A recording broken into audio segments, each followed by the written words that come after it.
We're here from the Americas going straight into the Asia Pacific RMR. 4 teams overall battling out for 2 contender spots at the major.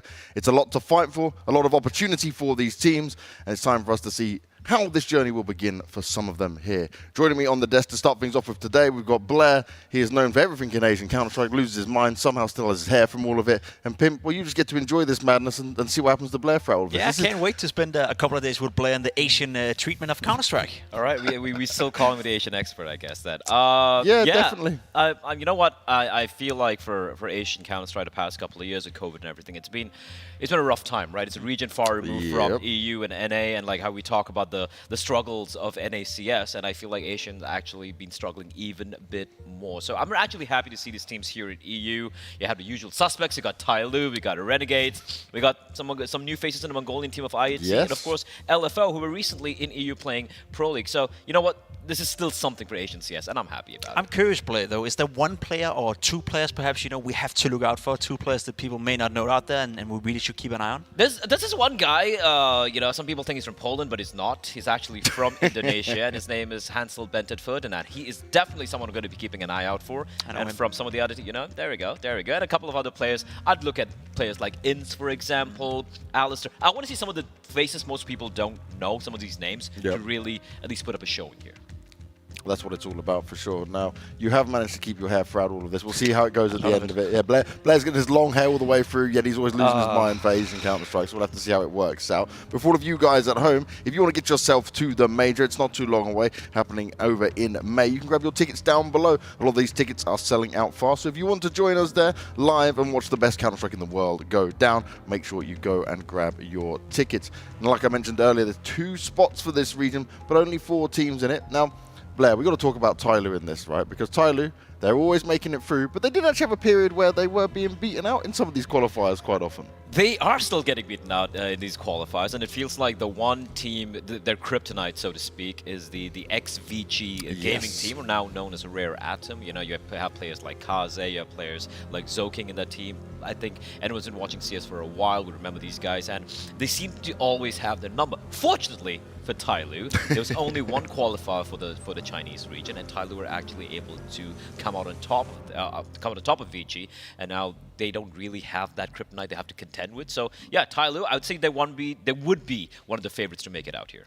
Well, let's take a look at all of our teams that we've got throughout this Asia-Pacific RMR. And we got Tyloo that came from the Chinese qualifier. Like you mentioned, Blair, only 1 spot in there. From the Oceania qualifier, the Renegades made all their way through. Now looking for Org in an interesting spot, because it was actually Lin Vision that had it. Lin Vision couldn't get here, so looking for Org took the spot for the Middle Eastern qualifier. And then for the Asia qualifier, we have IHC from Mongolia. Now, the Mongolian Counter-Strike scene has been there for quite some time, always trying to challenge. Some names we certainly know of on here. These guys now got a great chance where they might be able to upset, come through and make it. Yeah, I would look an out for them, because I've actually played against a couple of those guys in Faceit. They showed up with 140 ping and just absolutely destroyed my sad face. So these guys, they can play Counter-Strike at a very high level. We know that.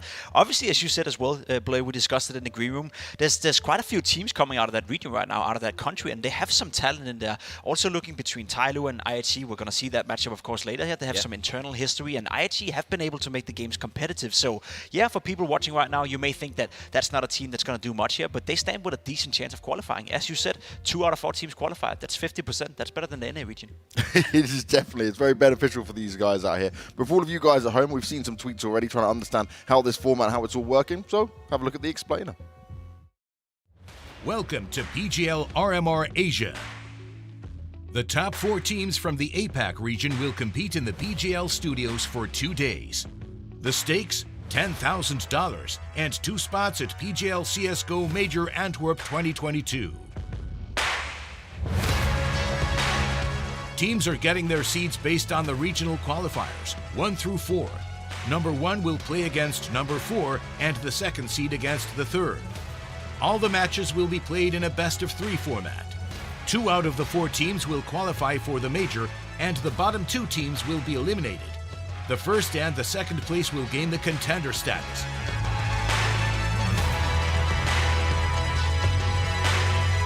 Let the games begin.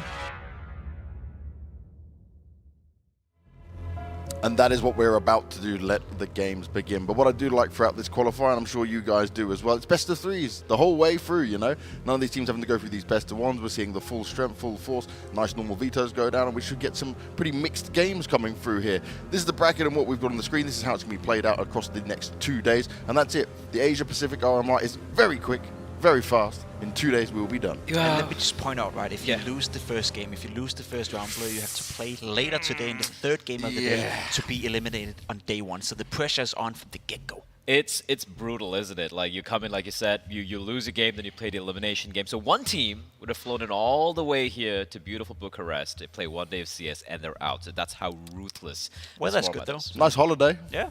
Or for a couple of these teams, they're just going to be like, all right, you know what? At least now you have time to practice more. There we go. That's what we like to see as well, right? Get that extra practice in from start to finish with it all. Now, when you're looking at these matches, right, coming on here, we also got to mention the Americas matches that we have going on, because on the B stream, we'll be looking at the Americas right now, because it's the final day for the Americas to try and get this all done. Now, EG and 9Z would also have a very long day ahead of them, Pim, wouldn't they? Because if they win the opening game, they'll have to play Payne, who sat there waiting for that one final spot left at the Americas. And, well, I think you didn't say EG would be your pick to make it, did you, Pim? EG is my pick to make it. Oh, you changed now. You flip-flopped from yesterday, bro. No. You can find the VOD. You can find the VOD. I'll be honest, I think EG have a good chance, but we discussed it yesterday as well. I think it's very open. I will say, though, that this is one of the few occasions where I'm happy to be cross-eyed, because we have so many good games to watch. And I'm going to be watching both at the same time today, because, as you said, today another team qualifies for the major, whereas for the Asian one right here, we'll have to wait till tomorrow before we find out who's going to qualify. Fair enough. I'm buckled. I didn't expect that at all. So you know what we'll do? Let's bring on Tyloo.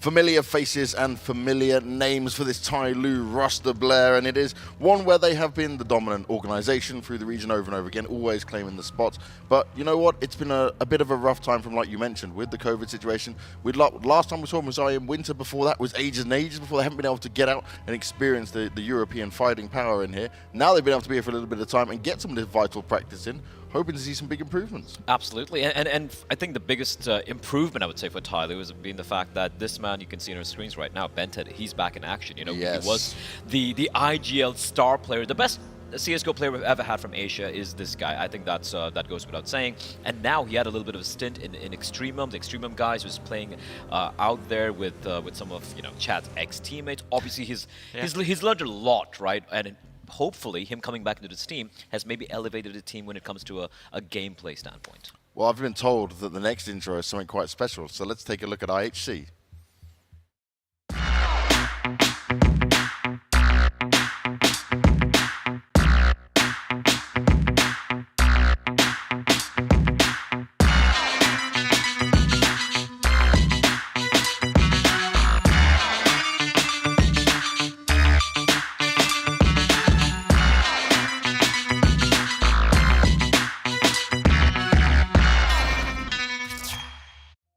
I will certainly say that our teams over here so far in this region doing better than the Americas with these intro videos. Also, really cool jerseys with this one. Yes, say what you want. I don't give a flying damn. I want IHC to qualify to get that logo, man. That's pretty goddamn sick, especially the jerseys as well. Yeah, man. Normally in football, you see, teams, sometimes put on that golden print when they won a championship or they won the Champions League or something like that. They come in right here, they haven't won anything whatsoever, but they come in with full confidence, and they're rocking by far, at least according to me, the coolest esports jersey I've seen in a very long time. It's a bit of a throwback to when I saw the Mongols back in IEM Taipei almost like 6 years ago, and they had such a cool jacket as well. I'm sure a couple of guys do remember. And also, a little bit of a throwback is we have Mara standing behind them for IHC, the coach for this team, who was also the coach for Mongols when they 2-0'd Renegades in IEM Taipei in the first Asian minor ever. Now, when it comes to that, though, right, when we're looking at this team and we're looking at some of the names on it, I saw Cabal still in there, Blair, 9 as well. These are guys who have been representing the Mongolian region for quite a long time and being able to put up some good numbers. But how does this team mix together? What do we make of them now they've come together as this 5? I think they're a very solid team. I feel like these are they are the pick of the Mongolian scene. There are a lot of really up-and-coming talent right now, and you have the veterancy in the form of a 9. You have Cabal. These guys have been around the block for quite a while. 9 is the primary operator.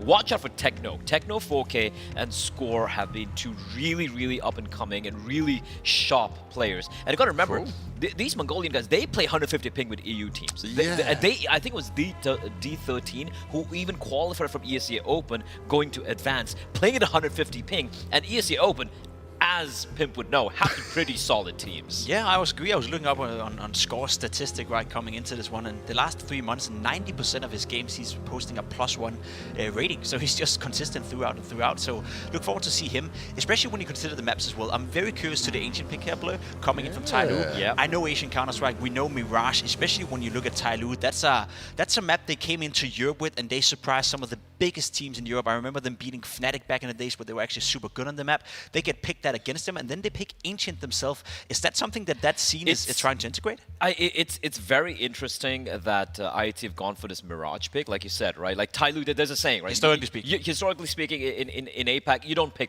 Mirage against Tyloo. But IET have had Tyloo's number on this map. They've actually beaten them recently. And on top of that, it's a map where I feel like you also have the upset potential, right? It's a more puggier map and whatnot. So maybe they have a game plan here. And Ancient is a map that Tyloo has actually been including because, you know, Nuke's a permaban, and Ancient is a map that they've been putting a lot of work in. So it's an interesting map pool here, but I see an upset potential. Ancient can be a cruel mistress at times, and Mirage, if they run away with it, it would be interesting if IET can come out on top here. When we're looking at the Asian region, though, Blair, I want to know this because you're saying about the Ancient. We saw so much train when we were doing the qualifiers, like the last couple of years. Yeah. Obviously, train coming out. Has this just mean they've straight away all adopted this? Because Nuke and Vertigo was always being cut off. Yeah, it's interesting how some of these teams recently in Asia, like how they've been looking to adapt new things. Like Vertigo, for example, while they had the rest of the world taking the time adopting to it. Some of the Asian teams, they just jumped onto it because they're like, maybe you can beat Tyloo on this map at the very least. So it's an interesting map pool, I won't lie, and I hope we do have an interesting matchup here. Well, let's see if we do, guys. Thank you very much for your time. As always, we're moving into our opening game here at the Asia Pacific RMR, and let's get back with Jackie and Davey.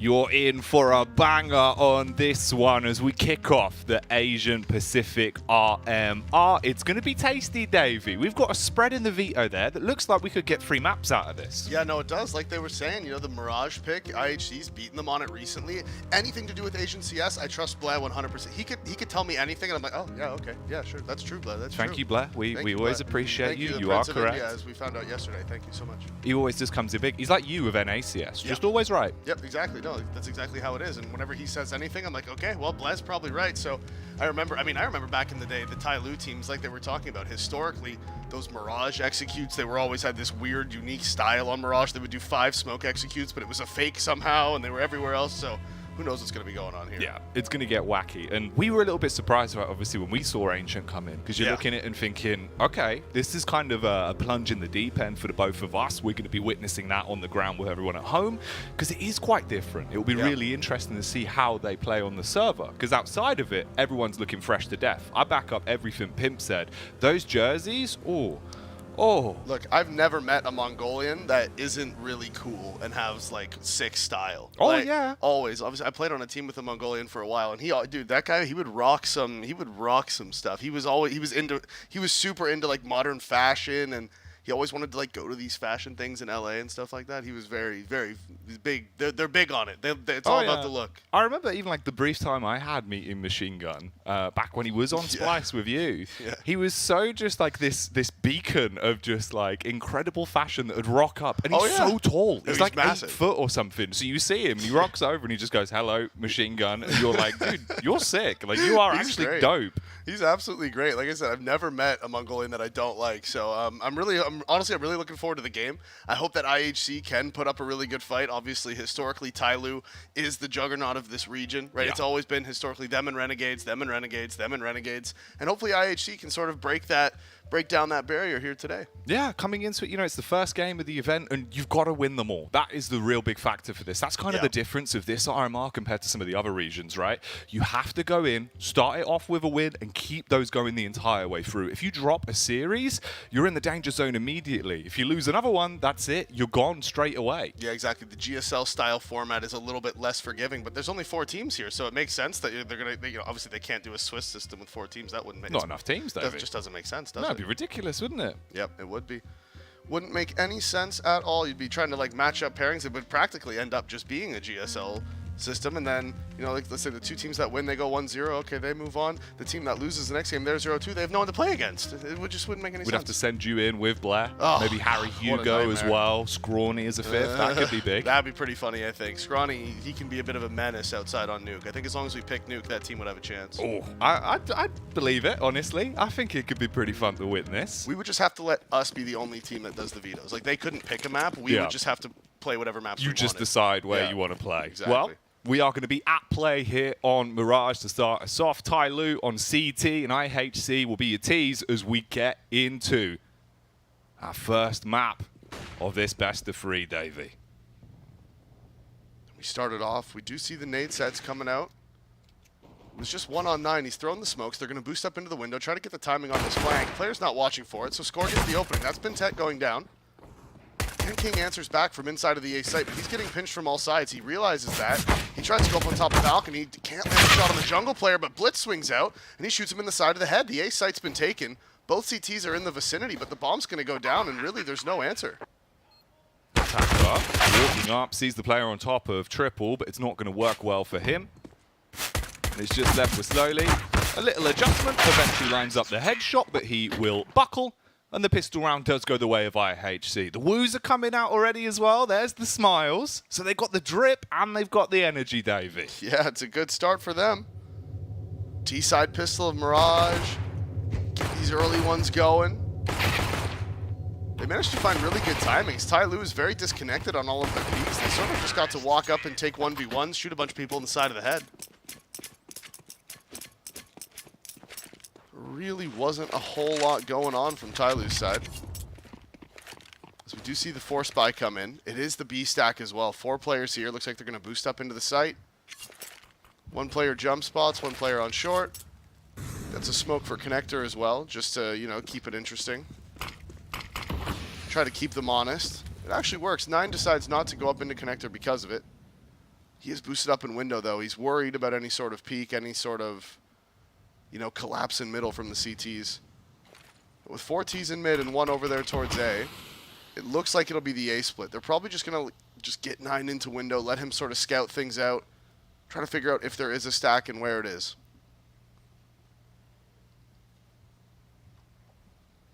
And that stack is on the B site. Deagles, 2 CZs, double HE as well. So IHC just taking their time. And finally, this is push coming to shove on the Mat 10 as well. Clears his way out through jungle. Now you're going to attempt to overwhelm towards the bomb site. Summer's here. He has the CZ. Can he wield it like Flusher? That's the big question. Or will he be flushed out of the position? Does peek. Big tag, but not a kill with him falling. That's some money made. And the bomb plant. So the round in good stead for IHC.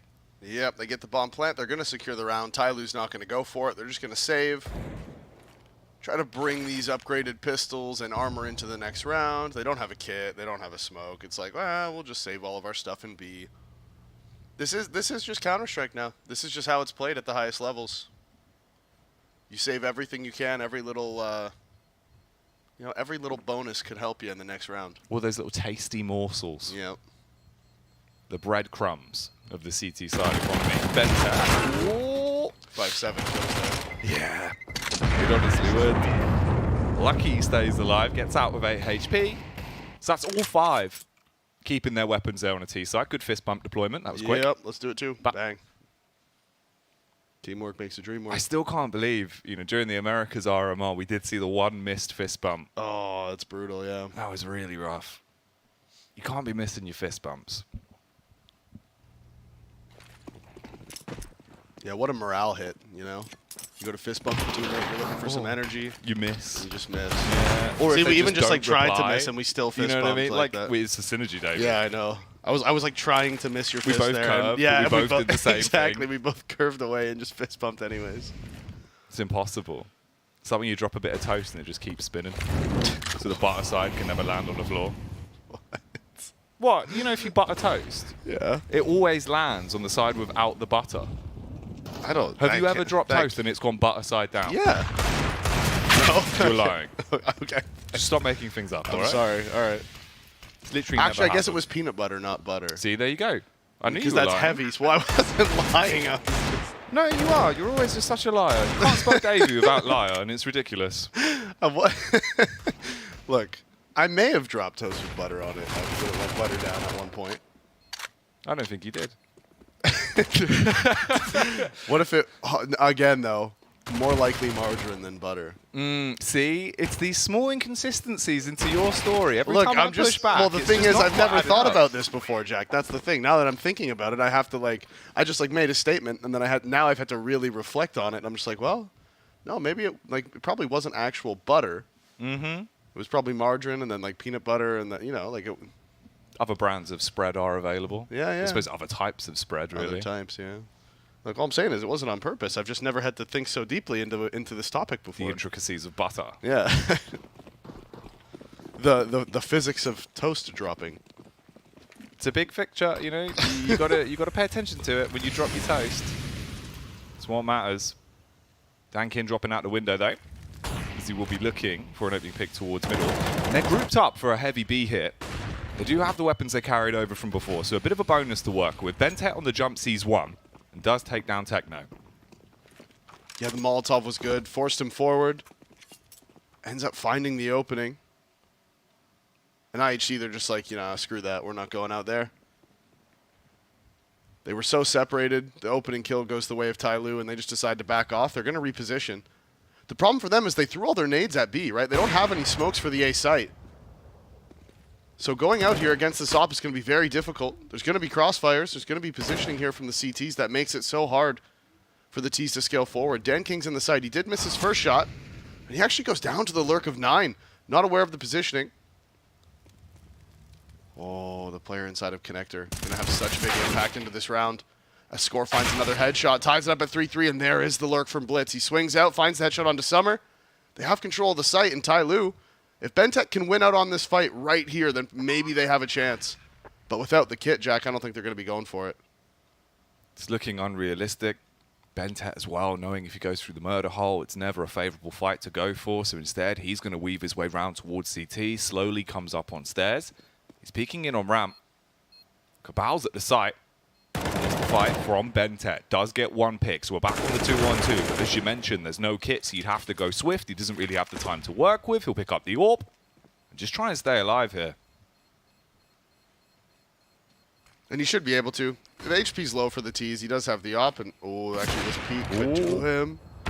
Swings back out. Not an opper, but lands the shot anyways.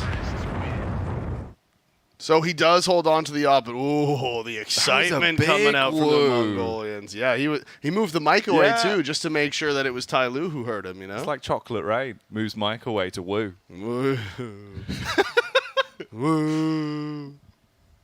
That was the audio there coming through. Yeah, that was direct clip from the his hotel. mic right there. Yeah. Yeah, exactly. So because Bentet saved the AWP, they have that to work with. He's going to drop it across, back onto Danking. It's the man you'd want wielding the weapon. Lovely combo as well. That's beautiful. The glove knife, Davey. Yeah. Looking tasty. The Chinese players always are blinged out in nice skins, to be fair.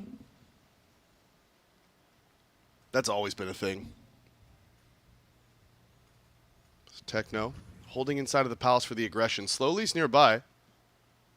I don't think he wants to go much further than this. If he does, he is going to walk straight into the waiting arms of Techno. And that is it. Done. Kill. Opening pick. Yet again. It's been a very slow Mirage game so far, to be honest with you, Jack. Yeah, different, especially because obviously over the past couple of days we've been casting so much 9Z. Like, and their T side is just the most like wild thing you've ever seen. That's true, yeah. They just storm at you like a herd of buffalo. Suddenly they're in a bomb site. Then they want to play super slow CS, and then they execute. So it is very different to what we've been witnessing over the past few days of the Americas RMR. But it's early doors, and it is a 4-0 lead for IHC. There's no one on deck at the A site as well, obviously, off the back of the first pick. They've all recoiled and grouped up towards B, gambling on the hope that it will be an execute there. Blitz could have a bit of a play. He's been waiting on short this whole time. If they push out, he'll get a free frag. Ideally, Dan King just holds on to the AWP more so than anything else. Yeah, they're just going to save their armor, try to save the op again. And Dan King needs to find some way to have impact with this. We've seen him have it. He had the opportunity in the previous round to get that opening pick towards ramp. They were up 5 versus 4, actually. If he got the pick, it would have been 5v3. They probably would have won the round. But he hasn't really been able to find any impact. Nade comes in to deny attacker. He wants to try to recover that gun. I'm not sure if it's an AK or a Galil. It is an AK. There you go. Scores on the hunt. Doesn't want to let him get away with this one. He's like, hey, that's my friend's gun. You can't have that. Well, I mean, I guess you can have it. You are pretty dangerous now. He was tempted, but then realized, you know, sometimes you've got to share. You have to. So he will give it over. Rounds coming in quite swift, though. Warming up the hands as well. Got to be done. Yeah, and if this is what they're doing with their hands somewhat cold, oof, it's going to get dangerous when they heat it up. Yeah, when they start heating up, it's kind of like F1 tires, you know? You got to, like, heat them up. You have to do a certain amount of laps around to get the temperature up, to heat up the tires. To get the optimum tire performance. Exactly, to get the maximum performance. That's what he's doing right now. He's rubbing the hands together, using the hand warmers, trying to get optimum performance out of his fingers. We did have the appearance of the PGL Tau guy yesterday as well. Oh, did we? When 9Z dropped his tower, remember? You're right. Yeah, we had someone drop it, and it got thrown back up. It was pretty crisp. He grabbed it, like, even before it hit the ground, to be fair. Fantastic Quite hard to do. at his job. Fantastic. Coach is vibing. He's like, hey, we're up 5-0, guys. T-side Mirage against Tai Lu. I do wonder what the Ancient pick's going to be like, because obviously Mirage is a bit of a coin flip. It always is. It's just sort of it's the nature of the beast. Yeah, I don't know.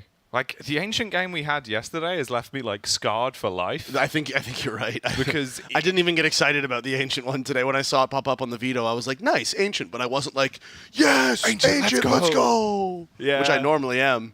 We do love an Ancient. It's normally so fun. Like, but after what we saw yesterday, I don't know really if I bizarre. can emotionally handle that again. No, it was just so bizarre. Like, I watched back last night at the hotel. I was looking at the round from Rocks when he Molotov CT and obviously peeked into it. And it's one of those where it's just like, you've just taken 40 damage and just... Yeah, it's just like why? What are you doing? Yeah, there was so much. There was so many... Just the amount of missed smokes. Of course, that was the nature of what happened because it was both teams permaban. No one wanted to play it. Yeah, and Sao Caetano decided to try to get cheeky with the Veto. So it was just two teams who have no clue how to play Ancient. And that, like you said, I think I'm scarred for life. Yeah. I was so excited going into it, and then I was just like... ruined emotionally. I suppose like the one nice thing is, no matter what, when we do get Ancient out of this series, we're going to see a very different style of Ancient compared to what we're probably expecting, you know, with like the EU meta and the way it's played. I wonder how close it will mirror it, honestly. Yeah, you would think so, but so far, I mean, if Mirage is anything to go by, both of these teams are playing like very meta CS right now. There's it's not like historically when the Asian teams would come over and have these really wacky, unique styles. That you were just, I remember I was telling you just even before this game started that back in the day when I was competing, I would just stay up and watch like the random Chinese games late at night with teams I had never heard of just for the sake of what are they going to do? Like, I'm just curious how they're going to play this out because they always play so different. And there was a couple times where you'd see something in a round and you would just be like, oh, yoink, I'll have that. That's it. That's a cool little bit of this. Yeah, that's a cool little gimmick we can take and try to use. Yeah, I remember like 2015. I think it must have been like 2015, casting a cash game where there was an Asian team that just bought four P90s and one UMP, and they just rushed middle, CT side cash, and went on to win the round. Love that from them. And you're just sat there like, I'm so confused. But I'm also really invested in what you're doing right now, and like this is really cool, guys. Like, you know, don't normally see this. Oh, we even saw a bit of P90 rushing. Did. That was also 9Z, wasn't it? No, that was 00 Nation. 00 Nation was Leo, yeah. Leo with the P90 rush on B on overpass. We have seen some wacky stuff. Oh, it's been out there. Sao Caetano were a very unique team to watch, to say the least. They had some interesting ideas. They did indeed. Looks like everyone's getting their headsets back on as well now. Bit of typing going on. So I imagine we'll probably return to the action here on Mirage soon. For anyone that is just joining us, it is a free map spread for this one. Of course, a best of 3 between these two teams. We start off here on Mirage. We go into that ancient pick that we were talking about. And then finally, we get Inferno to close it out. Yeah, and right now, IHC up 5-0 on the T side of Mirage. This was their map pick, so I'm sure they were expecting to play it. They knew Tyloo wouldn't ban it away from them, given that it is Mirage. Not many teams do a first ban Mirage. It's very rare to have a first ban Mirage because everybody's capable of playing it, so most teams don't want to waste their ban on a map like Mirage. Wait. Okay, so you were saying you wanted to see some impact from Dan King. And he sat on a bench, finds the pick towards ramp, scurries back the CT as well. And that's an opening frag with no real room for much of a trade from IHC at the minute.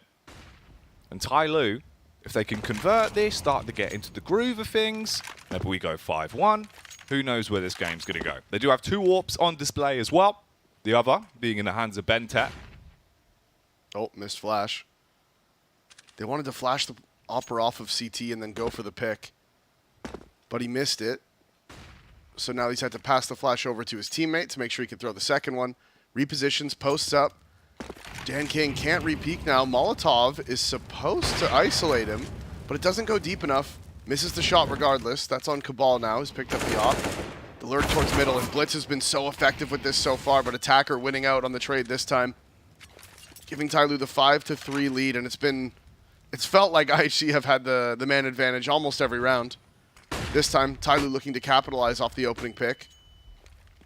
Players crept out into Sandwich. It doesn't look like they're aware of it, but it doesn't matter when some are in Slowy, getting a kill apiece, and they're slowly dropping down on top of score from above. Finds the final kill, and Tyloo get their first round on the CT side. He was falling very slowly because there was a man underneath him. Yeah, he was, yeah. Real slow fall. I don't know. I don't know. Yeah, I don't know what I was ranking with on that one. Good pick, though, from Dan King. And this is what we needed to see, right? Especially because with the double AWP setup, they don't actually know about the second AWP yet, because Bented was posted up. That's what I mean. It was quite slow. He had his parachute on. He was playing Danger Zone. Oh, missed window smoke. Hate to see that. Ooh. See, they switched this up as well. So now Bentet, this time, he's playing inside a Palace with AWP looking for a frag. And you've got Dan King now playing towards the B side. There's a man in connector, and slowly he's lucky to be alive on 3 HP. Dan King will trade it. And with Bentet here inside of Palace, they're just going to gamble over towards B. There's one player attacker here in CT spawn. Nobody's watching for the CT flank. 9 doesn't know, but he could push straight into CT spawn right now.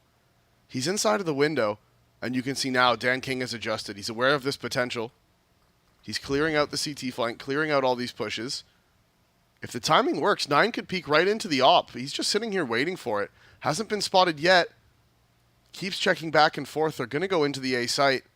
They should be aware of the potential that there's a man inside a Palace. When they don't find anybody here in the site, they should be concerned. Attacker here from CT doing a good job baiting for Bentet. As Score finds the headshot on him, trades there, but Blitz is looking. Lands the headshot onto Bentet. They have A site control. They need to try to get this bomb down. 9 doesn't want to push into CT spawn. He's worried about that op from Dan King. Bomb's gone down. Dan King waiting for a face. No reason to give him an opportunity to pick. His teammate has to make the play, so that's slowly advancing. He's going to peek from behind triple, but Blitz working with the timing will catch him on the face out towards CT. Danking, he's just got to call it quits, get out of there. You've got the AWP, you've got the utility. No point throwing this round away, but it's going to hurt their economy no matter what happens here. IHC straight back in. Should get this to a 6-1 scoreline. They want to take him down as well. No AWP save is what they're saying. But he will hit the shot and back on out. Yep, he hits the shot. He gets away.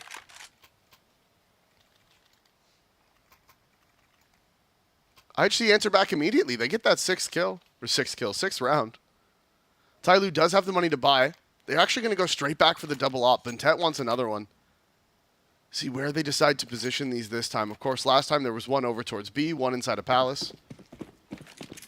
And on the CT side so far, Tyloo has pretty much given up middle entirely. They haven't fought for it yet once, which is interesting. It's not common that teams don't contest it. This is the most presence we've seen shown towards middle the entire game. And Bentet does get the opening. Finds it deep in upper B. That's where he brought the second op over to. And he's pushing forward more. He wants this information. Despite the numbers, he knows that if he can control upper B, that'll allow his team to stack over towards the A site. Now the choke point's coming into play. It's Tyloo, they've got the hold on connector, so Blitz. He wants to do something reactive. He'll be seen by attacker. And he's going to sit in the smoke as well. In front of the Molotov. He's flashed out by his teammate, but Score will be able to put one back up for them. Slowly on short with the fast adjustment. 9 comes in on the AWP, and it's just down to a 2 versus 3. Scratch that. No one left alive for IHC. And Tyloo, they bite straight back. You can see right there the answer from Tyloo. They give up middle early, they put the ops on the extremities, and then in the middle of the round, they go for the retake on mid. 3 players collapsing on it, 1 in the window, 1 through connector, 1 off short. They win out on the trades once they're already up numbers, and that's just going to mean the round goes their way. Making IHC uncomfortable inside of middle. They've been a little too comfortable going out mid throughout this game. And because of that, they were like, you know what? Let's mid-round push them. Let's pop flash over the connector, swing out from Khan. And that Molly, ooh, it is reaching him. It's going to push him forward. Bentet almost gets caught on the timing, but Score goes down, and this is the full B execute coming in. 2 CTs here in the back of the site. As Techno, he's pushing forward. Molotov from his teammate, going to actually help him out as Bentet goes to put it out. He swings wide, finds 2, recovers the op, is looking for more. They're outside of the market. They're already pushing forward. Attackers fast. He goes into the site. His team's now here. They're all collapsing. Jackets back and forth. Attackers swinging through the site, and he's retaking before IHG can even get their feet planted in the site. This is rough. Attacker, he is a tenacious defender in a round like this. He goes running in, mauls them. It looked like a great play from Techno. The first 2 frags were sick, man. It's mad. Picked up the MAC-10. Tried to grab the second op and accidentally eat the MAC-10 instead. That is unlucky. That's rough. I mean, fair play to Attacker. Yeah. Huge round, like massive stuff. He just roams in 1 by 1. He's just flicking all over the gaff. Cleans up. It's a round that looked like a good response there from IHC. You know, you go fast into B, even with Bentet getting the opening pick. You still get out on the site. You get the 2 picks back in your favor. Doesn't work in the end, though. So 6-3, Davey. And that is what you do. You know, you have a couple options on those retakes. You can wait for everybody, throw your counter utility, and go out. You know, treat it like an execute onto the site.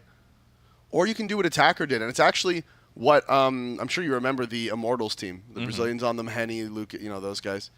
That's what they used to do on their retakes. They wouldn't wait for nades. They wouldn't, you know, group up and do some push. They would either save or they would just throw bodies at the bomb site. As soon as you get there, just run in. Just keep putting pressure. Pressure, pressure, pressure. And there's some times where you would just kill them 1 by 1 and you'd be like, okay, nice. But then there's other times where you kill 2 people on the site. You think you have a bit of breathing room to try to get the bomb down, and all of a sudden Henny's flying through the doors on Dust 2 with an op and kills 2 people. And you're like, how the hell did that happen? No, yeah, I remember that. I do remember that working quite well for him. Shenanigans. Here, though, mostly just Glocks for IHC, apart from Score with the AK. They're going fast up connector. They just want to sprint into the site. Got a player on triple as well, so Summer should be able to stay alive. Backup from Attacker works well, so 2 picks already secured. Score with a fast trade, but it's nowhere near enough because that's the AK now slain. It's a Cabal and 9. The only 2 Ts.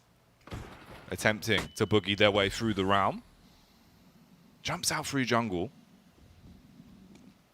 But in reality, I mean, if they peek into this, you're outnumbered, you're outgunned. You got 50 seconds on the clock, and he'll go back through window. So Nine's now fighting from connector with his teammate. Could be an easy multi-kill if someone can get the adjustment off. Deagle shots raining past him, but none of them actually taking him down. He's on 67 HP, and look at the flank from Bentet right there. Good flick onto the second.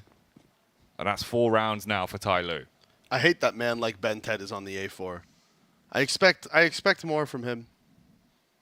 It's bothering me. Yeah. Although I guess Bit is on the A4 too. It's weird. Some people just don't want to switch. Some people hard commit to it, and they will just stick with it. Thing is, with how Bentet normally plays, though, it doesn't actually surprise me too much. I think it's one of those where, like, he likes the gun, he feels confident with it. Some of the angles he likes to play where he's quite aggressive. All right. Dan King needs to practice that jump. I've watched him miss it like 3 times now. It's pissing me off. You gotta get the moves. I can hit that jump, all right? Let's just get You've on got it. old man movement. Dude, my movement's got better, actually. Really? Since I've retired. Yeah, because I started surfing and KZing, which I never did when I was competing because I considered it like a waste of time. I was Yeah. Yeah. Nothing's a waste of time in CS, Dave. You all I train know. something. No, look, you're right. That is true. It does. I wish I would have done it sooner. Yeah. You've inted yourself. Yeah. Oh, well. That's just classic me, isn't it? That's a another big missed afro. smoke. Look at that. Dude, if you tried to peek on top of connector, Oh, they'd be dead. you ain't getting nothing. They'd have no chance. If they did a 5-man boost over the corner here to try to peek into the A site, their own smoke would have That's sabotaged 5 them. rounds for free. Yep. That's all I'm saying. I wish you could do 5-man boosts in CS:GO. Obviously, there's the one on Overpass. Mm-hmm. There's a few like 3 or 4-man boosts, but I wish you could just like continuously you don't need all these special things to do it. You could just jump on each Just other's actually head. stack Yeah, rather than like falling off. I mean, I don't mean to sound like a boomer, but like you could in 1.6, you know? All right, old man. Yeah. Could you do that in Source too? To a degree. Okay. Similar to CS:GO, I'm guessing. Kind of. It's also a blur in my mind after Yeah. Orange Box came in. It all started to change. Oh. Blitz, though. Ooh, hello. Hits the shot onto Bentet. So the bomb's going down. He's got backup from Score as well. Straight in, Danking, going to get tagged. He wants to still fight for the frag, but he will be bested. An attacker. 9 kills to his name. We know he's good on these B retakes. Let's see if he can pull it off again. With Score just on 8 HP, a bullet would send him off on a date with a coroner. He walks his way up, looking for the face from Blitz. Oh. Hits it. Heavy is the hand. And they will be able to walk away with another round there. And it was a good start from Dan King. He found the opening 3 op picks. They were doing well. They had the man advantage. And then the lurk out B from Blitz. Nobody has eyes on it. Just takes out the player on short in the side of the head, gets that bomb down, and again we see Tai Lu on these retakes. Dan King committing early. Running out of the market with the op, tries to land the shot. As soon as he misses it, it's pretty much round over. Leaving attacker in a 1 versus 2. The double swing from mid. Both oppers miss.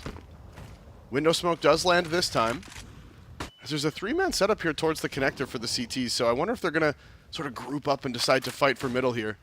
Attacker playing around the smoke.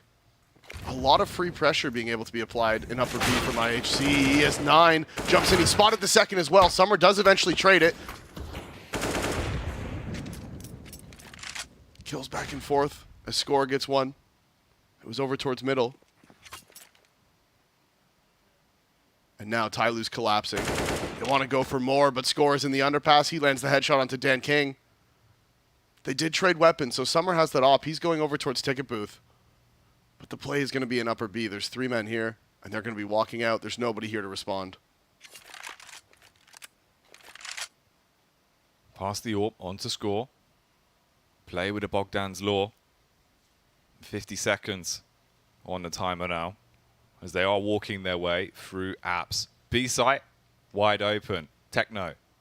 Oh, he's pushed out. He's been able to get onto the A site. And Summer's here. You can toy with the mind games a little bit. Paranoid about where the peaks are going to be, walking his way towards CT. Summer's only on 16 HP, so it should be an easy frag, but he hits the shot, Now you've got to start pushing up. You know you have to commit to the B play with just 20 seconds left. Bentet's here, and maybe it's an opportunity for the Howl to start barking up the right tree, as he will be able to slay his way through 2 of them. And it's all on Cabal. Catches him on the cross. 12 seconds left. Summer looks like he's going straight in for this. He's got the peak. He's seen the back. That's the smoke to try and create a bit of space. Flash around the corner as well. But Summer, he's pushing in from the side. He should get the angle first and then just needs to skin him alive. But he's going to be able to walk his way back through. He's just playing inside of the smoke. Summer, confused about where the fight's going to be coming from. He's taking his time clearing the angles. He doesn't have a kit in the pocket. And Cabal just tucked into the corner, counting his blessings, Davey. He knows he's pulled this one off. He gets the kill. That's the round and the AWP save. Wow, and that was a close one. Cabal tucked away in the corner, inside of the smoke. As soon as it fades, I actually thought that he was going to be able to see his gun barrel sticking around the corner. But he wasn't able to do it, and the reason why that was even so close is because the lurk out A, we saw it come out from Palace.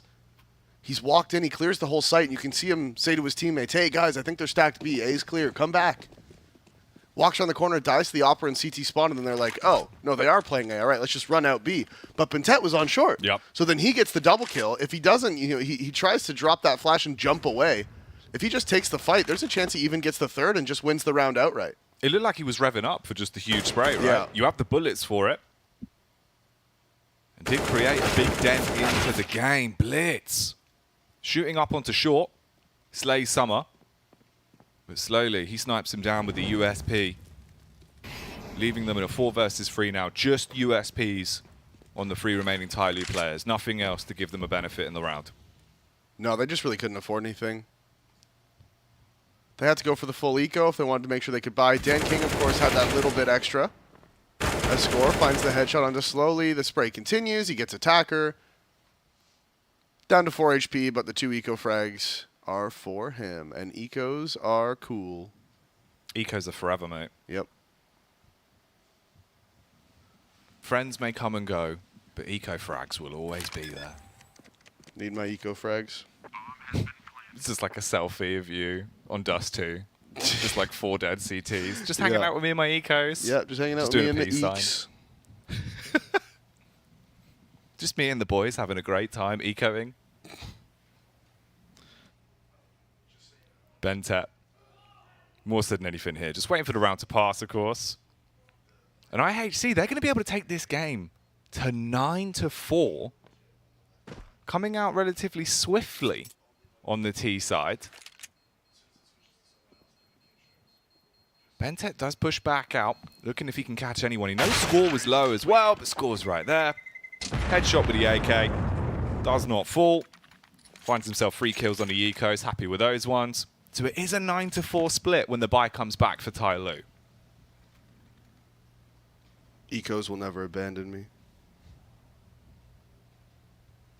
Give me all the ecos. I'm a big eco fragger, okay? I'm a big eco fragger. I need those. Well, you were in IGL for a little while as well. Yeah. So it makes sense. You just set yourself up to get all the ecos. Oh, yeah. Oh, yeah, no, 100%. You gotta. No, dude, I'm just getting information, Jack. I'm just getting the info. Yeah, no one come to B. These are all mine. Please stay towards the A site. A site. Could be in for a fright here, though, for Tyloo. Peek out. Ooh, it's a bit awkward. And Summer's allowed to peek because of it. Slowly he's going to help him out. That's a couple of tags distributed. Beautiful headshot there onto 9. And Blitz is the only one left. Vastly outnumbered in the 1 versus 5 towards top mid. Bomb's not in a spot for him to get much out of this, so he is going to back off and wrap his way around towards T-Spawn. Yeah, his whole team's dead. He's desperate. And actually massive for Tyloo. They were on kind of a force here. They didn't have a lot of money, so for them to keep all 5 players alive, it's absolutely huge. They didn't even have a kit into this round. 5 players build the economy. You don't really need to like build the economy since there's only 2 rounds left, but if they can keep all 5 people alive, then next round everybody will be able to have a full buy, right? You'll be able to have everything you want. And that's perfect. Now they can all get their kits, their upgraded pistols, their full nades. You know, you can do the whole thing now because you kept 5 people alive. And you need that. You want all the extra bells and whistles you can get, because if they can get back into a groove on their CT side, get the last little dribs and drabs of rounds here and there, and keep it closer at the half, it would be beneficial for them.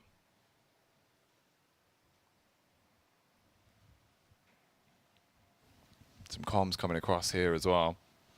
Everyone looking a little bit more vocal now. Oh, look, he's married. Oh, yeah. Good for him. Yep, claps. Yeah, claps all around. Round of applause.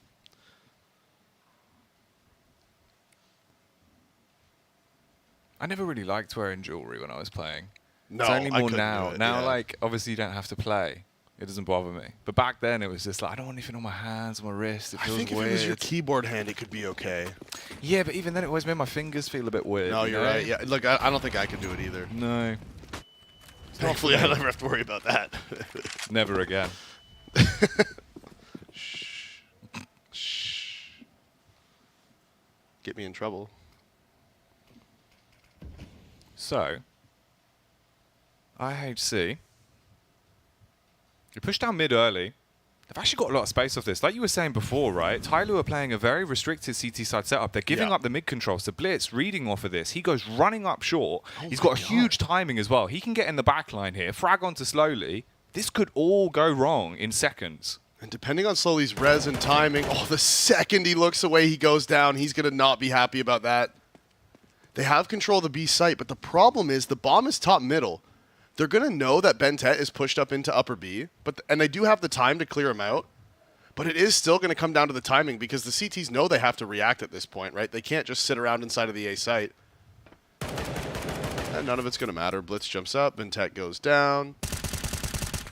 And dude, they even left the vent not broken specifically so they wouldn't get flanked CT, and then they got flanked CT from short. It's just like, yikes, bro. It is a bit. Dan King. Oh, here we go. Oh, hello. The double Double lefty. left. Yes. My man, Dan King. Living it large like a tyrant on that one. Sneaks up behind him. Doesn't fancy his chances on the round with the AWP, so we'll go back to the M4. You got to go for this. Last round of the half. Well, you see, the thing is, Jack, I've been thinking about this, right? Go on. He's not going to win the 1v3. Okay? No. He's not going to. So, just save on the last round. Just AFK right now. And then you get to keep your stats up. Right? Like, look at him. He's getting exit frags on the last round of the half. His stats are improving, and he was never going to win the round anyways. And then you get to look cooler at the end because your stats are going to be better. I do like the fact he proved your theory. Yeah. That's quite nice. He's happy with himself. Yeah, he's laughing. I'm sure the other team's yeah, as you can see that you can tell they're typing. He's like, yeah, you saving, bro? You saving? Like, what you doing? Damn right I am. Yeah, exactly. Yeah, thanks for the And then obviously kills. if they come back and win the game, suddenly look at these extra stats. That one extra kill, Davey. Yep. That ADR's going up. That's what I'm saying. I'm on your side, man. But all in all, it's a nice T-half that comes out from IHC. Yeah. You get 10 rounds to work with. They look super confident. They were hitting their shots. Now you're on CT side. If you get a pistol here, this could get really rough quite quickly. So Tyloo, you got to bounce back like a trampoline. Oh, no, not again.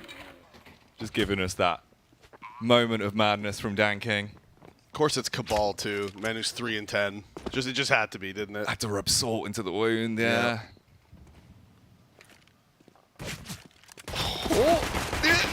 No, the timing. He goes to throw the Molotov towards window.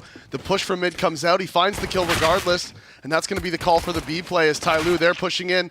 So far, they've lost out on the trades. Cabal gets the kill onto Attacker. Slowly answers back. He's pushed up inside of upper B. He's peeking out of the windows. Damage has been done. 9 towards short is very low, but Score answers back. And now this has just been so back and forth. Bentet doesn't catch the timing, but catches the headshots anyways, and this is ridiculous. The 1v1s, the pushes back and forth, everyone's going crazy. And it's all come down to who lands their shots. As Dan King, he's pushed into window now, and it is going to be the kill for him. Another headshot. Score in the 1v3. Bomb site has been taken over on A. No kit for him either. He's not going to be able to defuse the bomb if it does get planted. So it looks like the opening pistol will be going the way of Tyloo. Very hectic, very weird. Pushes back and forth, flanks coming in. randomly pushing out upper B, 2P. It's crazy. Craziness, Jack. Craziness. No, yeah, super, super different from what I potentially thought we were going to see off the back of this, but it works wonders for Tai Lu. If you close this down, you get your 6th round, you start to get back into the game. And then we could have a competitive game Mirage in our hands here the longer this one goes. Score is just walking out. Doesn't have that kit, as you said, but he's got good moves, and we'll be able to find the head of Bentet. Follow-up peek coming in towards Connector as well. There should be a swing from Summer if it's needed, but it won't be. So Dan King shuts down the round, takes the 6th. Yeah, Dan King just decided he was done with his shenanigans. Like, I'm just going to swing out and shoot you in the head. I don't care. I'm going to kill you now. His teammate had 4 HP, too. If he died and he did have a kit, then woo. Dangerous, that man is so dangerous. He is a bad man. Yeah, yeah. That was nice, Meg. See, you've been working on your singing. Yep. You're getting there. You're getting there, Davey. I'm proud of you. Thank you so much. Because of that mid push at the start of the round. Yeah, the timing. And then the T's the one who actually wins out on Yeah, it somehow. know. No armor, had a Molotov, gets caught with the nade out, somehow jumps away, switches over, and then gets the kill. Sort of those, you don't know how to describe it, so I'm just sat there going, oh, ah. Just scared. Ooh. It's a horror film. It is, honestly. So Cabal, he's gone for something a bit shocking. Brings out the taser. If they push towards B, you might have an opportunity to get it off. But at the minute, it doesn't seem like anyone's really coming towards him. You've got top mid control. You've got attacker pushing through Palace. CTs are relatively stacked for this, but again, it will just be the USPs. And that one Deagle in the hands of Score. They find one frag on the USP, slowly, pushing up onto the corner as well. Oh, and he hasn't cleared the left. He might just push forward without checking it.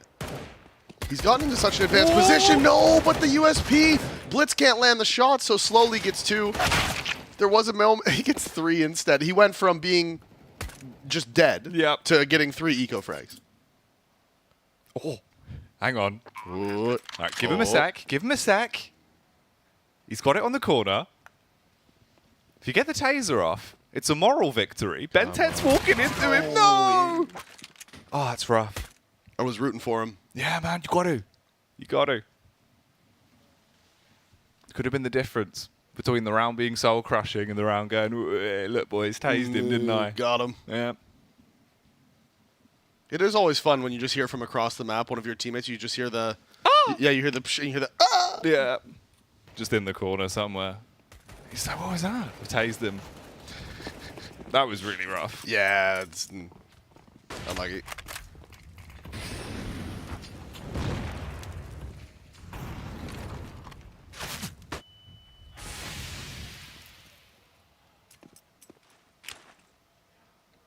And this is a very big contrast compared to how Tai Lu were playing towards middle, right? They were giving up mid and playing for the choke points. Instead, here, it's been more info plays from IHC. On this round as well, you've got the 5 rifles to work with. And Blitz, he's on the bench, and he's going to be able to put up a fence to blockade them from getting into the A site as he slays slowly. 9 will come over as well. And he's waiting for the face. The smoke's there to give him an opportunity to strike. Attacker hits the head. And it's a 4 versus 3. They're just peeking 1 by 1 as well. They want to scrap for this. Yeah, it was a good counter smoke from IHC. They threw that one right in front of the stairs. It just slows down everyone on Tai Lu, right? It makes it so they can't scale forward. They're concerned about the peaks. They're concerned about the phase through the smoke. But with 50 seconds left, they've both just tucked themselves away inside of the site. IHC has no information on where they are. Bentet's holding for any aggression towards ramp. And they're just going to sit here. They're just going to wait them out. They're going to give IHC time to worry, to think about, okay, where are these guys? Are they going back to B?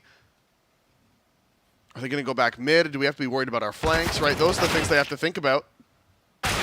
As Blitz actually finds the kill onto Summer. Dan King trades back. They have the sight. Bentet with the Galil gets Cabal. And this waiting game has worked out perfectly. Tai Lu has the sight. They've tied it all up. It's 2 versus 2. Bomb is going to go down. They're looking for Bentet, and he lands the shot again with the Galil.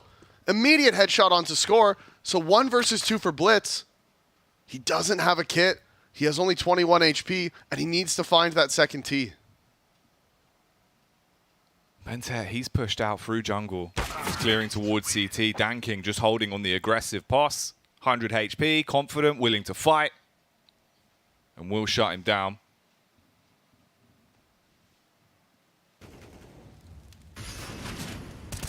That was scary though, man. The difference of Bentek getting that frag with the Galil and the connector peak is like, that's the round right there. True.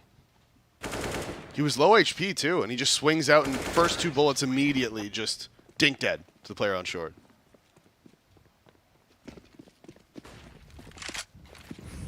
So Tai Lu from being 10-5 down, now in a spot where if they take this round, they should be in to bring it back to a very close game. Blitz on the boost. Does tag them up, but only frags 1. They're running up mid with the USPs as well. Trying to work with a number advantage. It is a 3-on-3, but the firepower is there and the AKs are slaying. They went for the hero M4 buy. They go for the boost inside of Underpass, and realistically, Blitz could have got 3 kills there with the M4. Mm-hmm. It could have been done. He was boosted up. He had the moment. If he just connects the shot, the first kill was free. Second one, I think he took about 10 shots at the guy. He just didn't connect. He just didn't hit them. If he gets that second kill, third man is going to swing. It was a good idea. They went for the hero M4. It's rare that I see a hero M4 buy and I watch the round play out and I think like that was worth it. Like that one wasn't worth it, but you can see that it easily could have been, and it actually should have been. Yeah, like the idea and the execution was flawless. It's just like, you know, when it come down to the practice, just not hitting the shot. Exactly. Ooh, okay. We saw the AWPs being a big set piece for Tai Lu on the CT side. Now again on the T half, they're starting to come alive. They do get the first pick towards B, but 9, he's got a scope of his own. Oh, turned. He knew that someone was flanking him towards short, tried to hit the shot. Can't quite connect it. Score playing underneath window. They're not going to clear the angle, so that's 2 free frags, and suddenly it's all on attacker to drag the round back. And that's why you use the A1S. Score gets the first kill. Trade isn't there. He ends up finding 3 just because they just don't know where he is. The reposition was perfect. And now it's all on attacker. He has to push up short. He's looking for the CTs. Hasn't been spotted just yet. Timing's actually worked out great for him as the player swings from bench. He's now spotted. The bullets come in. You can tell again, he's just not sure where he's getting shot from. He's flicking all over the place, but he is just surrounded. And he drops. IHC pick up what I think is their first round on the CT side. It was a long time coming, but you finally got it. That's all it takes. It looked dicey. At one point, it was starting to get a bit worrying, man. As soon as I saw the AWP on Tai Lu, Dan King, you know, he gets the first pick, you're thinking, all right, this could go wrong. But Score underneath window. This goes undetected. Punishes them so much and divides the push. They have got the AWP out once more, though. It's Dan King back on a weapon that we know he can be proficient with. He's got support of attacker towards ramp. And they're just going to hold for this. They're suspicious about IHC doing something aggressive. And the CT op is posted in upper B here, as you can see. So he has the information. He's just going to hold this. He can see if they start scaling up. They're going to leave him by himself. And the play is going towards A anyways. We can see the bomb is now being recovered inside a T-spawn. They're going to make their way towards A. They have the 2 in underpass. This should be just the A set piece. You throw your nades.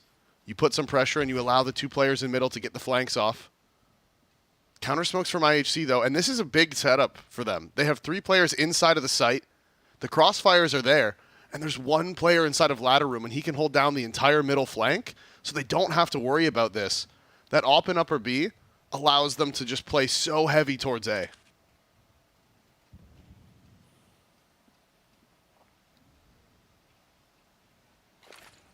They're taking their time with the round. We're down to 30 seconds left on the clock. And Summer, he's starting to push towards the Lipper balcony, and this is the duo we were talking about now weaving their way into connector. 3 CTs on the site at A. Attacker towards ramp. In goes the first flash. That's the peak from Summer. Response is the Molotov to try and make his path. Oh, LeBlaze. There's no opportunity for him to get out. They do push towards jungle, but now time is really running out, and it's not looking good as the frags start to fall in. You've got to get the bomb down, and it's only Attacker in a position to do anything. With him falling, that's the round gone. Danking, if he stays alive, he's blessed. Oh, he's got to try to jump around the corner. Doesn't make it. Techno gets him $0 in the bank for Dan King. And Tai Lu, they just timed themselves out. There was a moment when they had all the nades outside of A, and they could have thrown them. They could have let the 2 lurk up underpass. Instead, they try to mix it up. They throw the window smoke. players walk up underpass, smoke top connector, and then the opper, Dan King, had to go all the way back around T-spawn to top middle to throw the flash over connector for them to go through the smoke. But the problem is by the time that's done, there's 15 seconds left in the round. The CTs were stacked on A because they had upper B control, so you're walking straight into a stack with 15 seconds, and everything falls apart. It's really rough. You're looking at the time and you're thinking, surely they're going to go. Surely they've got to speed this up a bit. Doesn't really work well.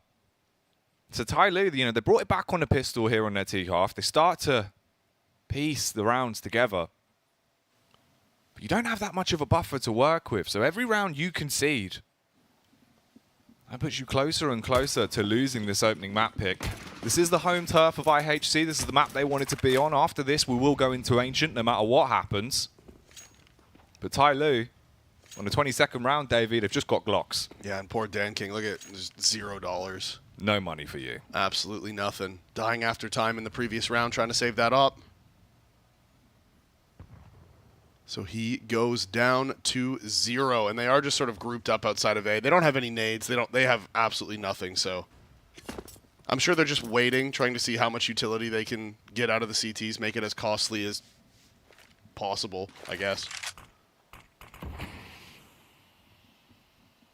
Techno could be in a spot to get himself a 4K if he can hit his spray with the AK.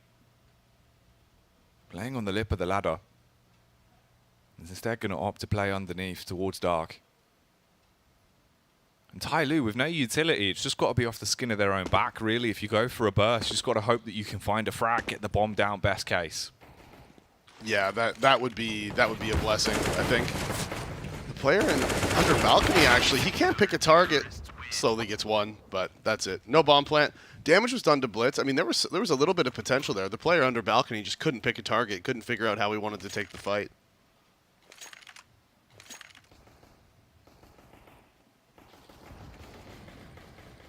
Look at them.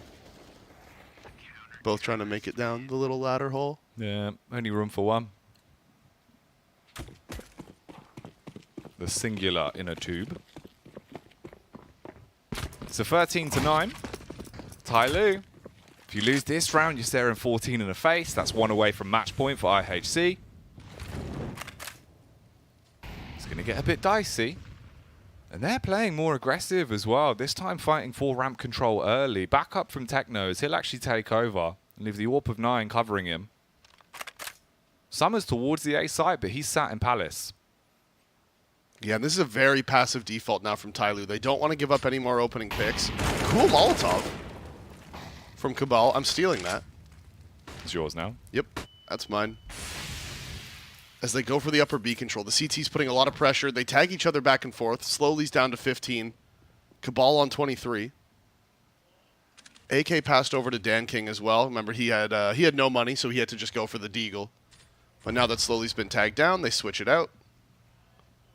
They're going to use Slowly as bait. Let him go out mid. Very slow T-side from Tai Lu, though. Again, 45 seconds left in the round. They're just now taking control of middle. And again, Summer deep in Palace. Techno wants to respond, wants to go aggressive. It's going to all come down to the timing of the peaks as he peeks around. He thought it was clear. He just peeked that angle. Moves forward. As soon as Summer's there, finds the timing. Flash over connector is not good enough. It's not going to find Blitz. The trade from Bentet. But it is still 3 versus 3, and they have this aggressive player with the op towards ramp. Oh, he's spotted. He's been seen. His position's been compromised. It'll be the peek from Bentet. He's got a molly as well to try and keep him back. But with 10 seconds left, you've got to focus on getting the bomb down first before anything else. The score, he can swing onto Summer, and it's all down to Dan King. Can he knock the crown off their heads? He will be able to slay onto Cabal. Peeks on ramp as well. And Dan King living it large here in the 1v1. Oh. Nade's going to deal a ton of damage. He's being pushed, and Score will be able to pick up his 22nd frag of the game and get the round for IHC. Yeah, and he should go grab one of those ops as well. Plenty of money. Or sorry, plenty of time. Did he actually do it? Ooh, he didn't go get one of the ops. There it is. There it is. Oh, please. Ops, please. Has someone checked this triple box's PC, Davey? Spinning. It's spinning. It's glowing. It's just plus left in console. griefing. Yeah. Very rude from Triple. Either way, it's been a rude awakening into this game for Tai Lu, as IHC getting closer and closer towards victory on their map pick of Mirage, as they have made it to 14. Tai Lu do have money once more, though. They do. The bomb plant helping out. They are out into the A site. Techno with the response smoke. It's actually going to be a one-way for him to peek over on top. They think it was a missed smoke, but it's not going to matter. He can't land the shot. The spray through finds him. Slowly gets the opening. They have the A site. They have their smokes up. And the CT's trying to put up the best defense that they can. They're sitting behind smoke, so you can see the T's. They want to split through it and score with the spray transfer. Finds two, looking for the player inside of the site. That was Dan King. Plants the bomb, loses his life. And it's 1 versus 3, and Blitz was waiting. And he finds the final kill onto Slowly. So IHC, put us on the map point. Nice round from Score. Soaring his way towards that 30 bomb. He's got 25 frags as well. Big round, big spray. And now, you've got match point. All you've got to do is close this game down. Then you move on to Ancient, Tai Lu's map pick. And it could all be a different kettle of fish there. Look at the excitement as well. Oh, no, surely not. Oh, thank you. I got a bit worried. I got a bit worried. I almost had a panic attack. When I saw the extended camera angle, I'm thinking, oh no, hang on. Surely he's fist bumped him. If you don't fist bump there, you don't win the game. That's just 100%. the facts. Yeah, 100%. Had to be done. Techno, he's been mollied off, drops the smoke spray. Shirley's going to come in. Oh, the connector peak is slowly to be able to hit the head of Blitz. Bentet as well. They know now they have to step things up. But 9 playing from CT nearly hits the fast adjustment onto the second as well. If he did, it could have been a different story. Instead, he falls to Summer, and it's all on Cabal. Whoa. All right, Tai Lu, where was this? Now they're hitting heads, Davey. Now they're playing aggressive. We've seen such slow T-sides from them so far. Just very slow, methodical defaults. Late round, take map control, try to go into the site, and it just hasn't worked. This time they're like, you know what? Let's just go. Let's just run at them. Give us a little classic Tai Lu. And that's what they do. It works to perfection. They get their 10th, put us up into double digits. Now again, remember, this was IHC's map pick. This is the first map of the series. So IHC performing well on their pick. Of course, next we will be going to Ancient, which is Tai Lu's response to the Mirage pick.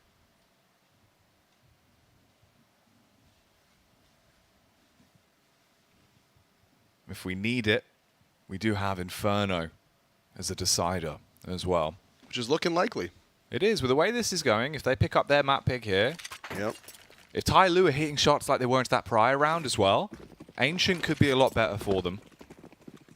But it did feel like they were showing a lot of respect and playing quite timid against IHC here. Now, if they change the pace, it could be brilliant. They group up, they go for the Wolfpack early on. Danking! He gets an opening pick straight onto B. They know that they like to go for the aggressive face up on top of the lip. Yeah. He hits it. That's a free frag. It was, and Cabal recovers the op as well. So he was able to get it. So now they know that they've sort of given up control of this upper B. Because of it, the CTs, you can see the reaction. They want to collapse on middle. Bentet, he is here in the underpass, but he's not pushed up far enough to get spotted by Score. So he's just sitting. He's just waiting. And all of the rest of the T's, they're grouping up in T-spawn. Oh, and the timing is an absolute nightmare for Score. He's about to find the kill onto Bentet. Now he's lurked up through the underpass. He's moving his way towards the bench. Resmoke comes in towards the bottom of Connector. So Tai Lu, they have middle control at this point. But they don't have control of Connector. They have the man advantage. There's 2 CTs in here. If they can find these picks on the players working through mid, this could fall apart for Tai Lu. Blitz. Playing close. He's seen the barrel and finds the kill. Because of it, good backup as well from Techno. So now you're in a 4v3 and Tai Lu outnumbered with 30 seconds left on the timer. They have to go a bit quicker into the site. Attacker's got the bomb on his back and he's peeking towards Connector. Will recoil his way around and plant the bomb. But look at the flank as well. Scurrying up behind them at Score. We've seen him hitting some tasty shots, but can he do it again? Slowly's here to stop it, and he will be able to find the head. So it's just on the full frontal assault from the remaining 3 CTs. Oh. Techno, he will hit a big one, though. That's Danking. Dethroned. Attacker and slowly to keep themselves in the map. Can they win out on this? Attacker peaks, playing aggressive defense. But he knows he's the linchpin of the round. He has to back off, and he will hit the shot onto Stairs. Blitz in the 1v2 with not much time to do anything here. Just hunting for the frags, and he buckles because of it. Tyloo with 11. Attacker very aggressive in that post plant. Realizes once his teammate goes down that he has to do something. They're in a 2 versus 3. He swings out, finds the kill onto Techno. And that was the only kit the CTs had dropped towards Connector. So right there at the end, you see Blitz. He's trying to make his way across to get on top of it, but Attacker was just too strong.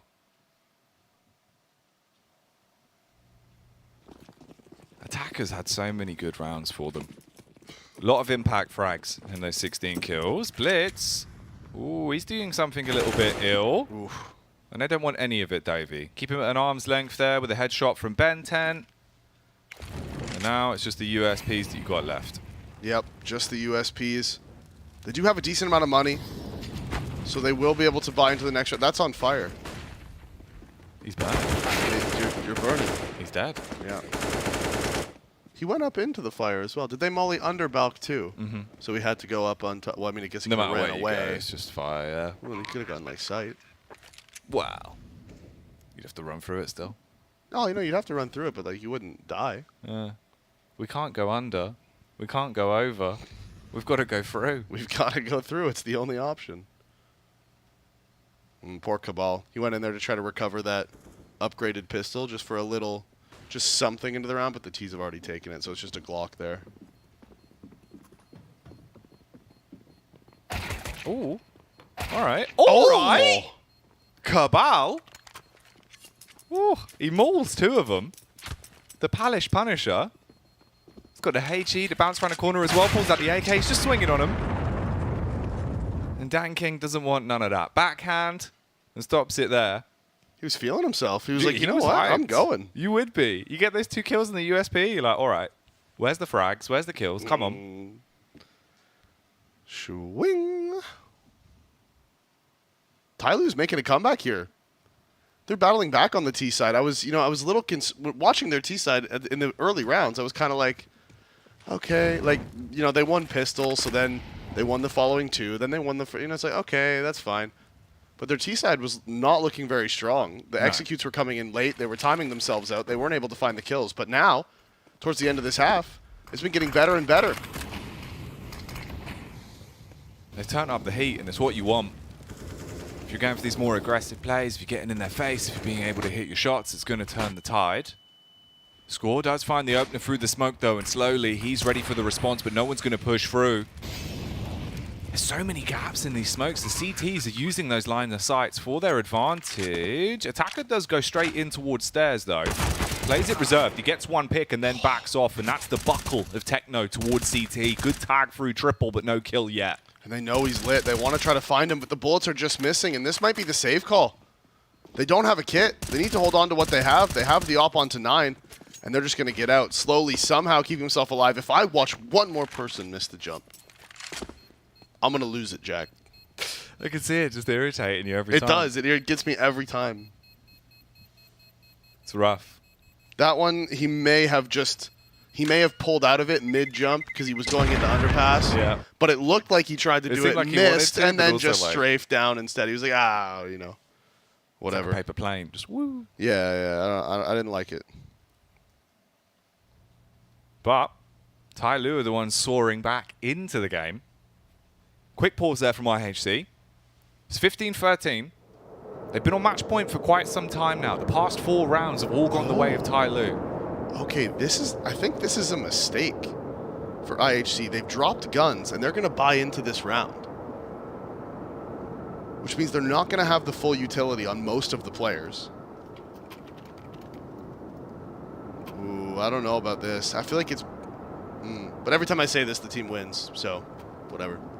But I don't know. Going for the drops here means that if you lose this round, you're broke for the last round of the game. So it's like you might as well just try to do something with the 3 guns you have, and then you get a full buy next round. It's kind of like next round you're not going to have any rifles. So you could have like FAMAS or upgraded pistols and SMGs, whatever.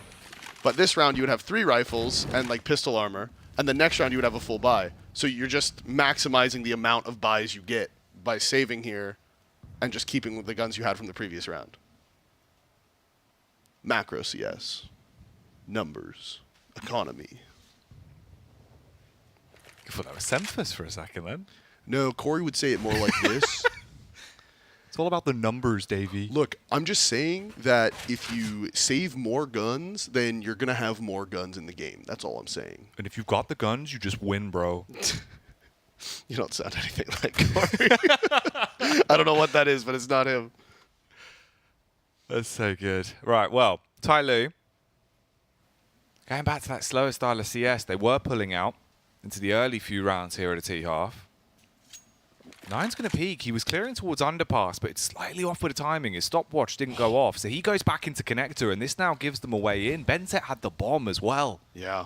If he was able to find that kill, get that timing, that could have been huge. Pop flash out towards top middle.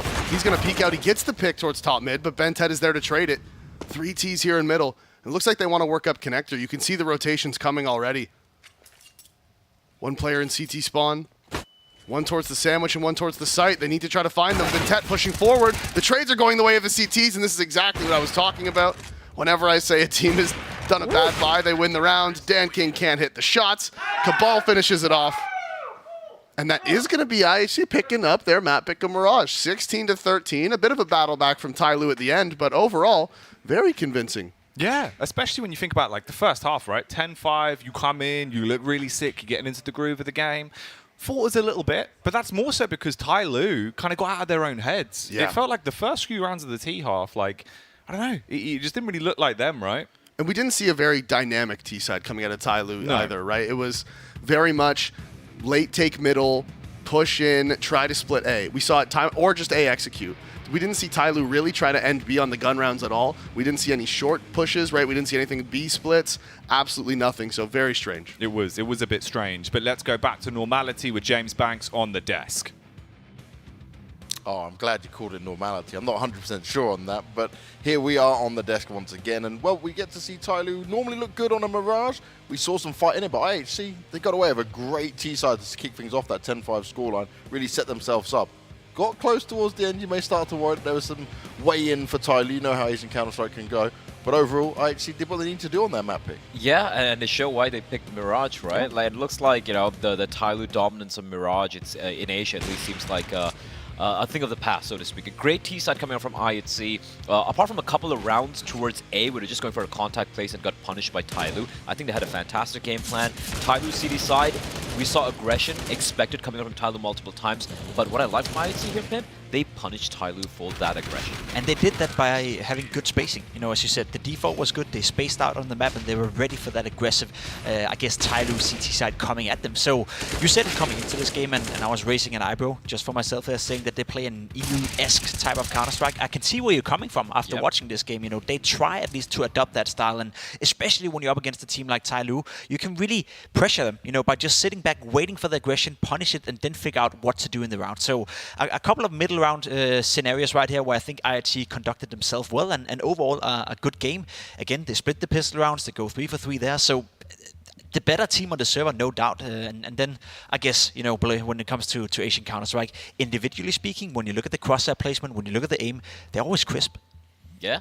It's quite funny, though, when you say they're always crisp, right? It's always the T-sides. As long as I can remember, the T-sides have been where it's been at for these Asian teams. That's why they get to run around, you know. Yeah, they're like, okay, let's cause the chaos everywhere with all of this. When we're looking at the scoreboard here, though, we're seeing, obviously, Blitz for an IGL side of things, looking pretty good as well. Score, topping the scoreboards for his team. Bentet still just comes back in, slots right in, is the best player for Tai Lu. It's just the same old story. Yeah, no surprises there, right? Bentet, Dan King as well. He can be a really explosive opera. I feel Dan King as a primary opera is much more impactful than 9, you know, going just 10 and 19 in that half. In that map. Well, I just wanted to bring up, I think it was round number 9, right, which really caught my eye, and I'm like, you could see the two different styles of Counter-Strike coming in, and if you could maybe show round number 9, we can talk about how we had these guys executed to the B bomb site, and Score does a fantastic, Technofolky does a fantastic work pushing him through the smoke. He catches Bentet, it immediately finds slowly, maybe unnecessarily overpeaking again here, and look at Attacker. His teammates are not with him. He runs in, bomb's not even planted yet, catches the second guy, continues to hold W. He has an idea. Techno 4K or one of these guys is still all the way towards bench, catches him out in the open. These are untradeable positions. But somehow, Tyloo win in a Tyloo-esque manner. It's crazy. I just love the way that when he runs into the B-bomb side, first and foremost, they lose control over it. There's 1 minute and 23 seconds left of the round. This is all happening in the, I guess, initiating phase of the round, right? And that's what you get sometimes when you watch these teams play. They are just hyper aggressive, and it also comes down to confidence, right? A lot of players, especially from the European region, they've been taught over and over again whenever they play Face It or whenever they start practicing with a good team that you cannot do that. You're not allowed to do that. But the fact that they have that, I guess, creative freedom, and have the confidence to make that play, I love to see it. I'm not going to argue that it's probably the smart play to do, or in some cases it can be, but overall it's just a different way of playing Counter-Strike. It's a different mindset, and that's what I love about watching Asian Counter-Strike. That's what we call a Hail Mary, and we're going to see a lot of that over the next couple of days, I'm sure. But now we're moving on to Ancient. Yep. This is Tyloo's pick coming into it. Interestingly enough, IHC have not played it at all, at least on official games. Definitely probably would have played in some practice or something, considering they didn't ban it out instantly. You definitely hope so. But the positive side for IHC here is that certainly would have been able to do some research, because Tyloo's been playing it a hell of a lot. I mean, they do get to start at the CT side, right? And I'm curious to see what kind of... in my mind, when I think Ancient, the way you play it, James, you had the experience playing it for the first time a couple of days ago. Yeah. If you don't know your way around the map, if you don't know how to approach it as a team, if you don't know how to counter maybe the A-ramp aggression with the Molotovs, or maybe a team taking middle over and over again, you're just feeling absolutely useless on the map. So I want to see Tyloo, who most likely is going to start on the T side, showcase to me that they know how to approach the map in a clinical way. They cannot rush around every single round. They cannot play that, Mirage-esque type of Counter-Strike on a map like Ancient. I don't believe that's going to work, at least. Yeah, I have to agree with you on that. And for Tyloo, though, what's worrying for me is the fact that, look, I know they picked Ancient. They probably have put in a little bit of prep work on this. It's a map that they've been playing quite recently as well. But Mirage is a map which has been a part of Tyloo's map pool since the inception of this map, right? And looking at how they're approaching that CD side, especially for me, was shocking. I'm like, you guys, they seem so disjointed. There was no real comms. If you want to play aggressively, it just work together as a unit, right? So there's a lot of things lacking. And on Ancient, as you pointed out, Pimp, you're going to be starting on the T side over here. If your game plan doesn't work out, are you going to be relying on attack, just running in, popping 3 heads, danking, landing a couple of no-scopes? Sure, you might win a couple of rounds from that, but it is not going to be sustainable, and that is worrying for Tyloo. It is worrying for Tyloo indeed. We're going to have to see how they get on with it. We're going to have to see how Ancient's going to go down here at the Asia Pacific RMR. But before that, we're going to a break, and when we come back, we'll be going straight into the game with Jackie and Davey. We are here at the PGL RMR, and I am here with 9 from IHC. You guys just got in from Mongolia, but what was the prep like coming into this event for you guys? We just focused on ourselves. We're still a new team. We've been together for 3 months, so we got a lot to work on and stuff like that. So it was mainly just focusing on our own games. Okay, one quick question. Where did your username come from? 9. Well, it's actually a part of my real actual name. People call me 9, or that's like the translation from Mongolian. So who do you think is going to be the toughest of those opponents? I think Renegades is the toughest to play. We haven't played in a while, so I really don't know what to expect from them. Tyloo's also gotten stronger with Vinted coming in.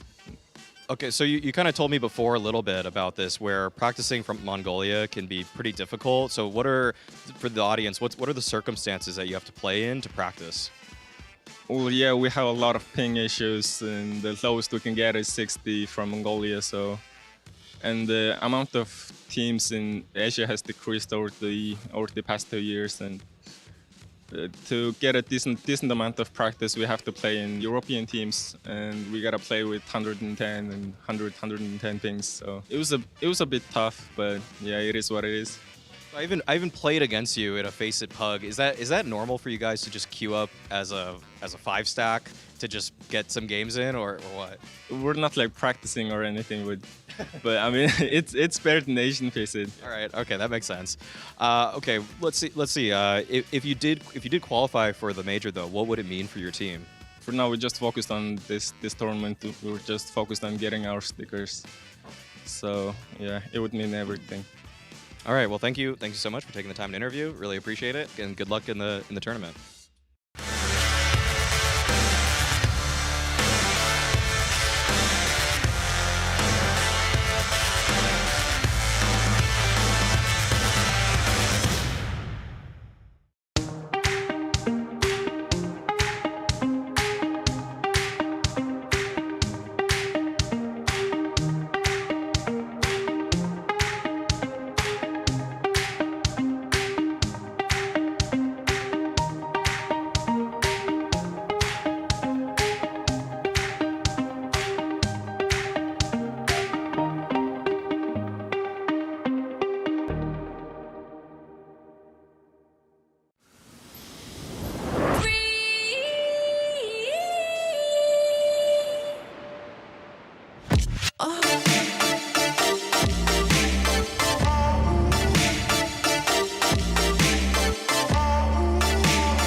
We are back for map 2 of Ancient here between Tai Lu and IHC. And Davey, there's 3 things that IHC have to do to take this map in my mind. They've got to analyze, strategize, and galvanize. That's the only way.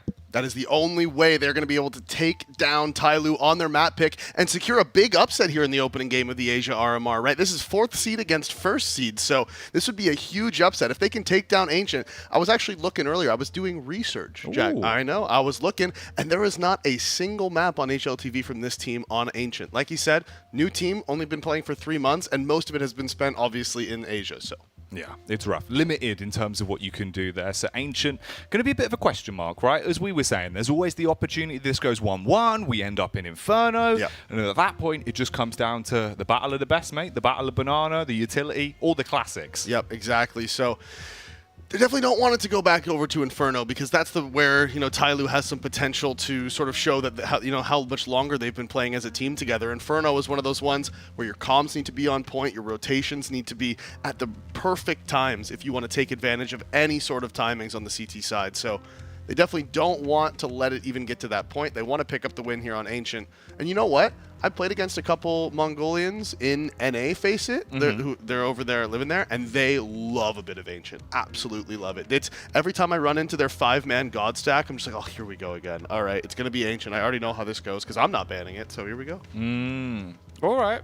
All right. I'm kind of excited for it. You know, we got a little bit, I'd say a bit like confused by what we saw with 9Z on the map last time with the cheese pick, but that's gone now. That's in the past. We can kind of sort of try Never going to be forced to forget about Listen, that. Jack, I'll wear those scars forever. Yeah, it's always going to be there.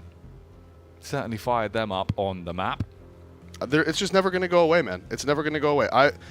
What we witnessed yesterday on Ancient between 9Z and Sao Caetano, I will never forget. I'll be having nightmares about that when I'm 80 years old. Oh, and that's only in like 4 years. Yeah, that's probably true. But either way. Once I learn how to accelerate time, you're done for. Oh, yeah. Yep. What? Time is just gravity. So if you just went to a planet that had incredibly heavy time gravity... is relative. No. How dare you? I have a PhD in gravity, Davey. No, you don't. I do. No, you it's don't. just really heavy, so I can't take You're it full anywhere. of it. You're full of it. You don't have any. What, gravity? It's really heavy. There you go. What, are you just a walking black hole? Yeah, basically, yeah. Yeah. Just suck everything in. Yeah. Me and Maui, when we were hanging out yesterday, we're both so dense that we did just create a black hole in the hotel lobby. Yeah? Yeah, it was temporary, but it was there. Once you walked away, it went back to Yeah, normal. I just saw everybody else just like, they all just started sort of like, just, stretching in towards us. We were like, oh, we better stop this, and we stepped apart, and then went everything from was 16 fine. by 9 to 4 by 3. Yep, exactly. Wow.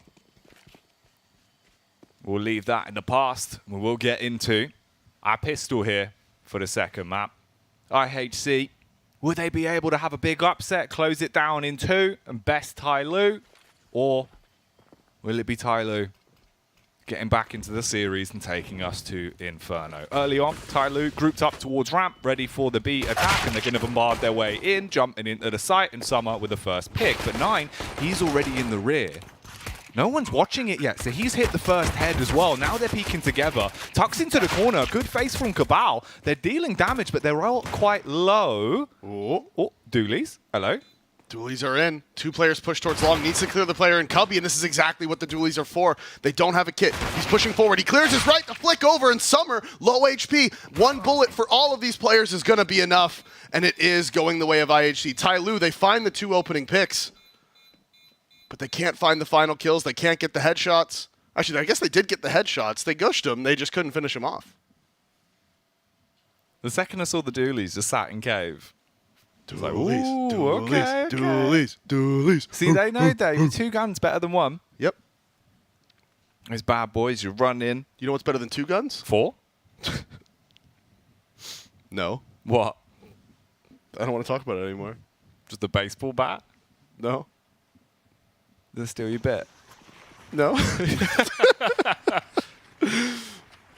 To be fair, I mean, if you held your hands like this and like had 1 dually upside down and 1 dually the right way yeah, around, like do you you know what I shoot mean? one with pinky yeah, and one with so your you could use pointer your little finger? pinky finger for the bottom trigger yeah. and whatever this finger is for the other, and then just ba-ba. You could, yeah. Maybe that. And then you would just need a little thumb gun Like just the one that like just plants itself on top of your thumb, and then you just like wiggle it and it shoots again. Then you have 6. That'd be ridiculous. That would be so silly. Yeah, none of that. They are into the B site as well, and they've gone quite swiftly into this one. A couple of trades back, and 9, he's actually holding on to this. It looked very dicey for them, but he's come back through and cut them up. Now we're in a 3-on-3 with the bomb planted for Tai Lu.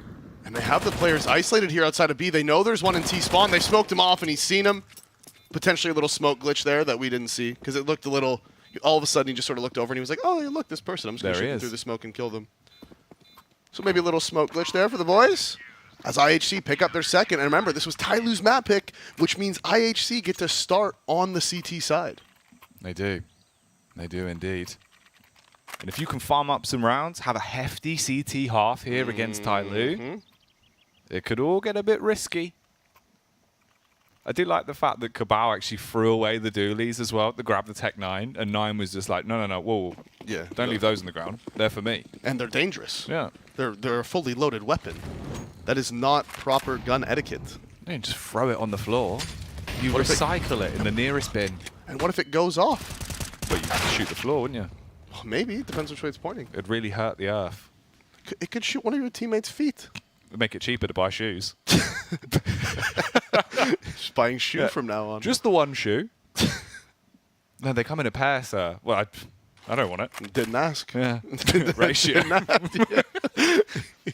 Yeah, well, sadly, ratio. Yeah. So. No, but you will have to buy 2 or leave.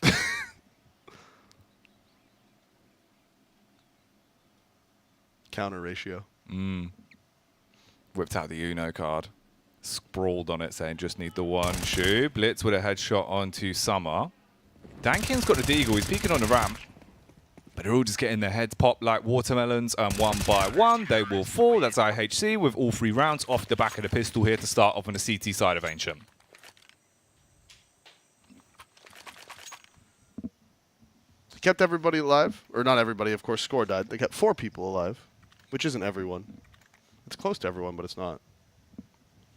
Some good maths there. You're getting better. Yeah, I know. I've been practicing. I was practicing at the hotel before we came today. Yeah? Yeah, I told the person at the reception, ask me any math question, any one you want. And they were like, what's the equation for the inside of a black hole? And I was like, well, you're being ridiculous. We don't know that. It can't possibly. This is unbelievable. I was thinking like 5 + 6. Like, Jesus, I'm not there yet. I'm working on it. Give me some time. Blitz, he doesn't want any time for Tai Lu to get into action on the T side. Fights out towards middle. Bentet just scrapping. He'll hit one, but they've traded back. Cabal from the nut will rotate back towards the A site. The bomb's now leaving as well. Bentet's got it on his back, and they're heading up to B. Ramp is open. They've got the 2-player setup inside a cave, and Summer's holding for the push. Yeah, they're inside of CAD here. They have the crossfire. They're counting on Tai Lu making some amount of noise before going into the B site, right? They're expecting them to be like, okay, if they go into B, they're going to use a Molotov or a flash or a smoke or something, so we'll know. There is the Molotov coming in for the pillar. Techno's tucked away here inside of the cave. Spam coming out, so now they are going to be aware that they're playing from cave. They know that they're in this position. Flash comes flying out as Summer is looking for anything. Nades have been good from the T so far. They've got across. They found their timing. They know that they're tucked away in the corner. Summer, he can land the shot. Dan King's actually the one to find it. He's actually there to find a second. 2 versus 2 now. Score's tucked away in the corner, and finally Dan King is put down by Cabal. Aggression, but the ramp flank, it's faster than he thought it was going to be. Bentet thought he had a bit more time to close the distance there in cave. Wasn't able to do it, so IHC, they pick up their 4th. They pick up the first gun round. And this map pick from Tai Lu, very early on right now, but it's looking good for IHC. Yeah. Although it is too early to tell how the overall game is going to go, they started it off with the right foot forward. You're getting into the groove of the game. They know when they can go for their aggressive plays. They know when to slow it down. And Tai Lu, something's got to change here. Bai's coming back in as well. You've got the AWP on 9. No, we haven't really needed it much yet. No, you haven't. Say, mate? I'm looking right now, and I was just checking. Tai Lu, in the last 6 months, have played Ancient 7 times. They've won it 6. Okay. So they're a very competent Ancient team.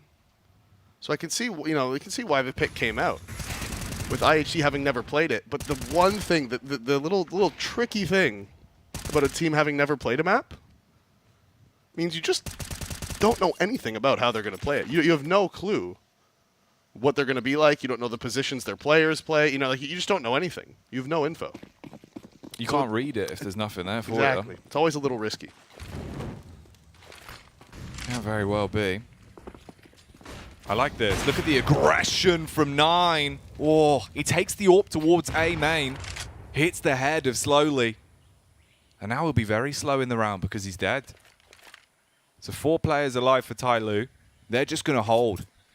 But at this point, IHC, you've got the first pick. You've got deep map control towards A main where you can leave Cabal posted up. They're going to wrap one player back round through red over towards B as well. And 9, he can play from inside a donut with this. Tyloo attempting to react. They are going to go out mid. They smoke off red, but 9's in a great position once more. If they fight towards Nut, you should be able to get at least one more frag out of this, but they're going up and over towards B. Yeah, Flash is out to try to push him back, but he still has all the info towards mid, and Cabal's pushed through A main. So really, they have one extra player in mid. Yeah, and Blitz realizes now that he's out of position. He starts rotating over towards B. They have all the info. The counter smoke is good, making it very difficult for the T's to push forward. Dan King, the only one who could get in front of it, he immediately drops. The 3 CTs, they have the crossfires, and Score finds the headshot. Summer with 1 spam kill back onto Techno. He was tucked away in the cubby. They knew he was lit. And now it's Summer trying to respond once more, but it is Score finding his 3rd kill of the round. And it was perfectly played from IHC. They got the man advantage, they got the opening pick, and they rotated accordingly. Blitz was almost just a little bit late to get to that B site, but it ended up not mattering. The counter smoke on the top of the ramp completely isolated the T's.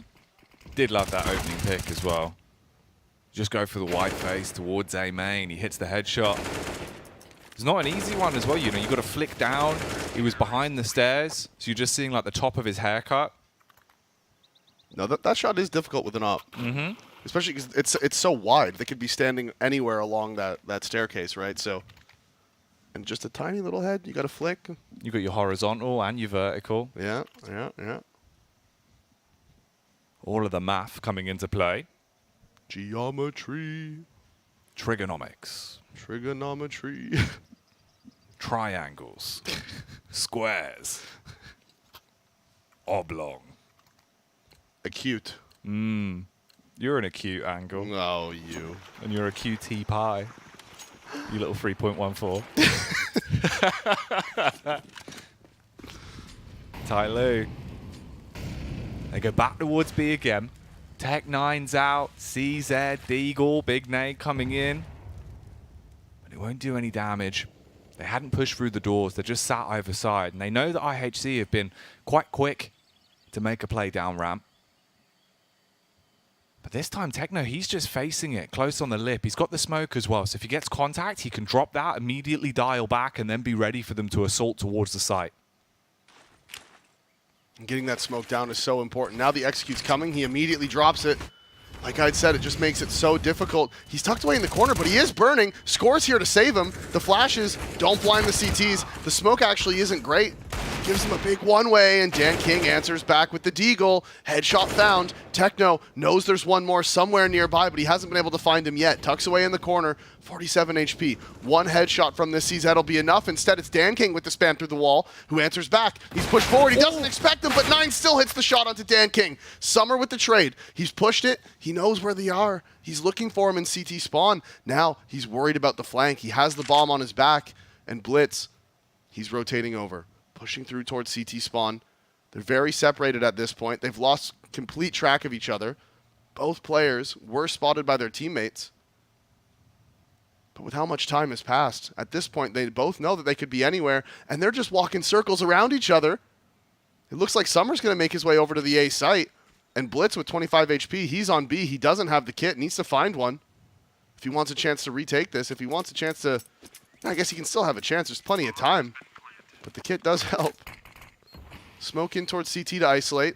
Gap in the side of it, and Summer doesn't know. He doesn't realize the smoke missed. He walks around the corner, exposes himself, and Blitz able to find the kill. Finds the frag, gets it. Yeah, a little smile coming out there. He realized how lucky that was for him. Man. Like ships in the night, they pass each other. Tyloo knew they had so much time left on the clock, so they go for the rotate. But as you said, the small gap in the smoke gives him the leeway for the pick. Did him dirty. And this has actually been pretty stellar, all in all, from IHC, right? CT side of Ancient, you've got 6 rounds already. You're winning your 1v1s as well, right? Like, you're picking up the unsustainable rounds. If you're doing that this early, leaves Tai Lu in a bit of a predicament. Danking is on the AWP, though. But look at 9. He's got an AWP of his own, and he wants to do something sublime. He'll push up. Will he become a pair of idolized, or will he be idolized for this play? He's looking for the frag, but he's got a double back, and that's Summer that will be able to slap down 2 of them. Bentet looking for the trade. Hunting! He misses the shot as well. And this is huge from Tai Lu. The individual performance carries them over the finish line. It's just Cabal in a 1v4. Crucial miss there from 9. He found the first one, but just cannot land the second as the trade eventually comes in. And then at that point, IHC, they get a little desperate. They want to try to even up the numbers. They push across the map. And they all fall. Summer with the 2 openings towards the B ramp as well, making all the difference. That was the initial thing that started the pushes from IHC. So now Kabali's running through T-spawn. He's made a footstep. I don't think Attacker heard it. So he's walked out middle. Again, Cabal just doesn't have the kit. I was thinking maybe there's a chance for a little cheeky ninja defuse here. Oh. Okay. Easiest 2 kills of his life. He wasn't even sweating. No. Full confidence the entire time. Runs away with 8 HP to scurry off back through T-spawn. And I mean, all right, you go from getting the round with 4 players alive to just danking and slowly in the action. That's if they all stay up, because he's repositioned ready for danking, but he's going to hit the shot. Yeah, and he was trying to go up there and get that op that was dropped from 9 as well. That's what he was going for in that moment. Wrapped all the way around, tried to recover it. Which door is that on Ancient? Is that Temple? Temple, yeah. Yeah, okay. Golden Temple. Mm. Those bricks would be stolen straight away. Oh, dude. I'll be having all of these. Yeah, it's no shot. No shot they last. My bricklaying capabilities, mate. Straight in there. Chisel them out. That's huge. Mm-hmm. It does match the jerseys quite nicely, though. True. I wonder if they have... So, obviously, this is black and gold, right? That's the jerseys they're wearing right now. I wonder if they have a white and gold jersey as well. Ooh, like a home and away jersey. Yeah, kinda. That'd be cool. That would be pretty sick, actually. I don't know why more orgs don't do that. I guess just the actual effort of having to go through the different production and stuff.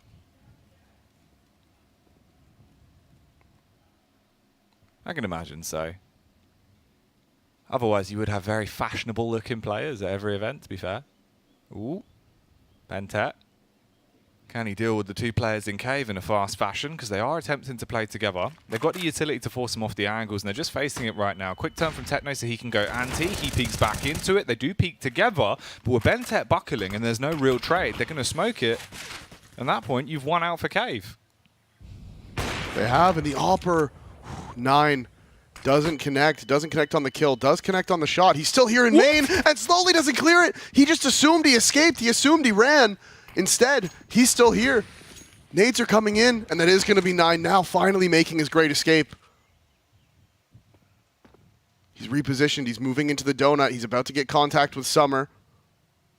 He's walking in. Does he clear his close left? He's not going to, and of course the timing on the peak for middle makes it so he's not able to find either frag. Rotations are here, but Summer is winning out. They've spotted the gun barrel. They know he's here. They're running forward. Summer clears it, scores there to save him.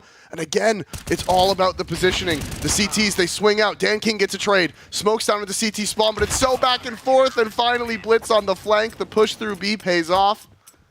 7-1 for IHC in a round that was very hectic. Tai Lu battling it back from a 3 versus 5.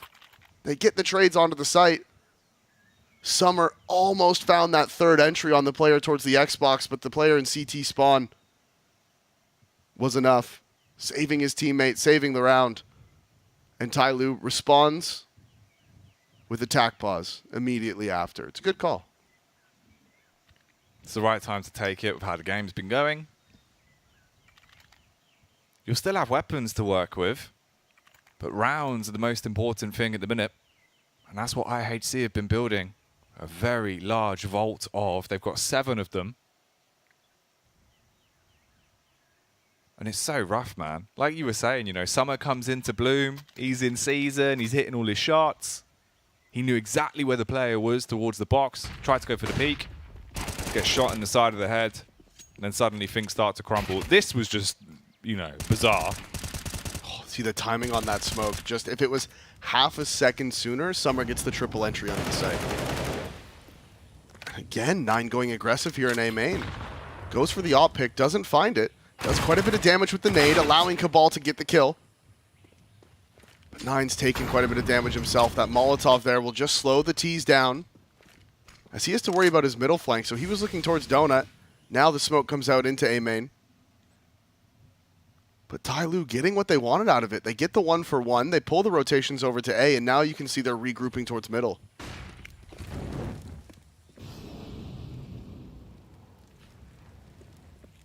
Walking out. Looking towards red. Expecting there to be a peek. Again, we see the similar play from Tyloo. You get out through mid, you wrap up, and you want to go for the B execute. Only one player there, really. That's going to be Techno. He's got a fast rotate in score if he needs to call for it. Has a smoke in his hand. They are coming on cave. They're going to be pushing their way up. That's the smoke. There's the frag. Beautiful reply, and he's ready for more as well, but he's divided between 2 angles, so his teammates are coming in. They're going to arrive in time. He gets shot in the back. Big spray down from Attacker for the double kill. Now you've got sight.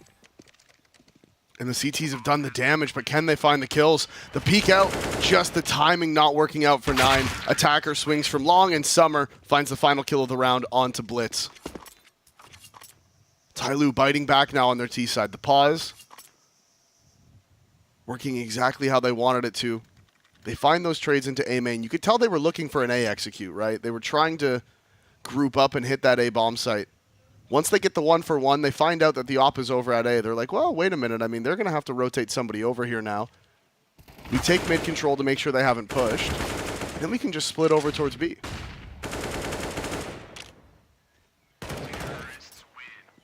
What sort of animals do you reckon lurk in that water towards T-Spawn? Oh, okay. So we were talking about this when the map came out originally. I think it would be pretty funny to stop sort of like the save meta, let's say specifically on Ancient, right, if there was alligators or crocodiles, whichever one. There's going to be someone, if I say alligators, there's going to be someone in chat like, actually, it's crocodiles in the well, whatever, I don't care. But one of them that just lurk around, and as the timer goes lower and lower, they come closer and closer to the edge. And if you're along the edge of the map, right, you're at risk of just being taken, you know? So you've just got like a murder of alligators. Yeah. That would be coming up. Yeah. Well, that's just the part where the water is. Yeah, obviously. yeah, no, I see what you mean. I see what you mean. The parts without the water, of course, it would have to be like a jaguar. That comes out of the the jungle. Yeah, yeah, yeah. It'd be like if you go to a theme park. You know, they have the people that dress up as like dinosaurs and stuff for like Universal or whatever, right? I can't remember the last time I've been to a theme park, honestly. And they're sat there in their big suits and they like lean out of a bush and they're like, all right, okay, or whatever the noise a dinosaur would make. Probably that's not probably like a weak bark. Ah, that's it. That's fine. What the thing is, how would we know? Well, we know that they were pretty much. Well, some of them were birds and some of them were like reptiles, right? Mm-hmm. So we don't. I think they can know what noises some of them would have made. I think it's like the bone structure for their vocal cords or whatever, right? Yeah. And if you like blast air through it, it like makes the noise. Because it's also kind of like how flutes work, right? Because you just get it designed in a way where it makes the certain sound you want. Right. Because it's like you got the Mayan death flute. That when you blow that, it sounds like a blood curdling like scream. It just sounds like death. It's like a screech. Really? Yeah. Do you think they used real human vocal cords for it? Well, they like just pop one in there. It's just a whole throat. Yeah. Who knows, mate? Who knows? But It's they look impossible kind of to know. wacky. You can just buy them now. Like Really? people just make them. Yeah, you can just get them anywhere. Sounds terrible. Mm-hmm. Imagine you're just like walking down the street at night and then there's just somebody in their house with their window open just blasting a Mayan death flute. Yeah, that's what. So whenever the foxes in the garden are just getting really rowdy at night, I go out there with my death flute and I just scream at them. That'll teach them. Yeah, that'll show them. Foxes are pretty skittish. But I'm sure the ones in London are just like a little savage now. London foxes are a whole different breed Yeah. of the fox. You know, they've grown up eating rubbish and scrapping in the streets against oversized rats. It's kind of like a Teenage Mutant Ninja Turtle like storyline. Oh, it's one of those. Do you think if you baited them in, you could catch them talking? Like you know when you're a kid after you see Toy Story and you like always try to like just like catch your toys like coming alive and stuff. You know? I could just imagine you as a kid like lurking in the corridor. Yep. And you just peep your head in and you're like almost going, Yeah, exactly. I'm gonna get you. Ooh, I'm gonna get you one of these times. Yeah. I'm gonna turn my back. You're gonna start moving, and I'm gonna spin, and I'm gonna catch you. Your mum's just sat downstairs going, look, we really need to have a serious conversation about Davey.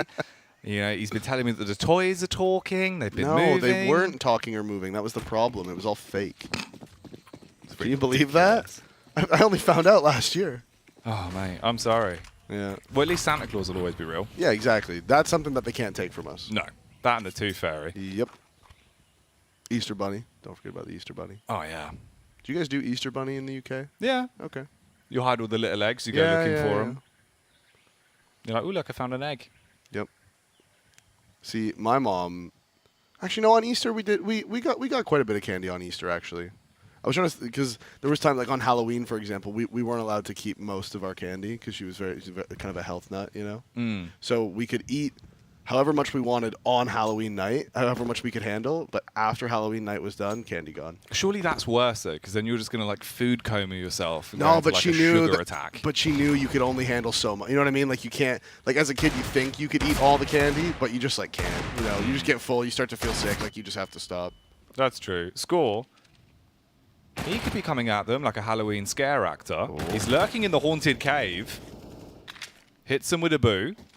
And that's the first man taking so much damage as his heart palpitations kick in, and they are waiting for the push to come towards them. Slowly with the opening pick onto Cabal. That's back over at A main, so this is going to be a big scrap, Davey, a real brawl for B. And the CZs finding the kills as Blitz gets the opening. Dan King's pushed up into red. They're hearing all of this noise, but it doesn't really matter. There's nobody who can respond. Gets the gun out, can't land the shot. Dan King gets the kill. Damage has been done to the T's, and the quick flank is here. Techno gets one. Ooh. Score swings out with the CZ. He's almost out of bullets, but it doesn't matter if you find the kills. Need to recover this gun as the smoke comes out towards Donut. They don't have the defuse kit, but they are moving forward. The off from Bentet. The jiggle peek is good. Doesn't land the shot. Only 13 HP and 36 for Slowly. Counter nades, flashes. They know they're both towards main now. They've heard all the sound cues. They've heard everything. They're going to boost up onto the tree. The CTs, they're running out of time. They don't have the kit, but they are pushing forward. They find the first, and there was no chance for Bentet. He was too lit. He was too low. And IHC bites back on the eco round. The force buy after Tai Lu broke their economy. Tai Lu did the hard part. They broke the economy of the CTs. And the force buy down 4 versus 5, and they're still able to find the round. And this is an impressive CT half from them, really. The fact in a round like that, where you're just going at it with Deagles and CZs, and you do get the round, and also the AKs, of course, that you've been able to scavenge, and the AWP on 9 for absolutely free. This could get rough for them. Change of pace as well. 9. When he's had the AWP, he's been going for the fight towards A main time and time again. He's done it 4 times now on the CT side. Here, instead, he goes to middle with it, and the nade will do the damage for him. A ton of nade damage onto attacker. Cabal is here completely by himself, though. No rotation is nearby, and they're popping out A. He's been blinded. He's trying to take these fights, but he hasn't been able to see anyone. They've pushed all the way out into the site. Nobody crossed to the right side as Blitz finally answers back. He finds the second, the flick. Can't connect the spray on the bomber. 3 versus 3. The smokes are good to isolate the CTs, and now the fight slowly pushing forward. Techno, headshot, trades it back, swings out for the second. 100 HP on 9. And Techno, they don't have that kit. They're going to need to recover it. And Techno with the AK from CT spawn lands 3 headshots. And again, IHC, despite being down a man, pick up the round. Techno. The Technomancer there, wielding the AK to perfection. Slaughters them. And that's a 9th round. It looked a bit dicey at times. It was a lovely 2K for Blitz, and then Techno just took it over the finish for them. That last headshot of the Bentet, man. Rough. Swing out the one. It's just he just kept all right, wait, and swing in one tap, and swing in one tap, and swing in one tap. Crosshair placement was really good. Yep. That's all you need. So Tyloo figuring out what exactly they want to do. They're going to go back towards B. Bentet, he's straight in. He's out the doors. The rest of them are going to be lurking. They know that they've been getting a bit aggro towards Cave at times, and this could be another round where that will work out for them. They flash him through. He clears it, but doesn't really get much info. No, and in fact, the info's probably going to hurt them because he swings out and he sees absolutely nobody. So they don't rotate that third player over to the B side, but Score swinging out, finds the headshot through the smoke, slowly goes down in the spam as well. Dan King dropping from that spam through the wood. And Score hasn't even lost any HP off the back of it either. He's just been killing people who he can't see. And again, the spams. Bentet going down to 38. He's going for more and finally answered back by Bentet. Attacker finds the player as well inside of the site. So there is just one. He's inside of the cave. The rotations are coming in, but the headshot from Attacker denies Blitz, and it's a 2 versus 3. They're on the flank, but the T's are watching it. Techno runs straight through the Molotov. Oh, he does pull off the 1v1, but now it's just all on Cabal. Can he win out in this round of sheer Mortal Kombat? He is looking for a different gun. Grabs the M4 off the ground. That'll be the HE thrown over as well onto Long.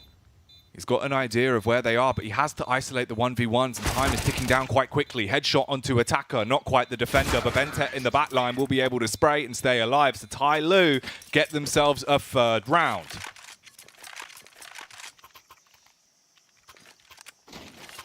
You'd think after what happened inside of Cave or Score, he was able to find 2 opening picks, one through the smoke and then one through the wall. Ton of damage onto Bentet as well, but he just got greedy. At a certain point, you don't have to keep fighting this. You found 2 opening frags. Just back up. Hold control of the Cat. Hold control of Jaguar. Back into Cave. Everything's fine. You don't need to do anything crazy. He goes for more, and Bentet finds him through the smoke as Attacker found that opening in the site. And Tyloo have been the ones who've been losing the rounds where they have the man advantage. But there we saw IHC in a 5 versus 3 that they ended up dropping. A little bit overzealous. I was with you. I was thinking, once you get that second bit, you can back off, play inside a cave. You've got such a big manpower advantage. Didn't go that way. And overall, the round was Tyloo's. Now it's just Pistols that is out for IHC.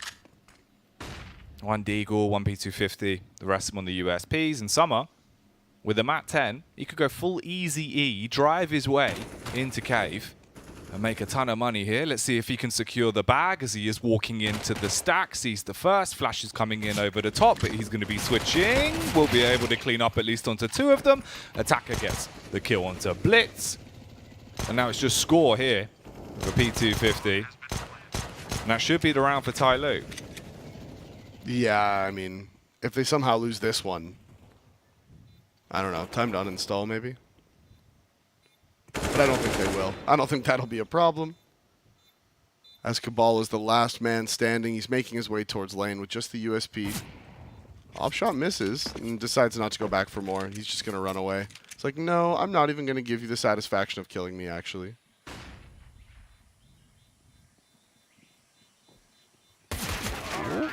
And then he does. Tried it. Yeah.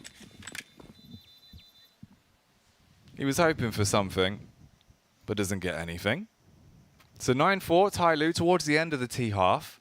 At least they've been able to get a couple of rounds because you need some kind of buffer. Funny thing is as well, this is now dangerously close to the result that we got on the first half of Mirage, right? That was a 10-5 half. Obviously just with them being flipped, with IHC being on T side to open it up. And it's been a decent CT half so far, right? They are up 9-4, but it's Tyloo's map pick. The map is very CT-sided. So if Tyloo can close this down, make it a 9-6, they'll be thinking, all right, great. Awesome half going into the CT side. Difference is here as well. IHC, normally you've had the aggression from 9 towards A main. He's been able to find an opening pick, create space for them, or you've had at least players on site.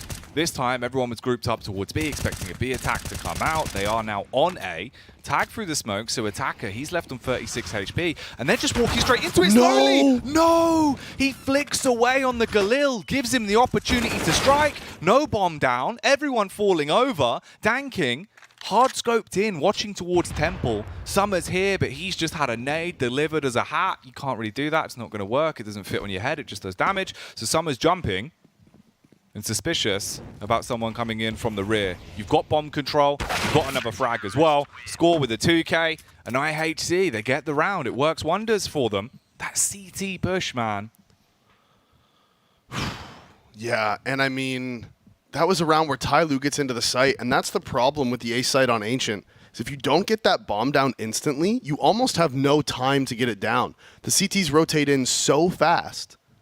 And everywhere, there's nowhere to plant with cover, right? No matter where you're planting, you're open to somewhere.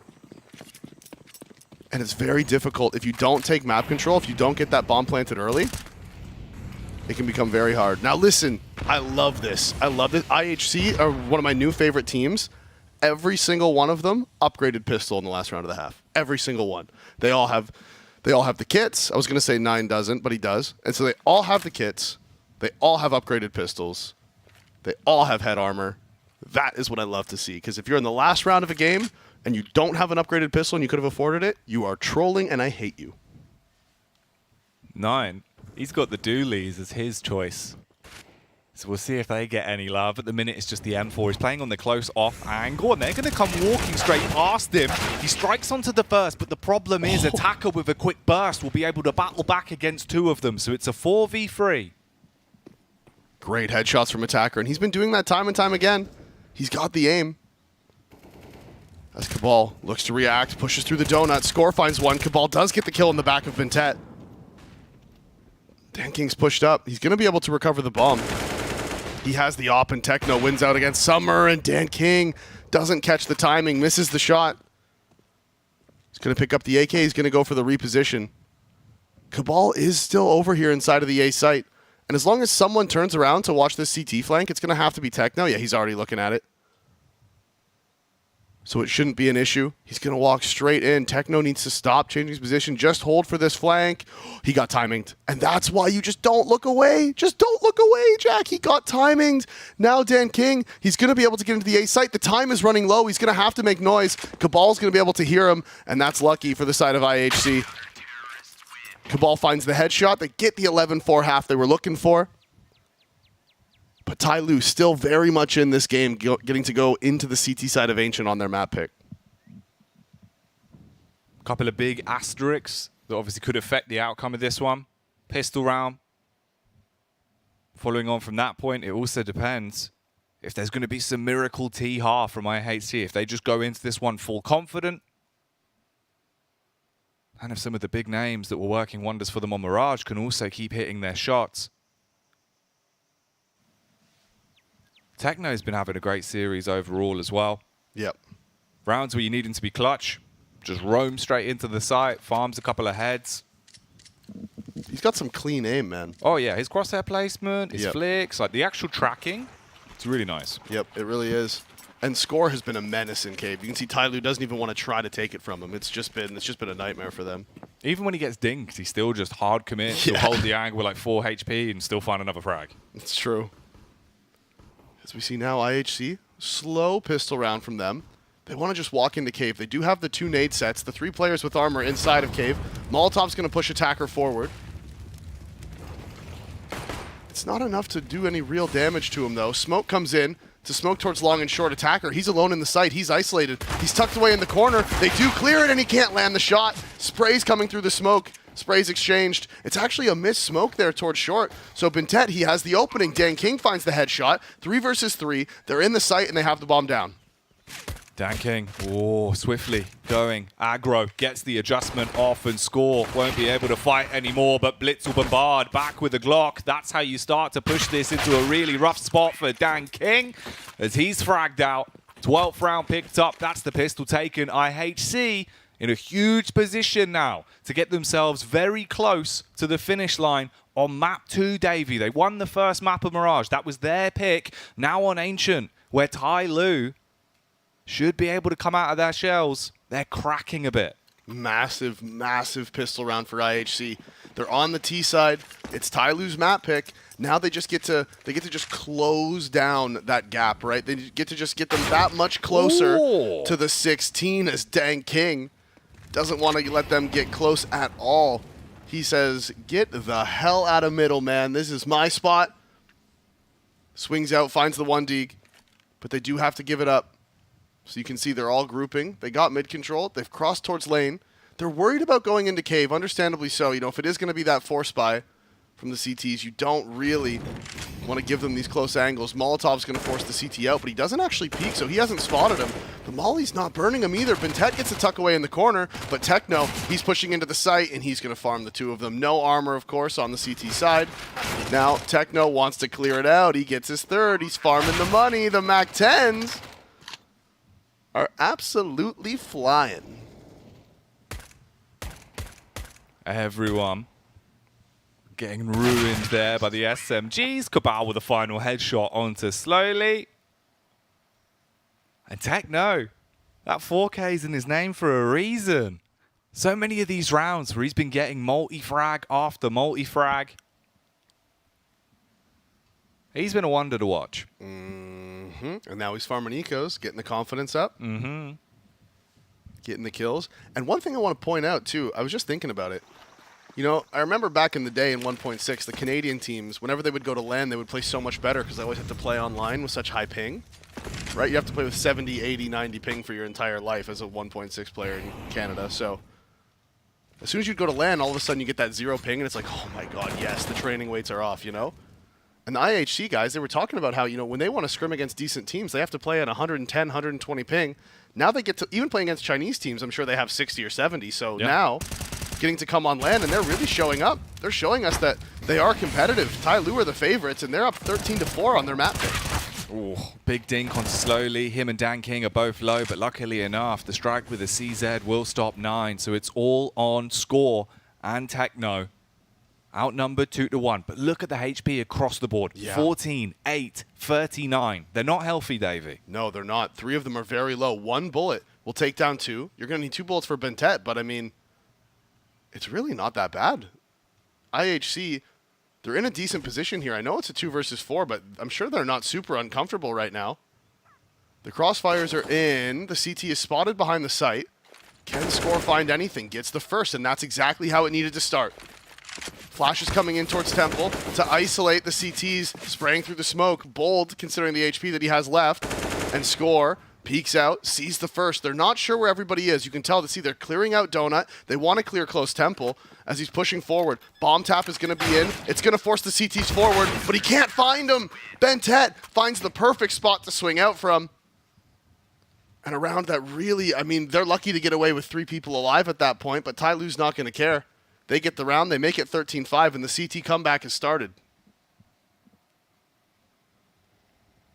Very losable round as well, with how low they all were. Oh, super lose. If the time, like, it's just half a second in either direction, and IHC just get 2 free kills right there. Especially when he spammed the smoke, man. When he was going for the taps, I'm thinking, yeah, one of these is going to hit at that point. Suddenly you're in a 2-on-2. Yep.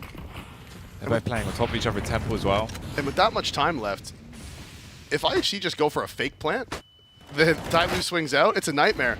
Speaking of nightmares, the flashes are perfect as Summer goes down, and the Tech 9s, the MAC-10s, they're pushing into the site. Dan King is looking to answer back. He's going forward, he spots the bomber, but the flash is good. He has to turn. The flank is absolutely massive. If 9 gets that kill, this round could fall apart. And again, Tyloo, very, very close, but the rounds are all that matters, and they pick up another one. They were trying to be worldwide choppers with the Tech 9s. They got the entries, but that's all you're going to get. After that, it goes back in favor of Tyloo. They keep it relatively clean. You just got to take it a round at a time now on the CT side. One after another. Keep putting them together and bring back that scoreline.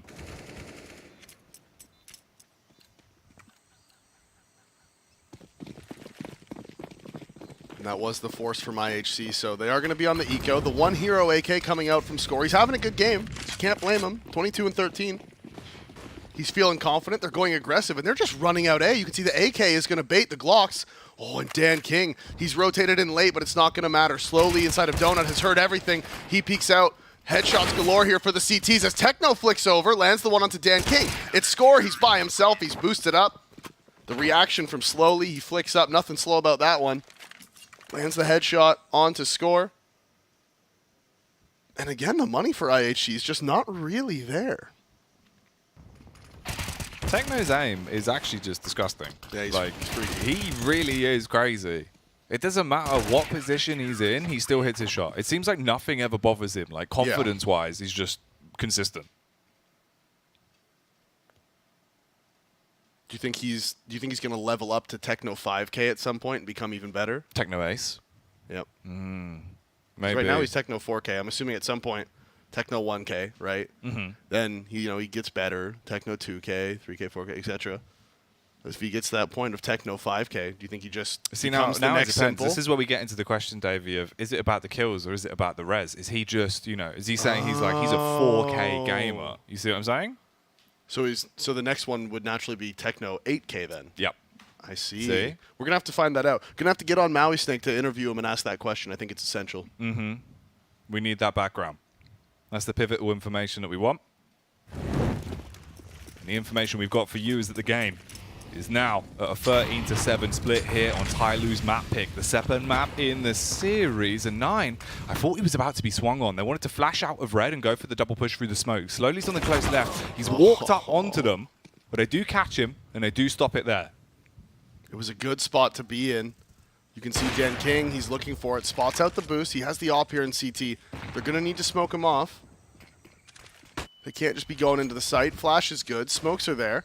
Counter flash from the CTs are actually good. And IHC, they're not taking any space. They're not taking any map control. It's allowed Bentet to rotate in. He swings out, finds the first, and the rotation from Summer and Bentet. You can tell he's not an A1 user. The accidental right click doing him dirty. Cabal in the 1 versus 2.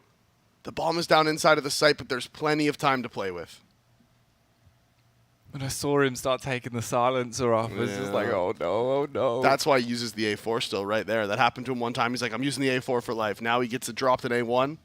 It happens to him again. That right click slams the mouse. Yep. I wish you could unbind it, but because it's your scope, you have to keep it. You have to keep it in. As Cabal goes out a little early, Attacker finds the kill. Tyloo grouped up. They push him. They find him, and they land the shots. So Tyloo goes up to 8. IHC still in control of the game. They're still, they're still in the lead. They have that 5-round cushion. But again, they're going to be on the eco here. So Tyloo's getting closer and closer to double digits, just slowly closing that gap. And like we saw Mirage, they're no stranger to dragging these games back out, right? Nope. Like, they can do it. You just got to keep going. And get disheartened, don't let it get to you. Slowly with the first onto Cabal this time as he pushes out on a solo mission towards A. Good response from Attacker as well. Fights towards the cave. His spelunking days are over as Blitz will hit him straight in the noggin. 9 grabs the Deagle. I mean, maybe if he gets that pick back round on the Slowly, he could have tried to go through middle. Instead, he's going to turn tail and fight, but Bentet will be able to best him. So 13-9. Coach really getting into it there. You saw some big claps coming out.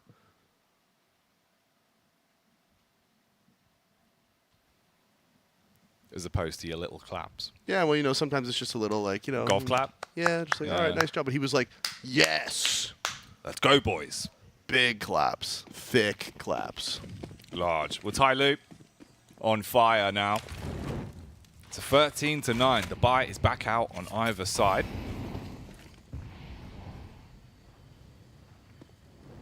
Curious about this as well. Slowly. Is he going to do an IHC play onto them? Yes, he will. He'll push straight out, peeks over the back of the Molotov and hits the headshot onto Cabal. So that's a first frag and the smoke at main. You can go back now. You know you've got an advantage.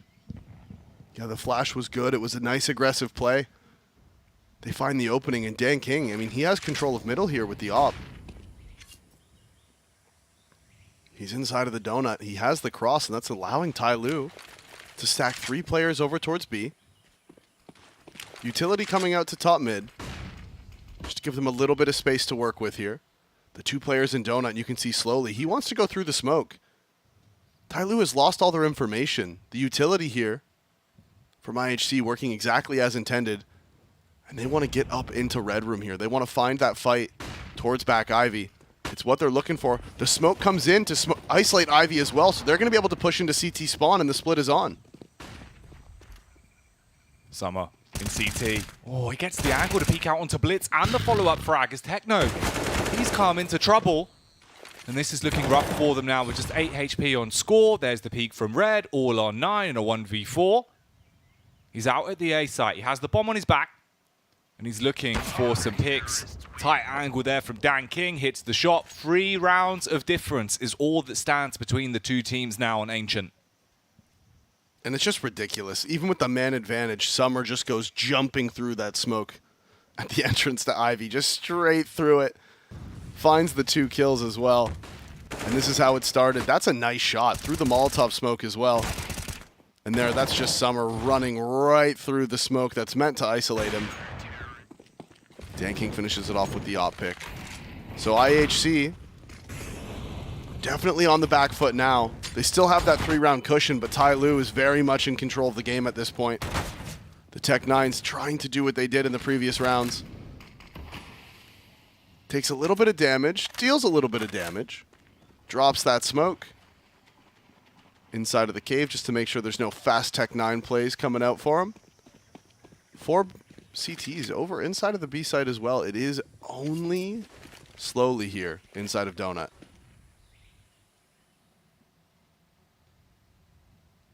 You got 3 smokes, 2 flashes, and then a truckload of pistols to make a play off of this. Only just hit a minute on the clock as well. So there's always an opportunity. They do smoke the front of main. Blitz will flash through it, and then they're just going to bombard their way into the site slowly. He's got to be fast on the flicks. He can't afford to miss his shots and let them get close to him. That's when it could get rough, but he's not going to. Hits free. Back up a Bentet's good for 2 of his own. You deny them getting kills on the pistols. You don't have to rebuy. You keep things clean, and you get another round. And now it's getting so tight here. Yeah, Tyloo has been just closing this distance, and this is what I was talking about on the CT side of Ancient. Yes, IHC got to a good lead at 13-4 at one point, I believe. But on the CT side of Ancient, man, you can just string so many rounds together, and there's rounds where the Ts can't even get a single kill. So you get to build up so much economy. You take a look at the money from Tyloo right now. The lowest player is Attacker with 53.50 after the full buy.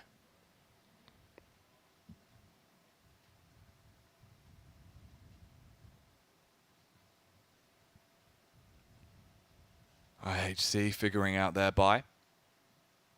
They will all just stick to the Kalashnikovs. Full utility. Tyloo, CT size been working for them. 2 rounds away from having it set. Locked in, 13-13. From that point, they can get control of the game for the first time since this went live.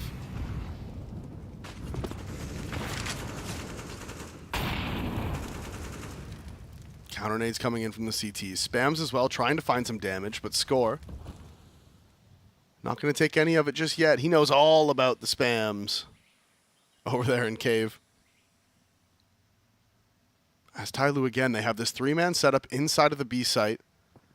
There was a moment there where they actually had no eyes on middle, but now slowly is there inside of the donut, just making sure that no crosses come in. Nothing will happen. Flash from his teammate in CT spawn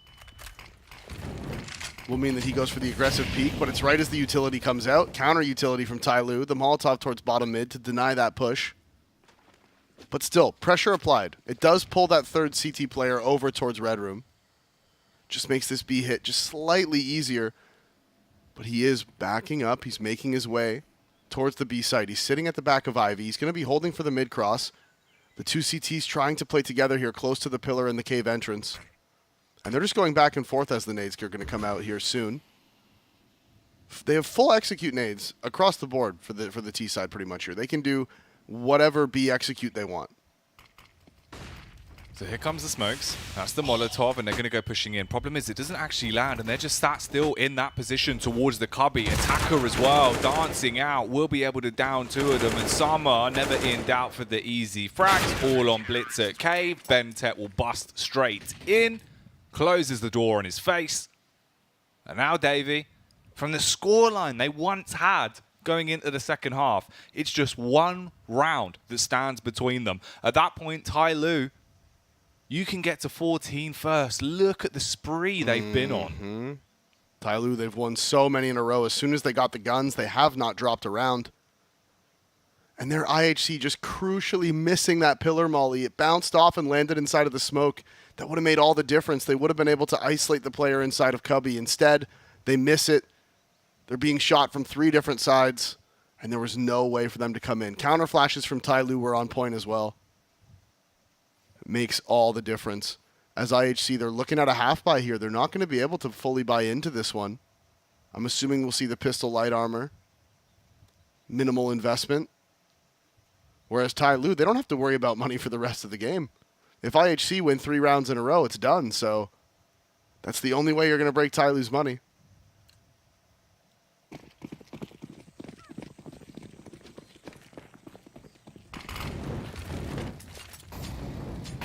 IHC. How are they going to change this? Unfortunately for Cabal, he won't have an opportunity to change his playstyle. Runs into A main and gets put in his place immediately as Dan King will hit the shot on the AWP. So you're already fighting an uphill battle 4 versus 5. And Tai Lu has found these openings so many times throughout this game. Even on the T side, when they found the openings, IHC would just win with the man down. There's now 2 players stacked up here. The flash to try to allow them to peek, but they don't want to go too aggressive. They don't want to take that risk. The counter smoke is good. It's almost impossible for Tease to go up the ramp when that smoke is down.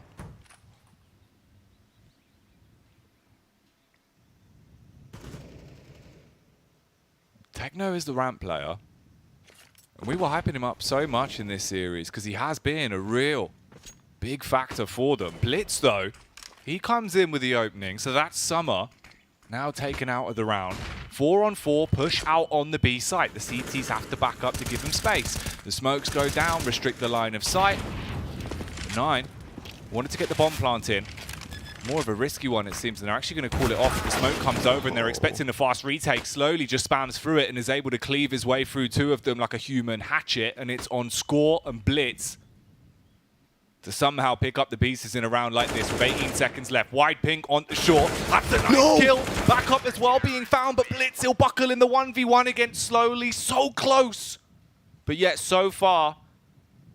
Double fist bump from Bentet because now, Davey, they have ground the game back to 13-13. So unbelievably close. And again, IHC just not getting that bomb down while they have their smokes up.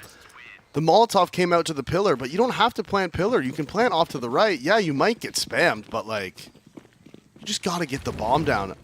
You have to go for the plants while your smokes are up on this map. If you wait it out, you're screwed.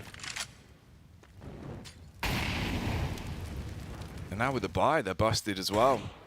Tech 9, 3 Deagles, bit of utility here and there, whatever you could fit into the pockets. Blitz with the AK, he's walking up mid, just going contact, but slowly he's ready for it. The damage dealer from the donut, and he will put a hole in him. Yeah, Blitz going for the 1 taps. Lands the tag onto Slowly, but not the headshot. As Bentet also answers back with this re-aggression in red. Smoke is going to come out to isolate him, but they're still down 5 versus 3. There's a minute and 5 seconds left. They have 1 smoke, 1 flash, and Tai Lu firmly in control. So secure this round. They'll have the lead in the game for the first time. And it will go 14-13 here on the second map of the series. IHC took Mirage, but now it looks like we could be going to Inferno.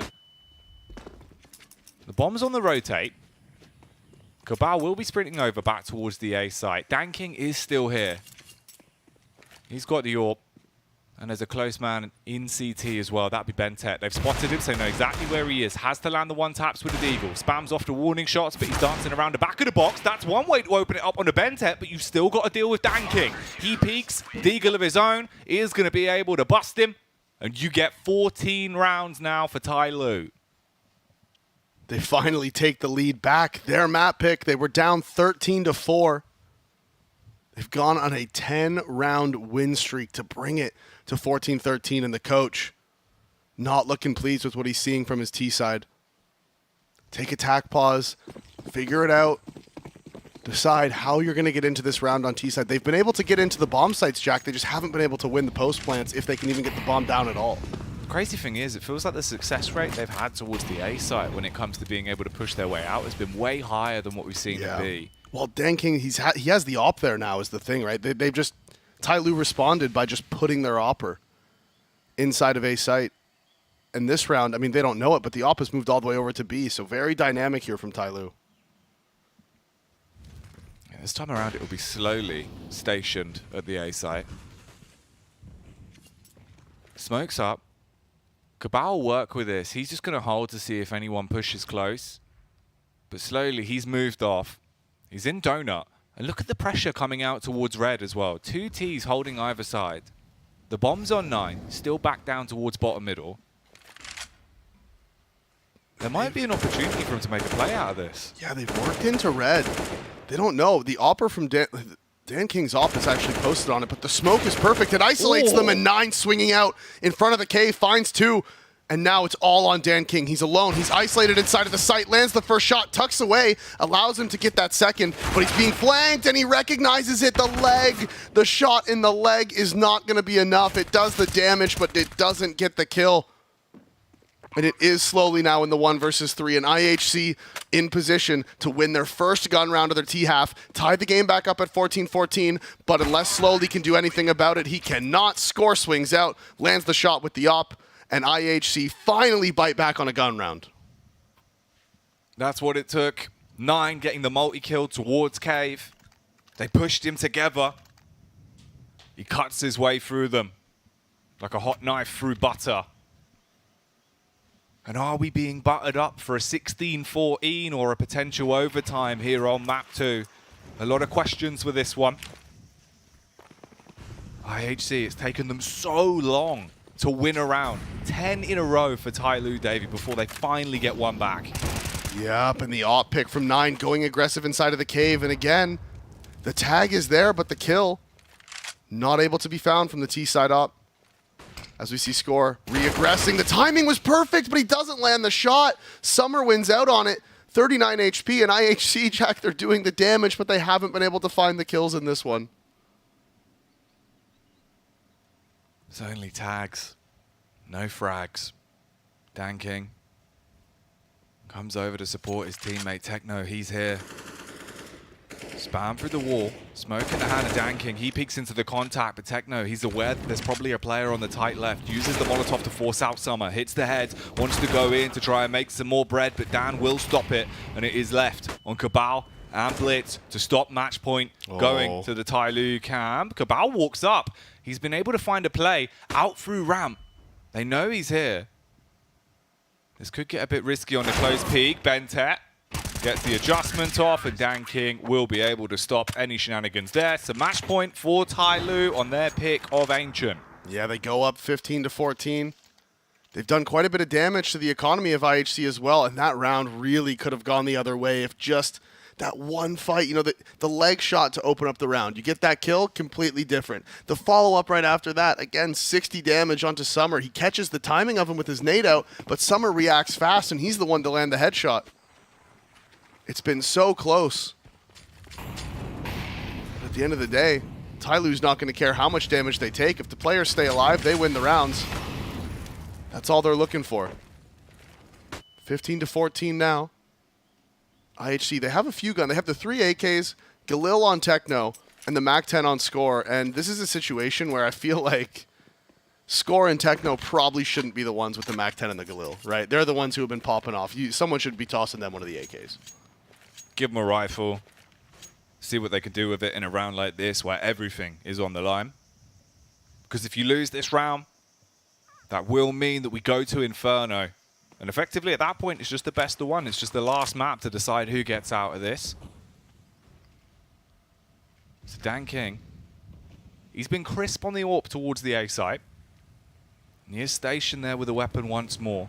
Support towards Donut from Slowly. Smokes up, but the T's creating space, starting to move their way up. And they want to work together on this one. Slowly on the close lip. Oh, headshot through the smoke for 9. All right, here we go. Now Dan King, he's got to reposition slightly. He knows he's being pushed from 2 angles at once, firing off the warning shots, but none of them connecting. He's going to drop to the SMG. The bomb has been planted, and Bentet rocks up to the party. Punishes on the first man, but can he find anything else? The re-smoke is perfect. It just slows everything down, pushes Bentet back. You can see Attacker, he's going forward. He wants to attack the T's, but Score lands the headshot with the A1S. He's tucked away in the sight. Flashes are in. They're not going to blind him. Bentet is so low. They need to go together, but they have to find the headshots quickly, and that's exactly what he does. Eventually gets traded out, gets dropped. Summer, he's pushing forward. He has the kit, but he doesn't have the utility. He doesn't have the time, and he doesn't have the resources. That is it, IHC. They left it late, Jack, to win their first gun rounds, but once they did, they pushed it to overtime.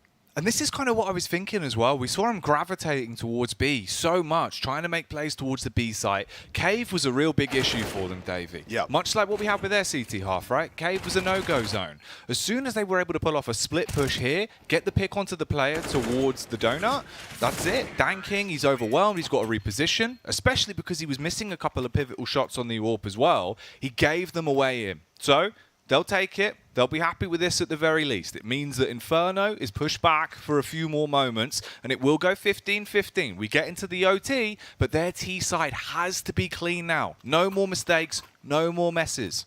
And crucially as well, of course, this is Valve overtime rules, so it's 10K overtime on the T side. If you win, you win the first gun round. It's like, okay, all right, interesting. If you end up picking up the second, the CTs are broke for that third round.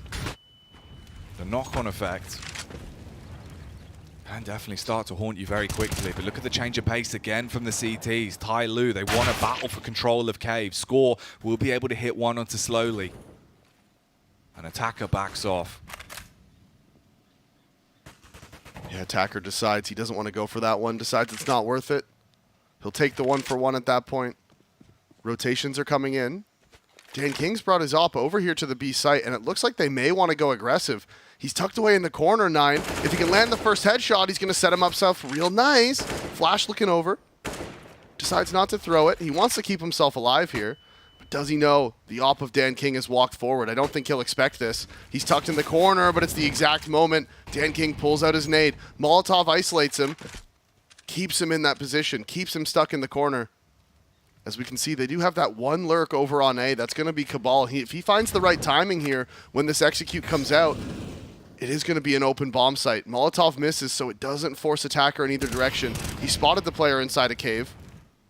And this is just so back and forth. And this timing over here on the A bomb site is going to be absolutely huge. Whoa! No! Oh! He looks back behind the box. He's going to peek into him, but he hits the shot from Temple. Cabal wins out on the fight. And the bomb is scurrying as quickly as it can to get over towards the A site. Dan King, he's arrived in Temple, and he's going to be praying that this shot hits. 9 seconds as the bomb's going to be planted. He wanted to deny it, but Cabal comes flying round the corner like a micro machine, hits a massive headshot, and it's all on Attacker. 1 versus 4 as well. He might even be considering saving this M4. He's not going to be able to retake this. He does have the kit. He's about to be flanked. And that timing on the A site, saying it all came down to that. If Bentet kept holding his angle, he would have spotted Cabal walking out. Cabal would have died. It would have been a 3 versus 3, and the T's would have been forced into the B bomb site. Instead, he looks away to check main at the absolute worst possible time. So Cabal finds the kill. And this one here, that was so... If Dan King lands that shot, they don't have time to plant. That's it. It's round over. That's all he had to do.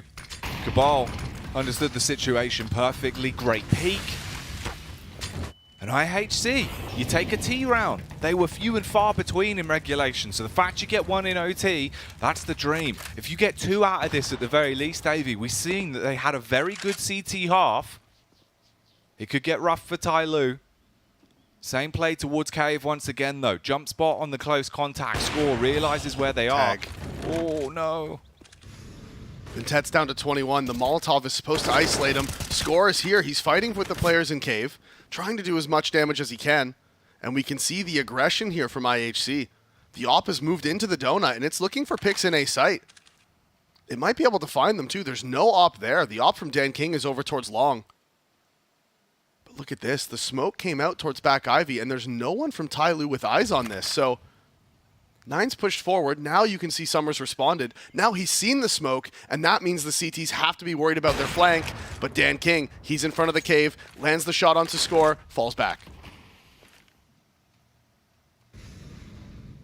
We've seen this time and time again as well, where it gets late into the round, final 30 seconds, things go a bit wrong towards the B site, and IHC start to panic. And you can't afford that here. Nine, he's been waiting for a pick towards CT for so long, and someone's finally walking into his awaiting arms, but he misses, doesn't deliver the frag. His teammates have arrived on deck at the A site, but he jumps back into CT. Bentet still waiting to banish them from behind the box as well. Slowly takes the fight. Bentet arrives, and it's all on Nine with nothing more to do in this round. Just a matter of staying alive. He might be hitting some sick shots, but the round's gone. The round is gone. Tyloo ties it back up. And IHC, when they were running into that site, they didn't know where Bentet was. He was behind the box, but he could have been in A main. He could have been in Temple. He could have been anywhere. They had a smoke. They need to drop that smoke in the middle of the site and force Bentet to spray through the smoke to try to kill the bomber. That is the only way you're going to be able to get that bomb down and potentially play a post plant. They didn't drop the smoke. They didn't go for the plant. They tried to swing on the player in CT, and him and Bentet just crossfire them, take them all out, and Nine had no chance. But crucially, actually, Nine missed that shot on the rotator in CT spawn.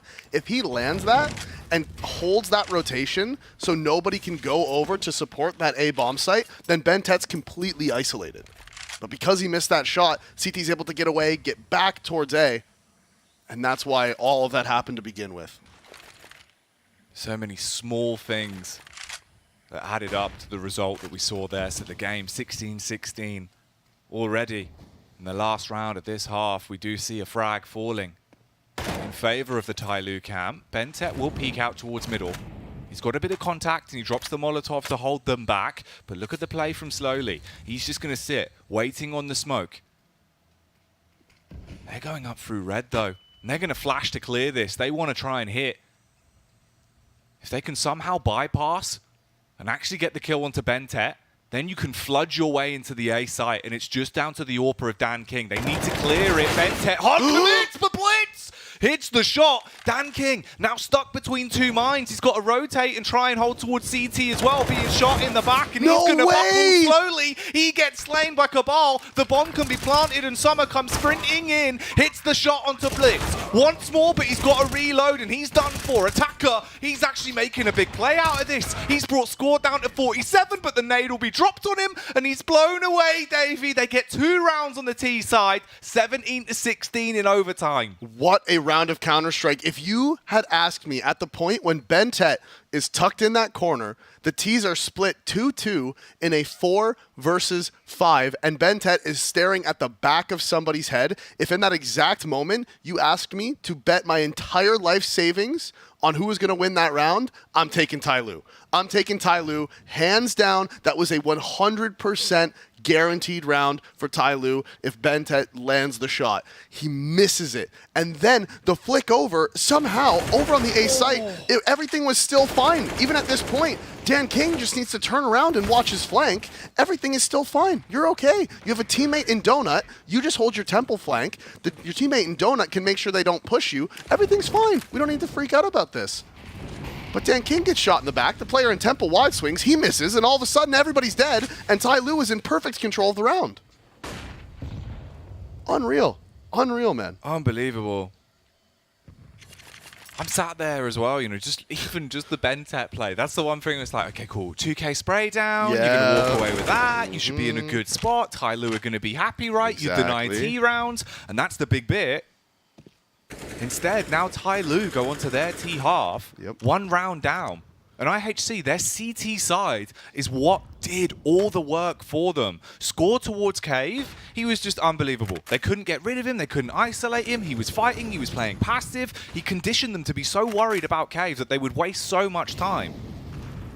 And now again, they're using this utility, they're clearing it out. They know he's no longer playing aggressive, and you can see the bomb is working towards A, so this looks like it's going to be the split. IHC did this time and time again against Tyloo. And now you can see they have 4 over towards B, so they need to react. They're going aggressive towards the ramp, but I don't think it's going to be in time. 9 is completely isolated. He's on the A side. He finds the first pick, drops his utility, needs to get his gun back out. They're scaling on him. He lands the second. There's a player in the site. He doesn't realize it. Summer gets the trade. It's 4 versus 3. They have the site, and the CTs are on a very fast flank. They're sprinting their way around. But they're going to be somewhat divided. You have to wait for the smoke as well. So Techno, he's just holding towards the lip of CT. Flash in the back line, but BenTech goes undetected. Hits the headshot onto Cabal. Peeks back out on the middle, Massive. but Score will trade. And now it's a 2v2 from the site. King fires off the warning shot, and he goes down because of it. It's all up to Summer. He's got his own AWP. But will he be able to take down the 3 IHC members? No, Techno blows him to bits, and that's going to be the round for IHC, Davey. Tyloo, time and time again, they're in round-winning positions. They overpeak, they miss their shots, they lose the round. BenTech was perfect. He didn't need to peek mid at all. He's inside of the donut. He's behind the nut itself. He's right there. He's just sitting behind. He's like, yeah, come clear me. Come and clear me. But no, he swings out to the left. He loses his fight. Dan King holding the flank. The jiggle peek from Blitz was perfect, and he misses the shot right there. And that, oh, look, that's heartbreaking. Absolutely heartbreaking. Tyloo should have closed this game out by now. Instead, now they are staring down the barrel of 2 match points. Tyloo potentially dropping the opening game here of the Asia RMR, and that would be a massive upset. If IHC can get one more round over the line here, we don't need No! to go through it. What's going on? Go in Cave slowly. He hits the shot and Summer follows it up. All of a sudden, there's only 3 CTs left alive as Tyloo get 2 picks instantly. What is going on in this game, Jack? I'll never understand. The spam from lane finds the second. Score gets caught pulling out a smoke at the exact moment the Tyloo player swings. Slowly winning out on the trade. Pop flash is going to come in. It's going to be good. The player's there. They're waiting for it. The flash is in. He's full blind. He pushes. He gets one, but Attacker was playing anti-flash at the back to make sure they do get the trade. 9 is rotating through middle. He hasn't seen anyone. He now knows it's the B play, but Blitz is here by himself, starting it off well. The op of Dan King goes down. Counter flash is perfect. Blind players still scaling forward into the site. The smokes are up. It's going to give them the chance that they needed. Blitz trying to land the spam on the player through the smoke. Can't find it. A little bit of damage done to Summer, but it's 2 versus 3, and now the post plants are in. They've got to wait for the smokes to dissipate. The lines of strike restricted. 9 suspicious about a push from behind as well. They've played 2 players inside a cave, 1 behind the box. They might not expect the second man. Summer, he shoots over the top. Tag through the smoke as well from Blitz. He needs to aggress on ramp, clean up with a kill. No! 9 somehow hits 1 shot as well when it's all on Attacker. They shouldn't expect it to be there, but 9! The flick! Oh my god, he turns on a dime, Davey, and just ruins him. What an upset. What a way to finish it. IHC. Oh! They look damn good in gold, and they've gone bold in a game like this. The 2-0 against Tyloo. One of the biggest upsets we've seen at the RMR so far. Tyloo, heavy favorites to win the whole thing, to go through with that first seed. Instead, IHC come in and look at, they have taken the wind out of their sails, Jack. They have absolutely caused a massive upset. And the way they won those rounds, those last 3 rounds, I don't even know what just happened. Blair's going to have to tell us what just went on. I've got no words. I've got absolutely no words. Everything was just absurd. The rounds were just ridiculous. And the fact, Davey, they play double cave because you're not going to expect it. And that's how it ends with a no-scope. James, please, just deal with this. I'll do my best, Jackie and Davey. What a game that was. Tyloo, right? Their map pick, Ancient, we're expecting something pretty damn good to come out from him. IHC start off on the CT side. We talk about Ancient on the CT side. 11-4 first half. Then they go onto the T side, get the pistol. You're thinking, okay, Tyloo's done for. Then Tyloo win pretty much every rifle round until we get to those final numbers, the final crunch time for them to take it over the line. We end up in OT, and we actually see IHC get the win. Blair, come on, man. Help me understand. How do we break this one down? Okay, all right. Let's start from the first half, right? That was a pretty good showing from IHC. You could clearly see on the CD side the way they were setting up. They're going for some, aggressive plays and whatnot. They knew how to play this map. They were very comfortable with Tyloo going for the map pick. That being said, there were many rounds where Tyloo got the bomb down, but the retakes are so very solid from the side of IHC. Switching over to the second half, I have to say, I think Tyloo's CD side was fantastic. I think they got the bomb down only once in that streak of rounds Tyloo got. In the final few rounds, though, like, something happened. That was I can't. It's inexplicable. I don't understand how they won a few to start. The final round right there, a 3 versus 5, ending in a no scope. Like, how did that even transpire? Some of that, lovely Asian Counter-Strike right there. I think it was a good game in terms of the quality from the individuals on the server, especially this guy, 2 maps in a row showing up. We spoke a little about him coming into the game. His rating the past 3 months is 1.31. Yeah, he's playing against domestic teams and not really against top-tier European opposition, but he's the best coming out of that region right now. He's looking hella hot on the server. Another thing I want to point out right here is I think IHC got a little bit lucky. They won both pistol rounds, converted both pistol rounds, and they still ended up just about winning the game in overtime, right? I felt Tyloo were a little bit better on Ancient, as we kind of expected as well. This was the first official match ever from IJC as well. So all things considered, they're going to be super, super happy they won. Whereas for Tyloo, they kind of let this one slip out of their hands. No, and now it's really scary for Tyloo at the same time, right? They are going into that lower bracket. James, in 6-7 hours they could be out? They've got to be able to unpack all of this, regain their thoughts and understand what the hell's going on, while IHC are going to be sat there sitting pretty, very happy and enjoying this moment, because they are not almost a sure thing, that anything can go wrong, but you're in a damn good spot. You've got multiple chances to go to that major now. Yeah, absolutely. For IHC right now, the fact that they're in the upper bracket, they just need one more best of 3, which is most likely going to be against Renegades, right? And even don't jinx it. Like, most likely it should be against Renegades. We'll see. But that's the thing. This is when things are going to get a little bit more trickier. For IHC, they played Tyloo multiple times in the past, the regional rival, so to speak. I don't think they've really played against any of the Australian teams, so to speak. And these are teams who are, don't get me wrong, LFO, they've been playing in EU for a while. They're a very solid lineup. Renegades are the best team right now from Australia. And I'm going to put Renegades above Tyloo as well. So it's not quite done yet, but at least for now, they have managed to come out on top with the first test.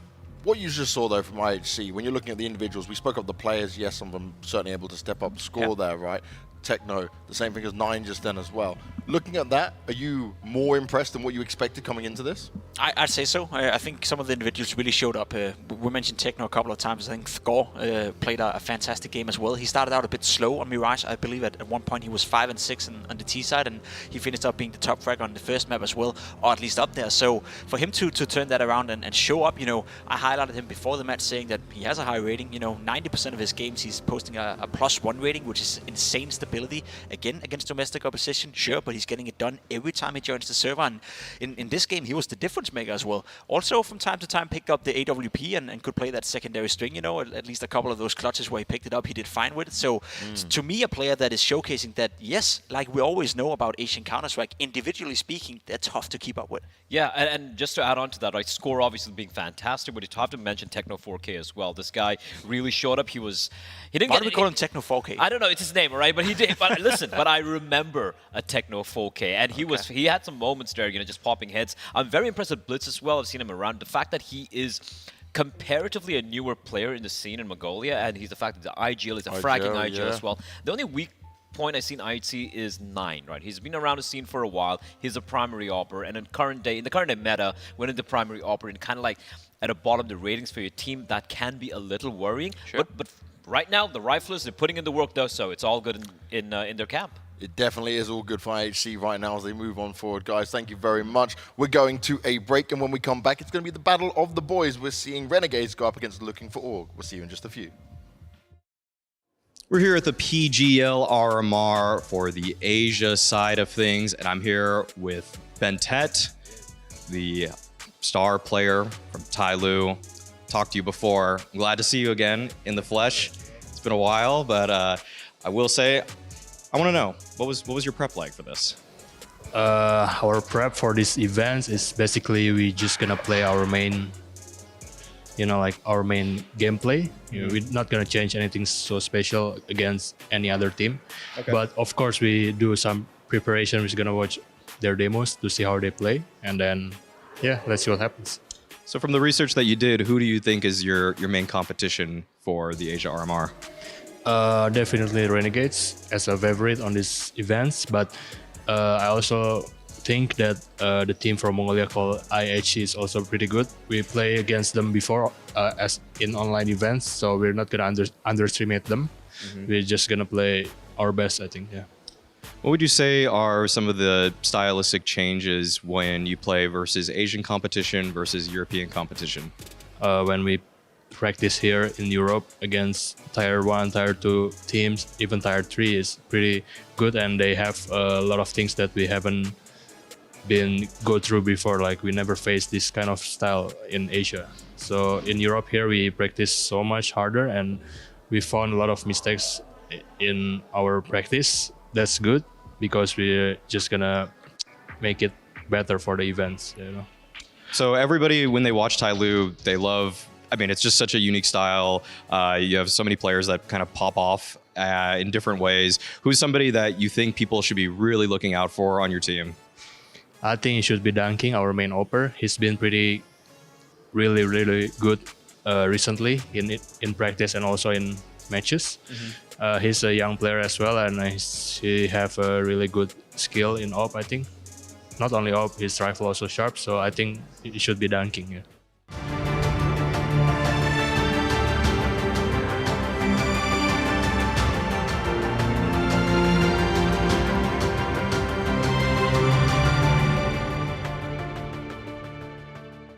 To succeed in this game, you need to invest in yourself. Be daring. Innovate. Calculate. Never hesitate. Follow your instincts. Don't follow the crowd. Back yourself. Bank your wealth. Analyze, strategize, and galvanize. Now is the time. Take your shot. Let's go. Battle is on. Burst RMR views with a double bonus. Get insurance for single and combo bets, both up to €20. Fire up with GGBet. GGBet, this is real.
We're going down under for Renegades taking on Looking for Org. And we changed things up once again on the desk. We've brought in the man that can fix EG. Professor, you've been claiming this on the forums? Yeah, I mean, I put out some thoughts there, asked for other thoughts, and we'll try to help the org kind of figure out things. They're still in it. They might win on the B stream. Maybe tune into that if you don't want to look at us, or maybe put us on mute and just have that one on the side as well. Good save. I think that's the best option. There we go. You're learning slowly. You can enjoy the visuals here, and you can enjoy some casting on the other side. That's what it's all about. But we're about to enjoy the Aussie boys go head-to-head. It's Renegades taking on Looking for Org. And when we're looking at these teams, right, Renegades have been the team that's always been able to qualify alongside Tai Lu. But you know what? Let's bring on the Renegades.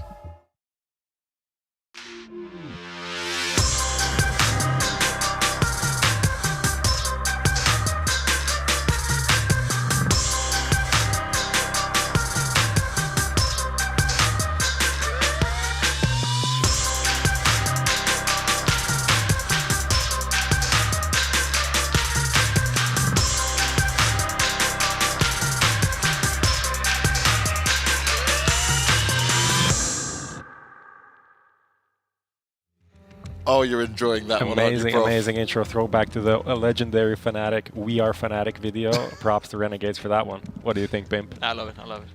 You expect this from the Renegades, right? They always have some fun with the camera, always have some fun on their videos and stuff. That was in a good mood. Yes, that's what we want to see. That's why we're in a good mood. We get to cover them right now. Is Chad Australian as well? Oof. I don't think he's been always living in in Europe for quite some time. Yeah. We've converted him. We've just taken all the happiness Those years out in of Germany ruined him forever, I think. Just Germany, not Yeah, Malta then. of course. Okay, that's why he has to go sit in the sun again. You know, he's trying to find the balance between it all. But Renegades, right? A team that has actually, stayed within their region now, no longer playing in the North American side of things. They are dominating this region time and time again. But what do we think of them coming into this one? Because it's been some time. I mean, they have been dominating the domestic competition. Essentially, just looking at some numbers, the last 17 events that they played in Oceania, there's like either tournaments or qualifiers for international tournaments. They won all of them. So that is 17 tournaments in a row that they won. That's strong.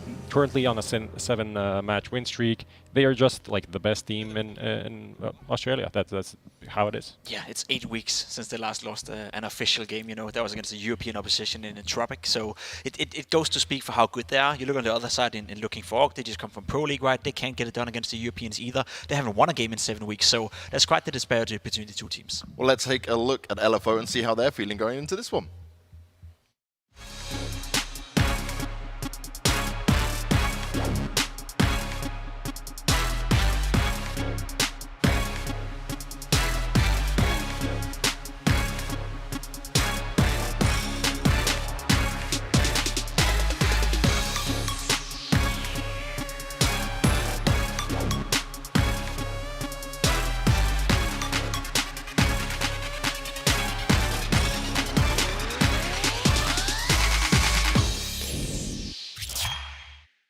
I love this because even the producer's just laughing in my ear while he's trying to compose himself during this part. That was Because me, actually. you know the thing that's going on here. What did you right, say, is Pimp? the- Share it with the class. Share it with the class, Pimp. I just love these intros. It's good. There's a good move, good vibe. I'm all down for this, right? Some of the other teams can learn from our Aussies in this. Pimp's now just kicking Prof off camera as well. I'm just going to throw under the bus some more, Pimp. No violence on my desk. Don't make me come over there, sorry. child. Stay in your lane. Prof, anything you want to say to him? No, we're all professional here. We need to talk about this team, talk about this man, 34 years old, still fragging. Like, he was a guy that was playing before Sponge, and he's playing now still. So, APOC there on the screen. Sterling, their upper, he's the man to watch for me.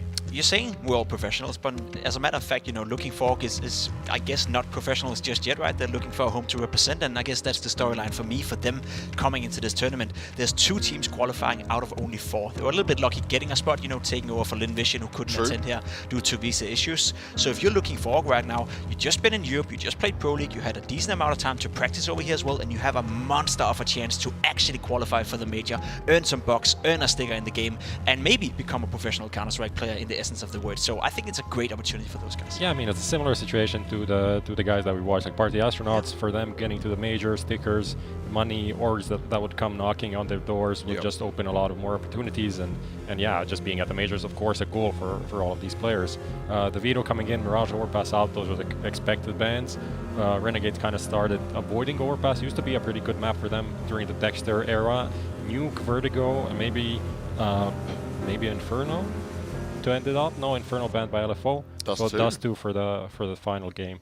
Well, I mean, it's a solid map pool, I feel like, for both teams. Nuke a map I feel like both teams really like, but LFO just decided to, you know, go with their strengths, what they feel comfortable on. Yeah, I mean, these 2 teams, they played against each other a lot, you know, in recent times as well, historically speaking. We do go back to 21, though last time they didn't go against each other. Not that reason, right? But that's part of the game. They don't really play that many official games. So I think these 2 teams right now, despite, you know, not having played against each other for quite some time, there's not a lot of practice, you know, going on, I would assume, in Australia. So they must know each other very well when it comes to the map pool and how they want to approach the game.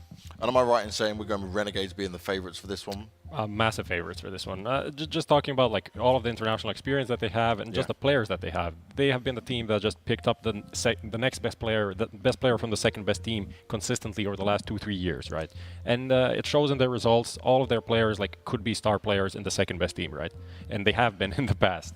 Essentially just like a super strong, individually super strong team. And they have also, it's not like they don't have anything else to offer. There's some depth to it.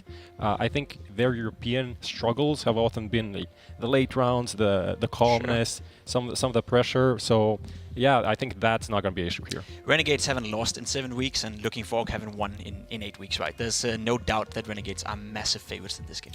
Well, let's see if Renegades are able to get the job done. Let's see if we'll get another upset underway. Let's see what Nuke's going to be like with the boys from Down Under, and let's go to our boys in Jackie and Davey. Oh, this one's coming at you quick, James, and it should be sickening. I'm looking forward to this best of 3, Davey. Very different sort of stature than what we had in the last one. Completely different style of CS, and we got a living legend behind LFO, so it's all there. It's all coming together. It is, yeah. Like they were saying, LFO had spent so much time in Europe. They haven't won a game in 8 weeks. That does drain on your confidence. Even though you know you're playing against teams that are better than you know you're not expected to win, you do get a bunch of experience from it. You do get to practice against these teams that are better. You get better by nature. You know, it just sort of works out that way. But to not win a single game for 8 weeks, that will drain you. It will. It can get a little bit painful, right? Yeah. But if you take it for what it is, just look at it as a benchmark, like you were saying, and improve and improve and improve. This is the series where maybe you can reveal that. Yeah, exactly. Especially coming up against Renegades, right? It's that domestic matchup. You've played against these guys for years. A lot of these guys probably have come up in the scene playing against these exact teams, right? These exact players, and this is their moment to show. You know, all this time we've spent in Europe, yeah, we've been losing, but have we gotten better? Have we learned? Have we shown that we can be competitive with the best team from the region? And that's what they're going to be trying to show here. Yeah. So we'll see what they reveal as we head into Nuke. LFO on the T side, grouping up towards Squeaky early on. Bomb on the back, 3 players there, holding for any aggressive plays from the Renegades. He executes coming. They're going to go out the door. Double Molotovs. Player still on top of Hut. He's surviving, but not for long as APOC, the in-game leader, finds the opening pick. Savage and Sterling get one apiece, and so Renegades now 2 versus 5 to start off this CT pistol round on Nuke. That's it. They're done for.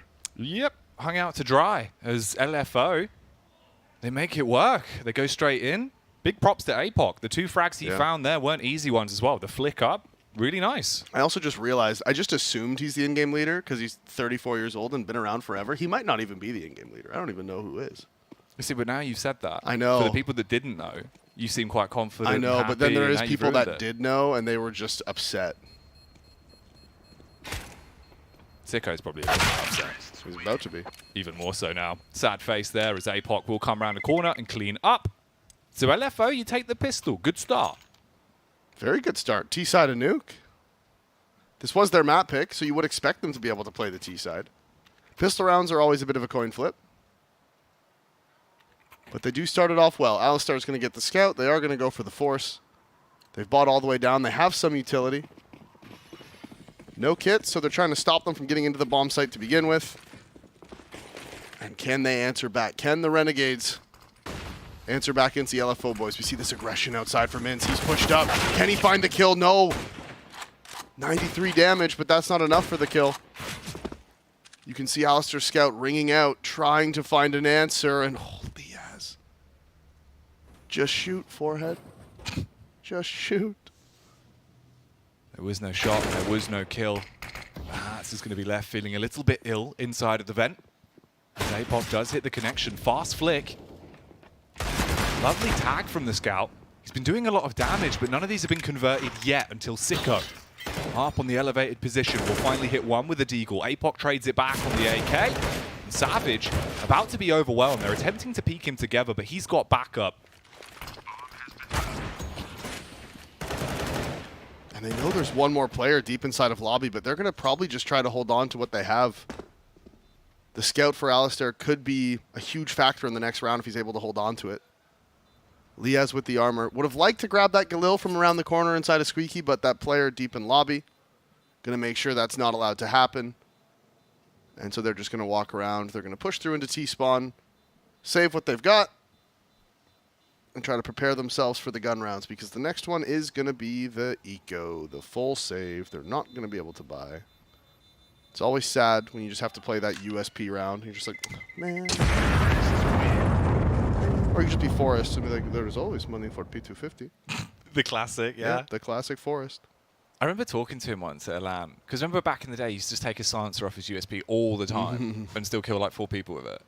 And I was like, Forrest, why do you do that? And he just sort of looked at me and sighed and then went, just like the noise. Just like how it sounds? Yeah, and it was like the most Forrest answer you get for any question, you know what I mean? I just like it. It's exactly how he is. You know the lanyards you get at like events, right? Or what you used to get at events, I guess. Just to show like, hey, I'm me, let me in.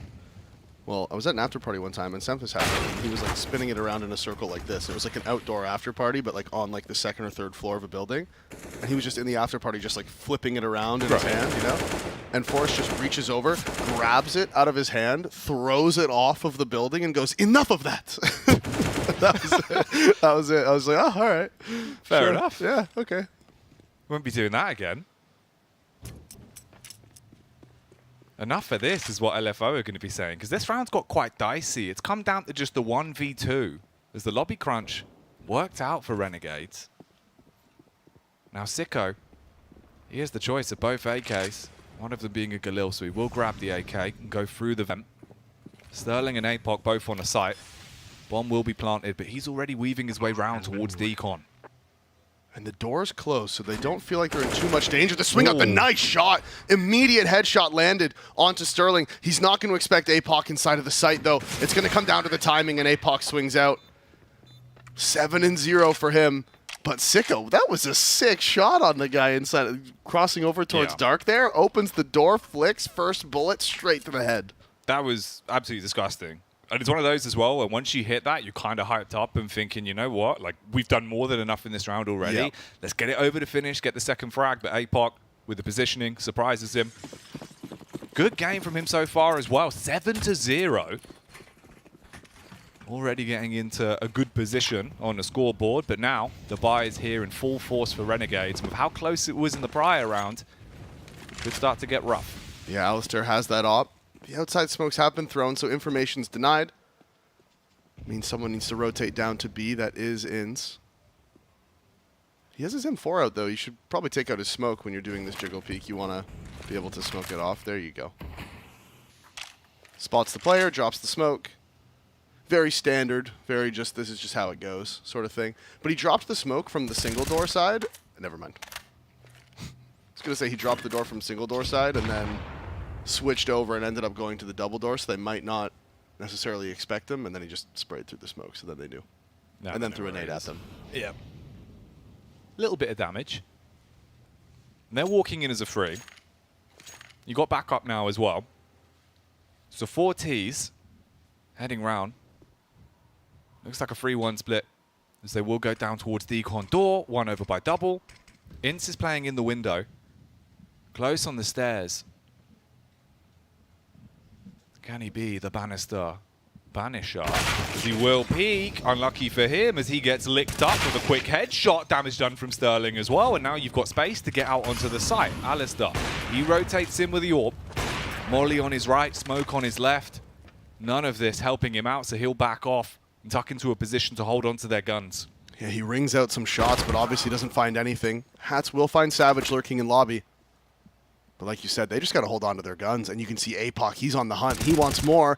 And this is a little bit early. No change of heart from the Renegades.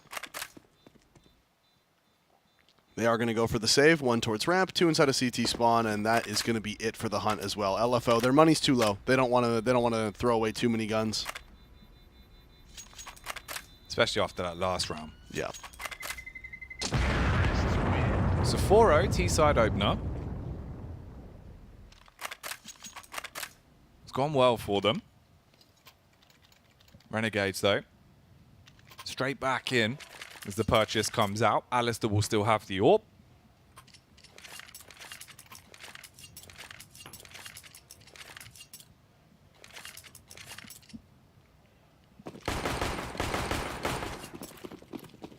LFO winning the first gun round on the T side of Nuke. It's a great start. It's a great start. It is their map pick. So they're going to feel comfortable on it. Like we were saying, despite the fact that they haven't won a game in 8 weeks, it is against competition that's, you know, much higher than what they're used to playing against. So if they took that time, if they really invested it and practiced really hard, took advantage of the increased, capabilities of their practice partners while in Europe. They could have learned a lot as a team and gotten so much better in that time.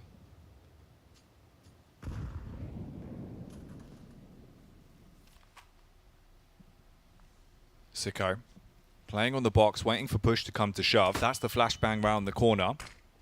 There's the follow-up, and here comes the attack. He sprays, but it's not going to work too well for him, so he'll just immediately deviate back and get into the lower site. Yeah, forced to give up ramp. They use the utility to push him off. Both teams are okay with this, as LFO is going to wink their way towards heaven. They're working it. The CTs, they haven't really responded. They have people close inside of hut, but they haven't pushed through. 4 players on A. Liaz finds the opening from the door.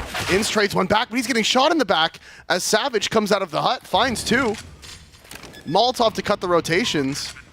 And they had an extra player down in B. Alistair dropped as well. So 2 people down inside of the B site. Means that Renegades just get sandwiched from heaven and hut. And this looks like it's going to be around for LFO. I don't know if they're even going to go for it. APOC, he does get the contact outside with the face coming up with the AWP from Alistair towards the stairs. He's brought down to 41 HP, but you've isolated him. And overall, all they've got to do is just let this one cycle on by. So it will go 5-0. Already a good start on the T half. It's a great start for them. T side of Nuke up 5-0. You can understand why, going into this one, the boys on the desk were like, look, Renegades haven't lost in 7 weeks. LFO haven't won in 8 weeks. Renegades historically, always just outperforming their countrymen. So it completely makes sense why you would assume that Renegades was going to be able to take this one. But LFO, they've started this game off great.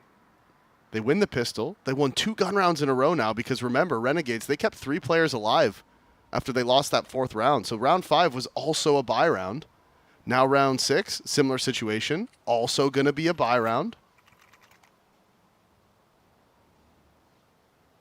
So LFO being very competitive here.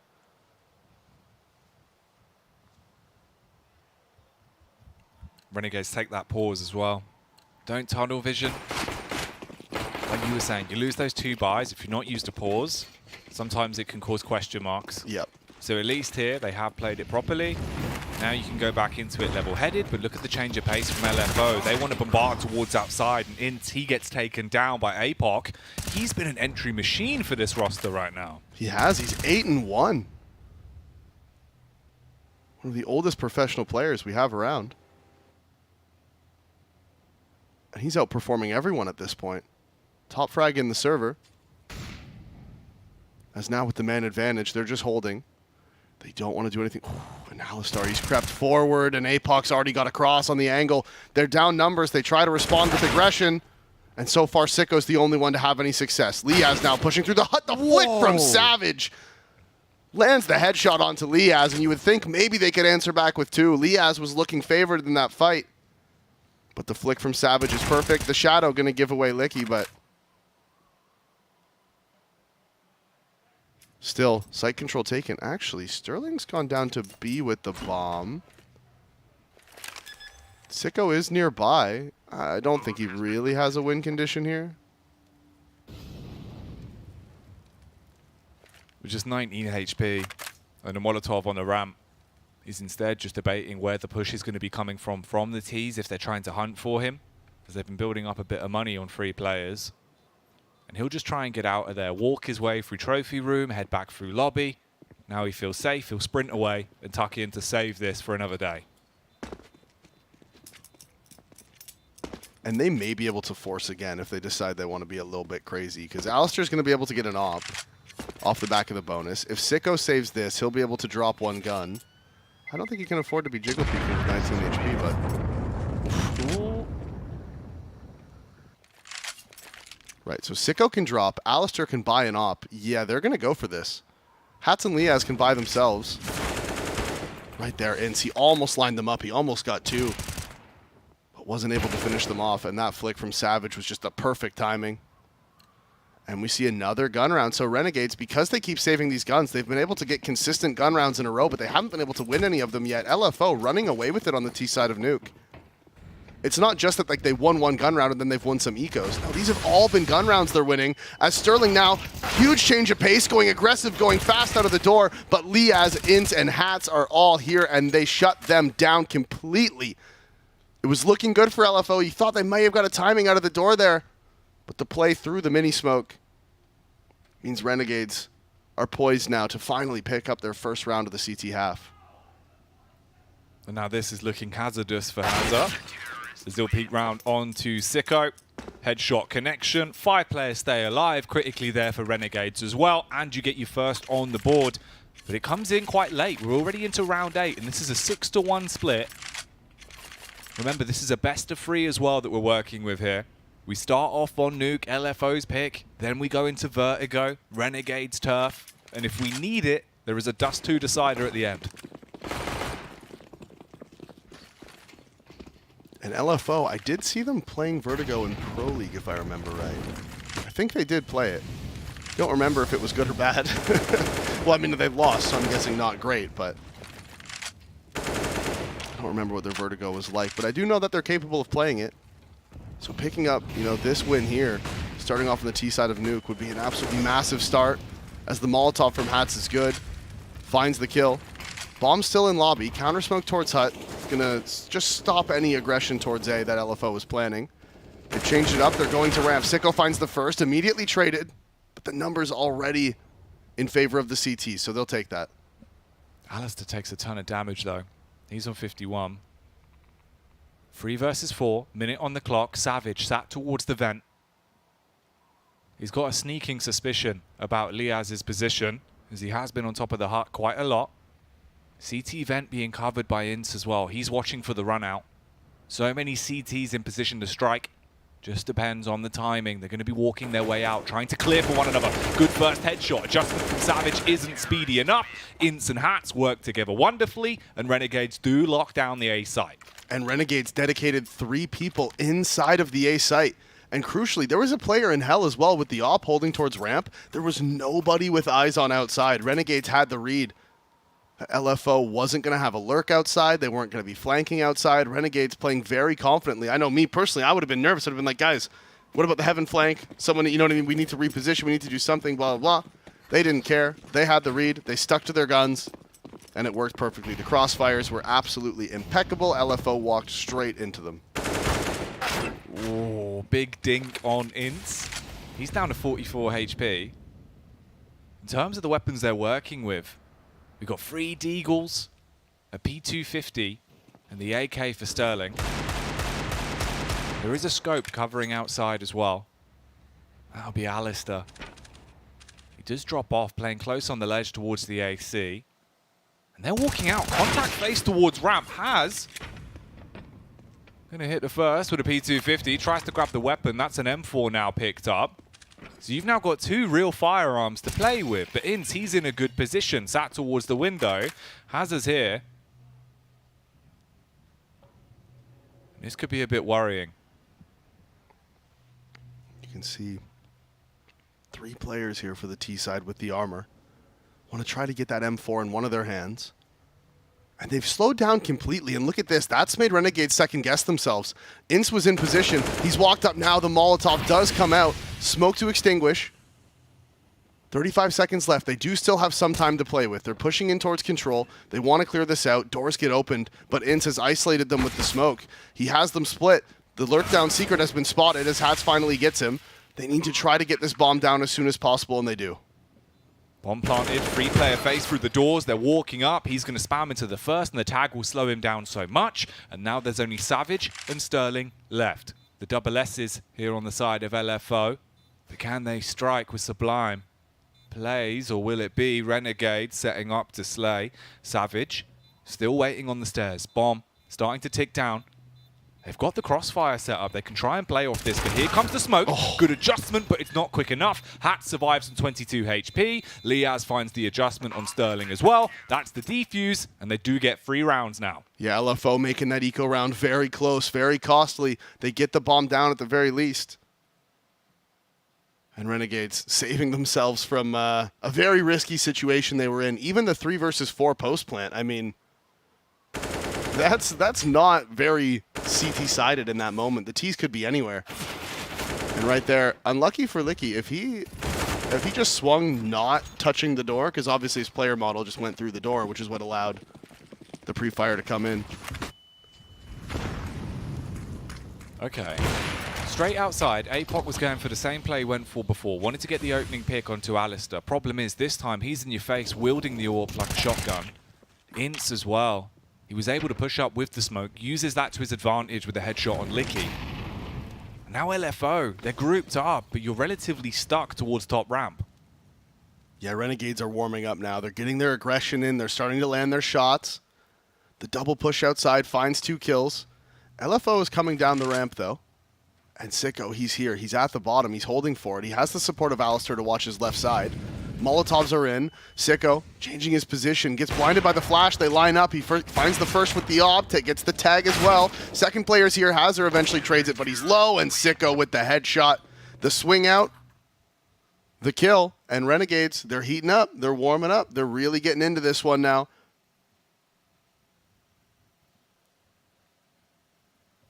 So they got those opening 6 rounds back to back.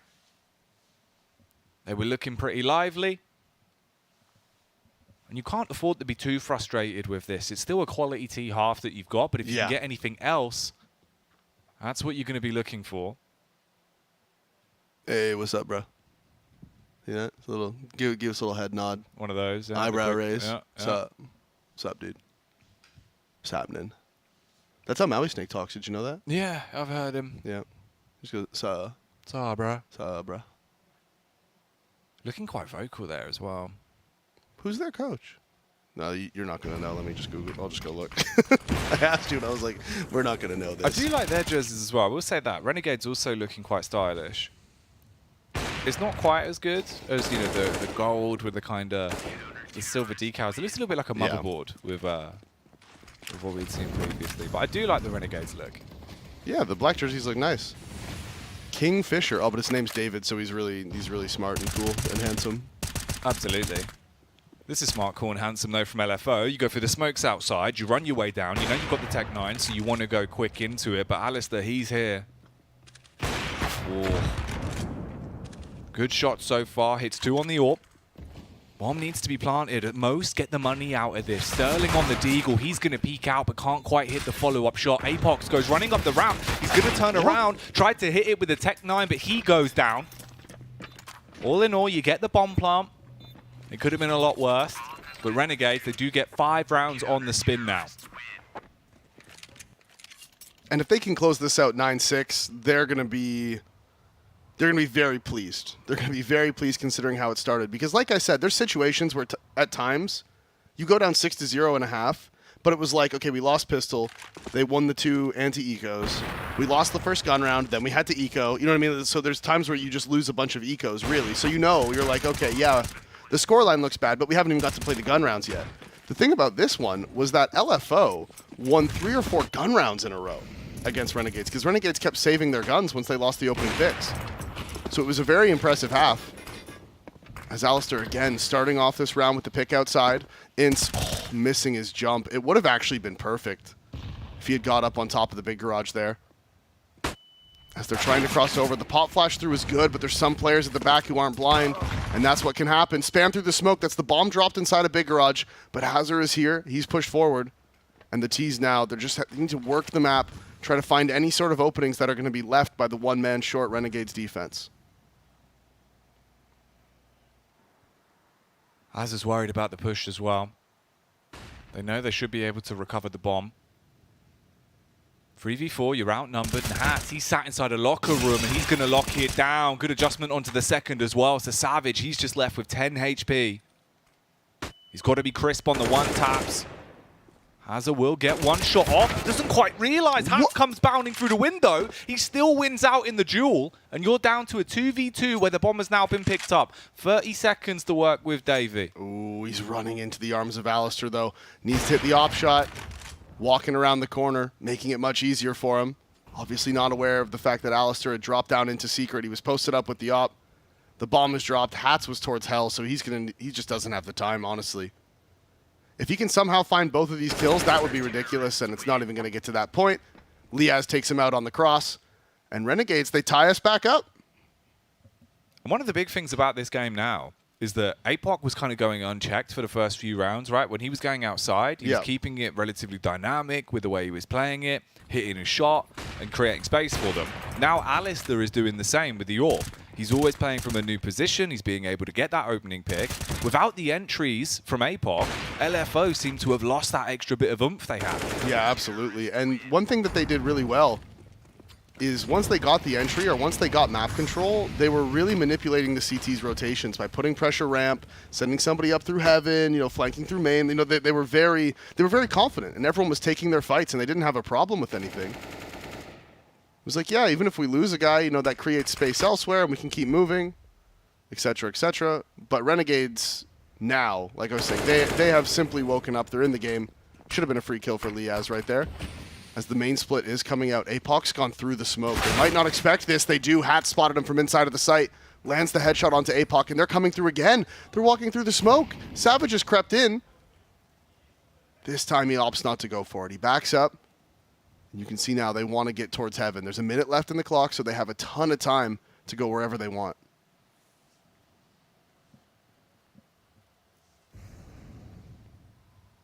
They're all boosting up.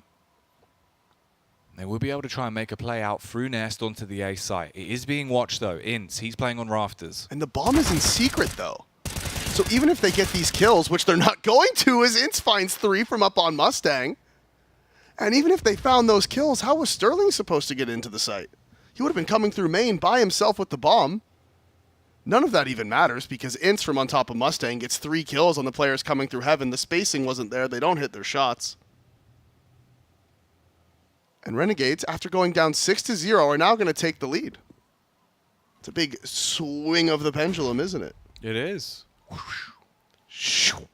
As it goes back and forth. That looks a bit dangerous as well. That cable's just unplugged there, Davey. Where? Right underneath Sterling's feet. Look at that. Oh, It's a trip on that. Exactly. Oh, okay. Apparently he won't trip. Stands tall. Hits the headshot onto Ince. I was lucky. He could have fallen over. He could have. What if that got tangled in his ankles when he was standing there and he didn't realize? Oh, like shoelaces. Yeah, and then he went to swing out and he just falls. Well, it's lucky that didn't happen. That's true. But it is good for Renegades that they've been able to get back into the groove of the game. Now, 7-6, you've got the lead for the first time throughout all of this. For LFO, they've run dry when it comes to the economy. So it's just the one AK that was saved from the prior round. The rest of them just on the pistols. APOC straight in down secret. He has been rapid towards outside. He's made it down. He has the Tech 9. Hero AK on Sterling. Savage. Trying to respond with some damage of his own, but not going to be able to find it. Sicko is boosted up here in ramp. He sees the legs. He takes the shots. He finds it. The Hero AK from Sterling gets the trade back. 4 versus 4 now. Damage has been done, though. Savage down to 22, Sterling on 24. And it comes down to timing. Alistair, he gets around the corner, the scope, the flick, the fire. All right, War Owl, calm down. So Alistair, just defending the bomb at this point up against the pistol, should be simple picks for him. Licky, being licked up to just 12 HP. He's going to face towards window. It's covered by Ince.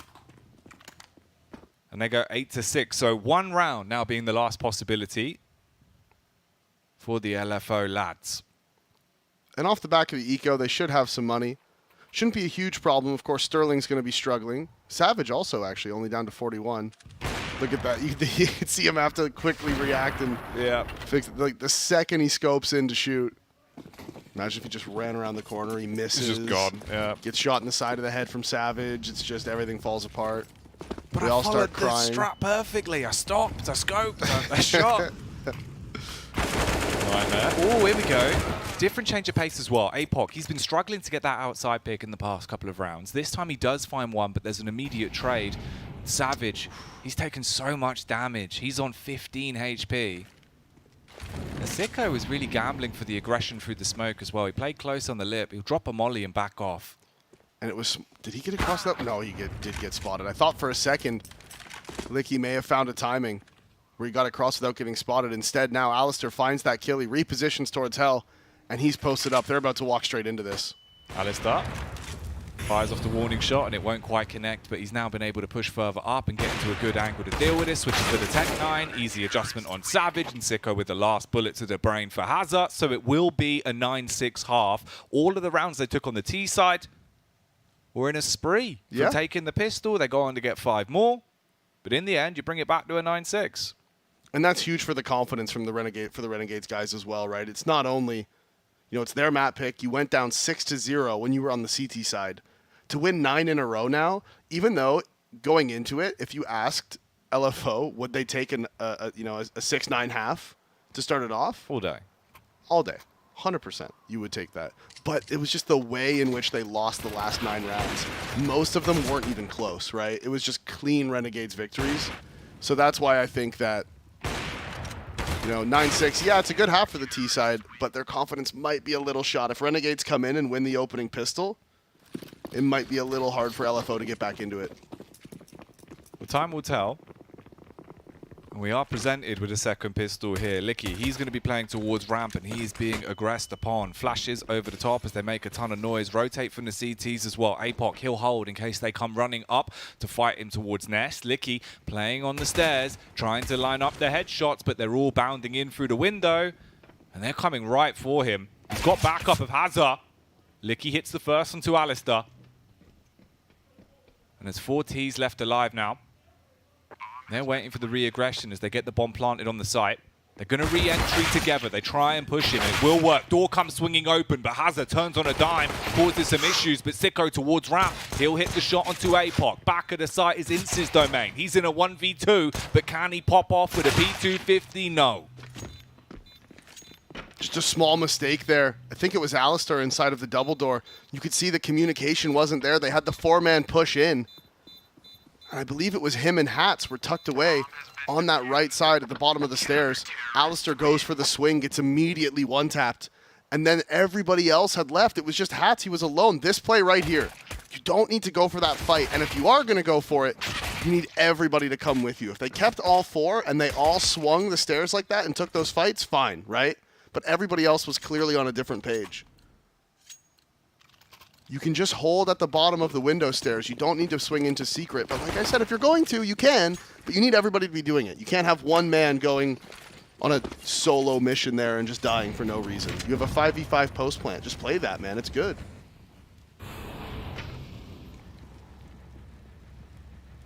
The investment from Renegades will be the 2 Mat 10s and a 3 Galils. Sterling's trying to hold for the outside take. They're already just wading their way through the smoke. And they can slip down secret. There is a Molotov there to hold them back. And APOC, he's playing close with the MP9. Does have the smoke primed as well. So you can always drop that and create space. But they're creeping up on him, Davey. Yeah, and he backs up as well. Because he wants to get that smoke out. They could get in front of it off the back of the molly. It bounces off the wall. They are kind of there. Hats wants to go forward. The molly's good. Forces APOC back. As you can see the reaction, they're going into the ramp room now. Hazard's here. He's by himself. This fight is massive, and somehow Sterling loses out to the MAC-10 in the long-range duel. And you can see Licky wants to respond with the aggression into Hut. There's 2 players here. It's him and Savage. Alistair is going to clear it, but the player in Hut's doing a great job baiting for him. Liaz swings. Liaz wins both. Savage goes down, the M4s drop, and somehow LFO, despite taking the advantaged fights, are not able to land the shots. Liaz, he's already done so much in the round, but he still wants to do more damage. Oh, he hard commits to the bomb plant. Sicko, shot in the side because of it. APOC, he was spotted on the flank, and he's been taken out of commission. So it's all down to 1 man now. And instead, it's going down on the B site. They run through the vent, and they sprint for the plant. He's going to come round towards the ramp. They get the safe plant off. And he's watching for the peak. A big dink. Ince on 10 HP. 2 MAC-10s up against the M4. They're peeking him together. They want to take him down, and they will get it over the finish. A bit ballsy there from Renegades, I think, to go for the double swing with the MAC-10s. Ince only on 10 HP. 1 bullet would have finished him off. Somehow Ince, when he had that Mac, he had VIP armor or something. He just, for some reason, wouldn't die. I don't know what that was, man. The fight that he went for and somehow won, like, fair play. Yeah. If you're going to win those, all right. Yo, Alistair. Alistair. All right, he's got the universal machine pistol. What's he going to be doing with this bad boy? Setting up for his utility at the minute. We'll see if he does something naughty later on. 5-7 on Savage. He plays close hut, and he's going to push onto this. Hats as well shuts down Licky as he comes sprinting through Squeaky. And everyone's just being caught on their aggressive plays.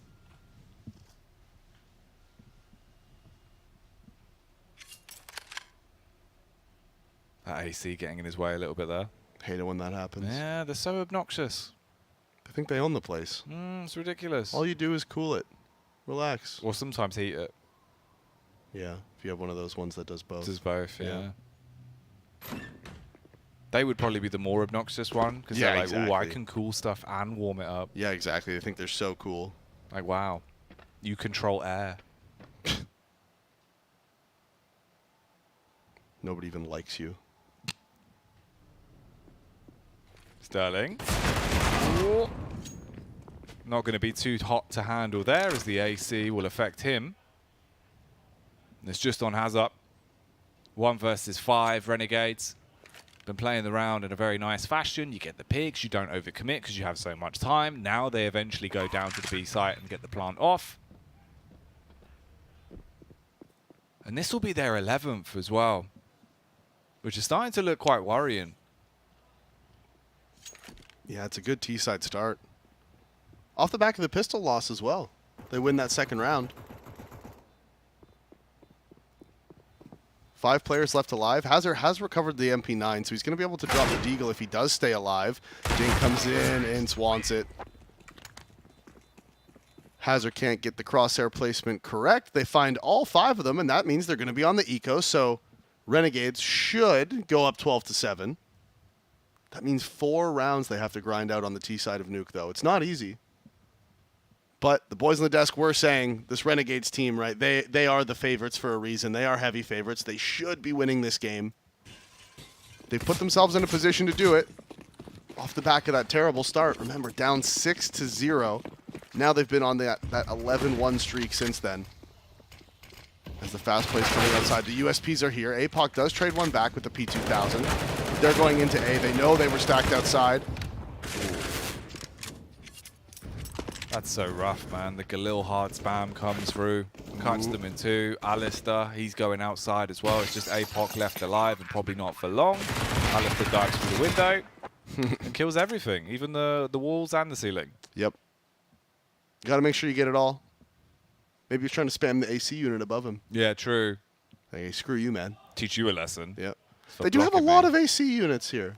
I guess it is a nuclear power plant. Exactly. You got to cool it off, haven't you? Well, yeah, like you do, but there's so many of them. Mm-hmm. It can't be that hard. Well, it used to be, obviously back in the day, it used to be in that like big canyon where you imagine it would be very hot all the time, right? Yeah. But now I don't feel like it would be as hot. It just looks like a nice sunny day rather than like an aggressive sunny day. Yeah, from what I remember, it's based on a nuclear power plant in Slovenia. Oh, that's what it's based on. Yeah, I think I think the lore is that it's in America, but it's the actual design of the power plant, like in a bomb site, is based off of a power plant in Slovenia. There you go. The more you know. And the more damage you take, apparently, towards outside. He's being tagged up by everyone. They're all having a pop at him. He will be able to tuck himself in over towards Garage. Park up for now. The LFO, if they don't get into the game soon, Davey, they might not have much more of a chance to keep this as a tight affair. And this is their map pick as well, right? After this, we get Vertigo, where we know Renegades, they're going to come into it feeling pretty confident.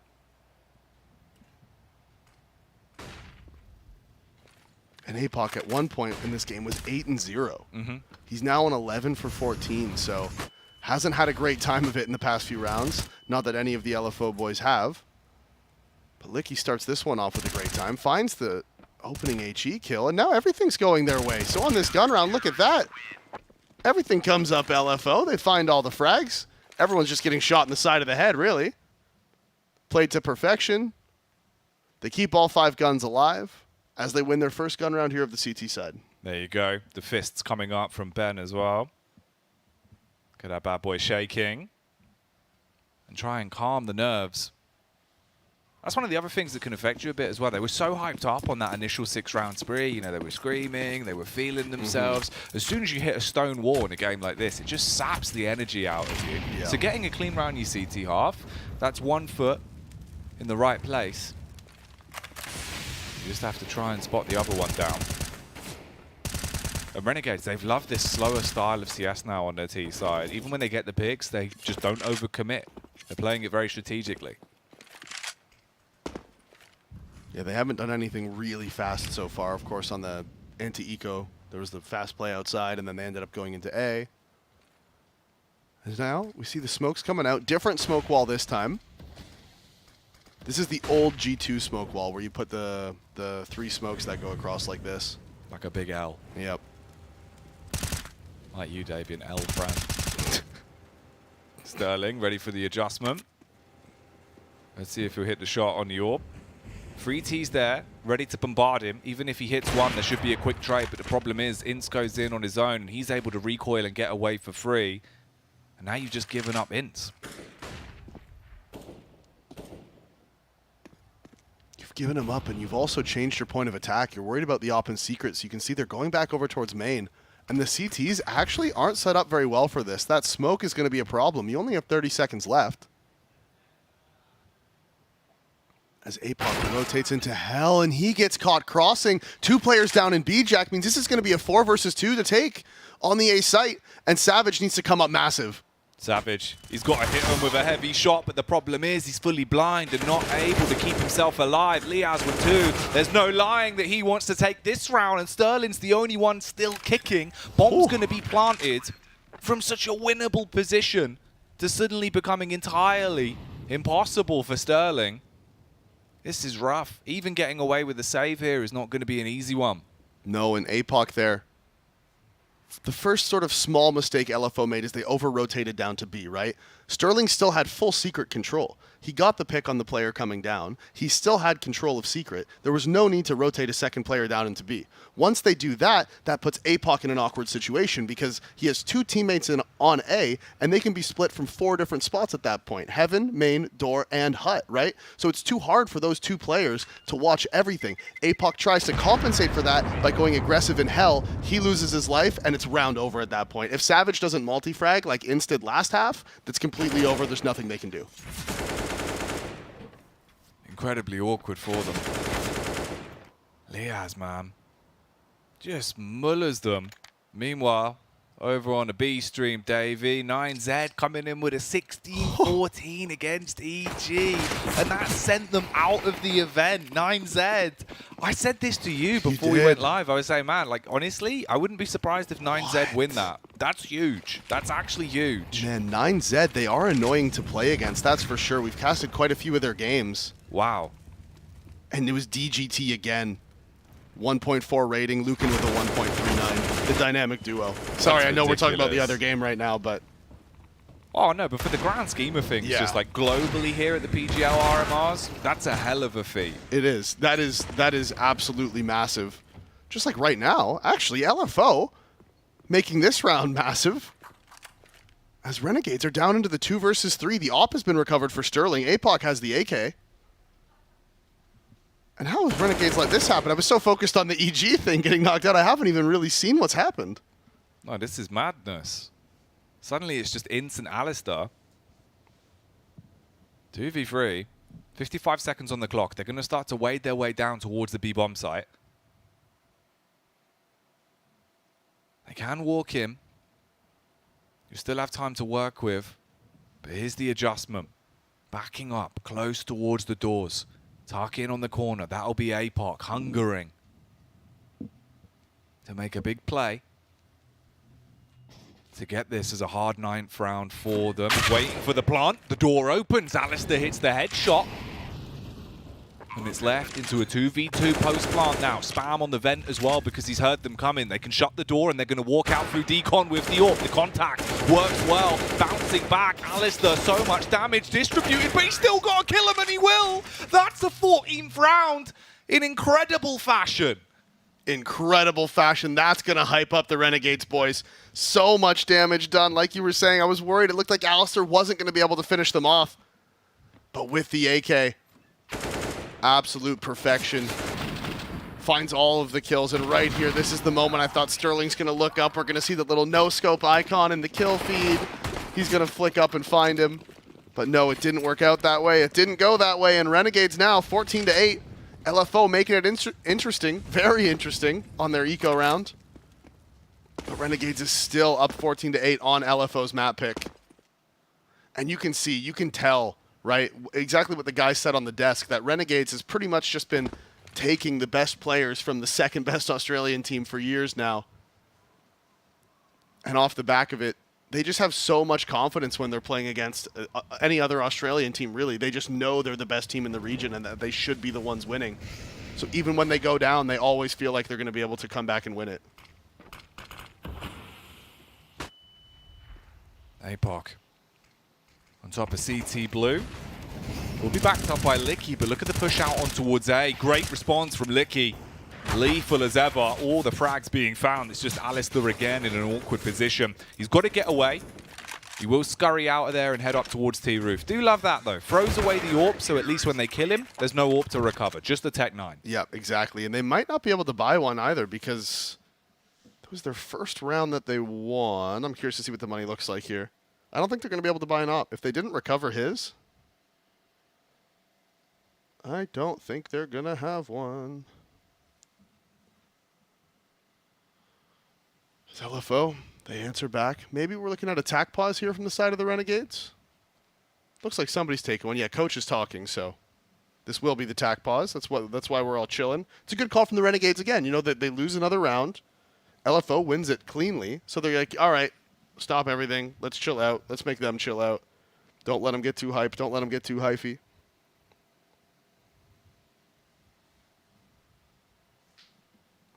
They start getting pumped. It's where things could turn around. This is their map pick. But all in all, Renegades, after the first 6 rounds, they've been in cruise control. Now 14-9 with just pistols. Can LFO take the game 14-10? Put themselves in a bit of a better position. Sterling with a face, hits the first on the AWP. Tech 9 outside. Will create a bit of space, and he's been able to get into main. So Sterling, he's buckled because of it. APOC does eventually find the kill. But it's up to Hazard to hold ramp. And you can see the rotations came in. That smoke doing a good job of denying the space to the T's. As Hazard, he wants more. He's swinging out, finds the headshot onto Sicko, but Sicko finds one back. The Deagle's more powerful. So he gets the frag, and LFO get up into double digits. Renegades did invest actually quite a bit into that last one. You can see Hats is struggling a little bit for the money. May see him go for the Galil. No, actually he gets the AK dropped, or maybe he had more money than I thought and I wasn't paying attention. I don't know what's going on. Maybe, oh, he probably already bought armor. That's why he had 39. That makes sense. That makes more sense. I was even confused. I was like, how does he only have 39? That doesn't really add up. Where's that come from? Yeah, what's happened there? So the outside fight's been very interesting on either side because it's kind of been APOC versus Ints in a lot of these rounds. Ooh, huge gap in the smoke. So Sterling, he'll just take an opening shot onto it. They threw 4 smokes outside and somehow didn't manage to create a wall of smoke. Needed 5. I guess they needed the 5th one, yeah. What the hell, man? They're going to try and apply pressure towards ramp again. Last time around it didn't work wonders for them. Hazard's still here. Takes about 10 damage and he'll drop off because of it.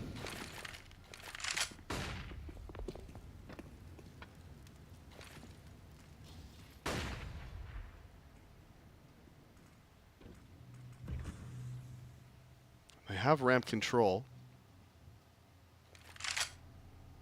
But they haven't really taken anything with it. The op from Sterling is here to make sure that no aggression towards Hell can come in. as Ince is still in lobby. Now he's going to go group up with the team. They have the utility to take B, right? If you get down there, you have the one smoke. You smoke off the single door. You throw the molly down the control stairs. You take control of the windows. You can get that plant off. Second rotation coming in because of it. Apoc's down inside of B. Hazard's worried about the outside play because no one's been able to keep eyes on it. The molly's going to be crucial. It's got to come in here. There it is. That denies the player from opening the double door, so Hazard decides to go forward. He gets one, loses his life. Apoc tries to get the trade as he runs through the smoke, and this time Licky is going to get it. Sicko gets caught holding ramp. Didn't need to look at that point in time. Just need to watch that smoke, make sure nobody comes through. But LFO, they find the timings. They find the kills. Yeah, 4 more exactly. Yeah. Quick math. Quick math. Skip, pop, pop. That'll be the next collab with Big Shaq. Big Shaq X-Ben the legend. Yeah. But he's right. If they can keep this going, make it to match point. Yeah, you do need 5 more to win, but like... Oh, 4 more for match point, yeah, mate. no, look, he'll take it. That's all he wants. You do have to get 4 more before you can get 5 more. True. He's still right. Yep. So Renegades as well. They're not really going to be in a right position to do too much with the firearms that they have. It is the Eagles. LFO needs to get through this round quite cleanly. Orp on Sterling. He's going to come outside. Alistair! Oh! He really is a star in moments like this, isn't he? Oh, and now they're going to run boost him across to grab the op as well. Jump spot, sees the player in CT, gets tagged for his troubles, but he does get across and he does recover the op. So now, LFO, they need to be careful. They can't just walk into these angles anymore. They have to contend with the op of Alistair. And you can see the response, the reaction. They're going to push into Hut. There's 2 players here waiting. He has on a P250, takes a shot at the foot. There's the peek from Sicko, but he's going to be brought down to 5 HP. So he scurries back into the corner. They're walking back through Hut. And because of the timing towards outside Hats, he was able to push up and hold it. He's got the cover, but he can't quite get the kill. This is getting risky for LFO. Renegades is playing this very well. They know the space they had created.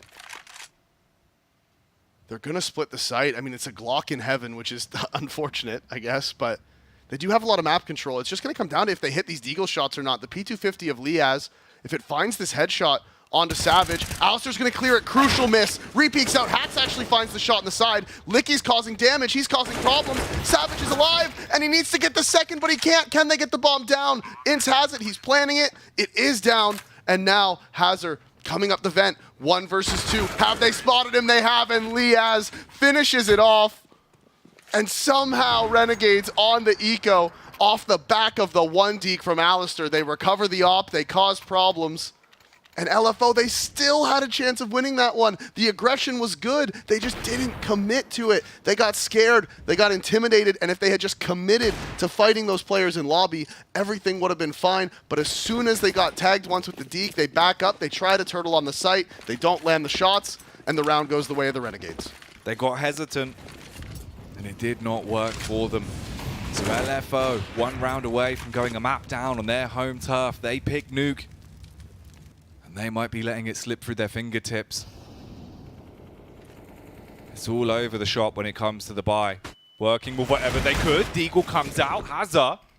He'll go straight in. Sterling holds for the swing as well. So Liaz, he's going to go down. Lots of damage distributed. Alistair's only on 11 HP. And the reactive play is to try and get in towards Hut. Sicko, pre-fire on the close corner. Savage, he's been playing this position a lot, and he's going to stick to his guns and just hold.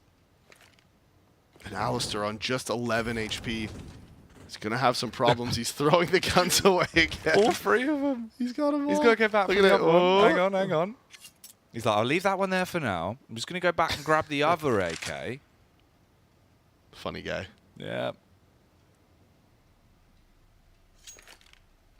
This is a good call from Renegades. They expected that the op would have rotated off, and they were correct. So they get into ramp. But now they didn't take the space once they get contact with the Deagle. The flashes, they're not going to blind Sterling, but he's going to miss the shot anyways. He doesn't want to re-peek out. He knows he's in trouble. Hazard needs to escape. Just get down into B, stay alive, cause problems. Your presence will be enough. They're running down into B. Hazard's low. One bullet will be all it takes. They find it. Sicko gets the kill. 20 seconds left. No nades left to get this bomb down. Good deagle shot from APOC. Licky can open the door and swing straight in. Sicko, he battles back, but with just 10 seconds, it's got to come down to the frags more so than anything. They're not going to peek onto him. They'll starve him out for time. 4 seconds, so he can't plant with the door opening. That's the GG coming in there, so they will at least get a 12th round. But you've still got to find 3 more to push this into overtime now. Yep, you got to find 3 kills. 3 kills. I mean, 3 kills will help, but 3 rounds is what you need. That was a good one to battle back in. It was a cool ramp setup. The op baiting for the Deagle. The Deagle finds the first kill. Somehow escapes with his life. He got tagged down super low, but he got away. And then you had Sterling on the op covering him. It was a great call. Great setup. Worked exactly as intended. As now we see Renegades push back onto the Eco. The Hero AK is coming out for Ince and Liaz. 5 smokes, but no flashes. So they're going to, assumingly, at some point, do something with a smoke wall outside. As Alistair, again, we saw just 2 rounds ago with this Deagle, was able to open up the round for his team outside. Instead, it's APOC getting the headshot onto Ince. And that was one of the Hero AKs down, now recovered. They pass the AK over to Alistair because he has the armor. And we restart again. They have the smokes, and here it comes. Prime the smokes, throw them in. And rinse and repeat towards outside once more. Big molly drop from APOC as well, so they can't play close on the wall if they wanted to run through main. But there is a bit of space for it. They're going to wait for it to go out. APOC looking through the gap. If he sees anything, he'll try and make his play. But they've bypassed him.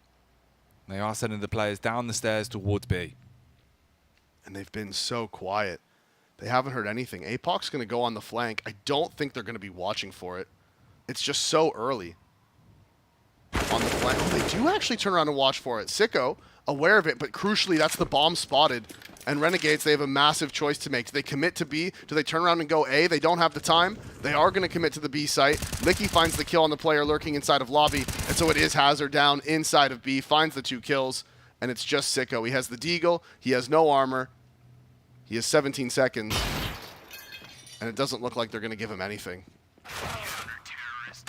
Wet floor hazard sign there for Hazard because they all slip over coming into the bomb site. And they're keeping it close. It's not over till it's over. But you still need to win the next couple of rounds back to back and then get it into overtime. At that point, you have an opportunity to still pick up the win on your map pick. If not, Renegades, if they take but 1 round, we are going to Vertigo with them 1 up in the series. And winning LFO's map pick, if that is the case. It felt like the LFO boys were looking a little bit jittery in some of these rounds as well. Yeah. Like the crosshairs were really crisp, first few rounds. And then at times it felt like there was a couple of inconsistencies. So hopefully the mental game not getting to them too much. We are back into the action. 15-13. Orp in the hands of Alistair. He was wielding the Deagle like a sniper. So with a real bolt action coming out, let's see what he can achieve. And I did just check as well. I was right about it. I remember them playing Vertigo and Pro League. In the last 6 months, LFO has a 76.9% win rate on Vertigo. Ooh. It's statistically their best map. So if this goes Vertigo, it's by no means secured for Renegades. Ooh. As Sterling secures 2. Bomb trying to push into hell. They haven't been able to find him. Sicko and Alistair answer back, and Hazard going aggressive. That is a huge mistake. Stay inside of the B bomb site. He repushes. He drops to Alistair, and the odds are all evened up. Ince is lurked out. He's close here by the door. There's 2 CTs right on the other side of the smoke. He finds the first, sees the second, can't land the headshot. Licky wins out. 2 versus 2. Bomb is going down on the B site. 1 man in the vent. 1 on the long rotate. Coming round towards the ramp, Alistair. He's got to pick his poison. And he will hold, ready for the ramp assault. That's APOC that's there. If he walks into this, Alistair's ready for the aggression. He's actually just going to swing straight onto him. Lines up the headshot and now knows exactly where Licky is in the 1v2. They can play together and Sicko will shut it down. 16-13. Nuke is taken by Renegades. And the very last round there, the problem was for the side of LFO. Sterling gets the 2 opening picks. They try to rush him hell. Bomb is down. He can't get away, right? He's stuck. If he tries to wide swing, yeah, they're there. They're waiting for him. Sicko eventually pushes and gets the trade, right? It's like, okay, fine. You're still 4 versus 3. But then Hazard inside of the B site, he dropped down from ramp. He had B under control, and he pushes back up the ramp where Alistair is waiting with the op for the one chance he's going to get to actually go for that frag. The only way Alistair can answer back into that round is if Hazard pushes up into him, and that's exactly what happened. Yeah, it's rough to see, man. There was a couple of tight rounds there that could have got him over the finish, but in the end, that's the way it goes. The Renegades do take it. So let's get back to the Renegade man himself, James Banks, and the lads on the desk. First time I've been called that. Thank you very much, Jackie. I'll take that. No problem at all with that one. But for Renegades here, not their map, you know. We see looking forward, giving their best. 9-6 on the first half. You think, okay, T-side, maybe you got a chance in with that. Gets a little bit closer towards the end, but I think it was really upset when it came down to that pistol round, you know. I mean, yeah, that late round eco that Renegades won really helped them get over the line, and it was an amazingly well played round, honestly. Alistair starting with a flicked eagle, the round boost to get the op, manipulating the rotation, just like abusing the fact that you have the op so no one can re-peek into some angles, make the other team uncomfortable, watching for the hot re-aggression. Everything was dealt perfectly, last second plant. Just an amazing round which displayed what the depth of Renegades there. Felt like to me Renegades by far were the better team here. You look at the scoreboard as well. You think to yourself, looking forward, they get off to a fantastic start, winning the first pistol, converting, being up 6-0 as you said, and then Renegades went on to win 12 of the following 14 rounds. When you have a streak of rounds like that on a map like Nuke, you're most likely going to win. So despite that, I can stand here and say, looking forward, they won both pistols, they converted the first pistol as well, and they still lost 16-13. I think it's a respectable performance for LFO, but also for Renegades, you know, who, yes, they had to break a sweat in order to win the game, but they still, at least to my money, felt like the better team.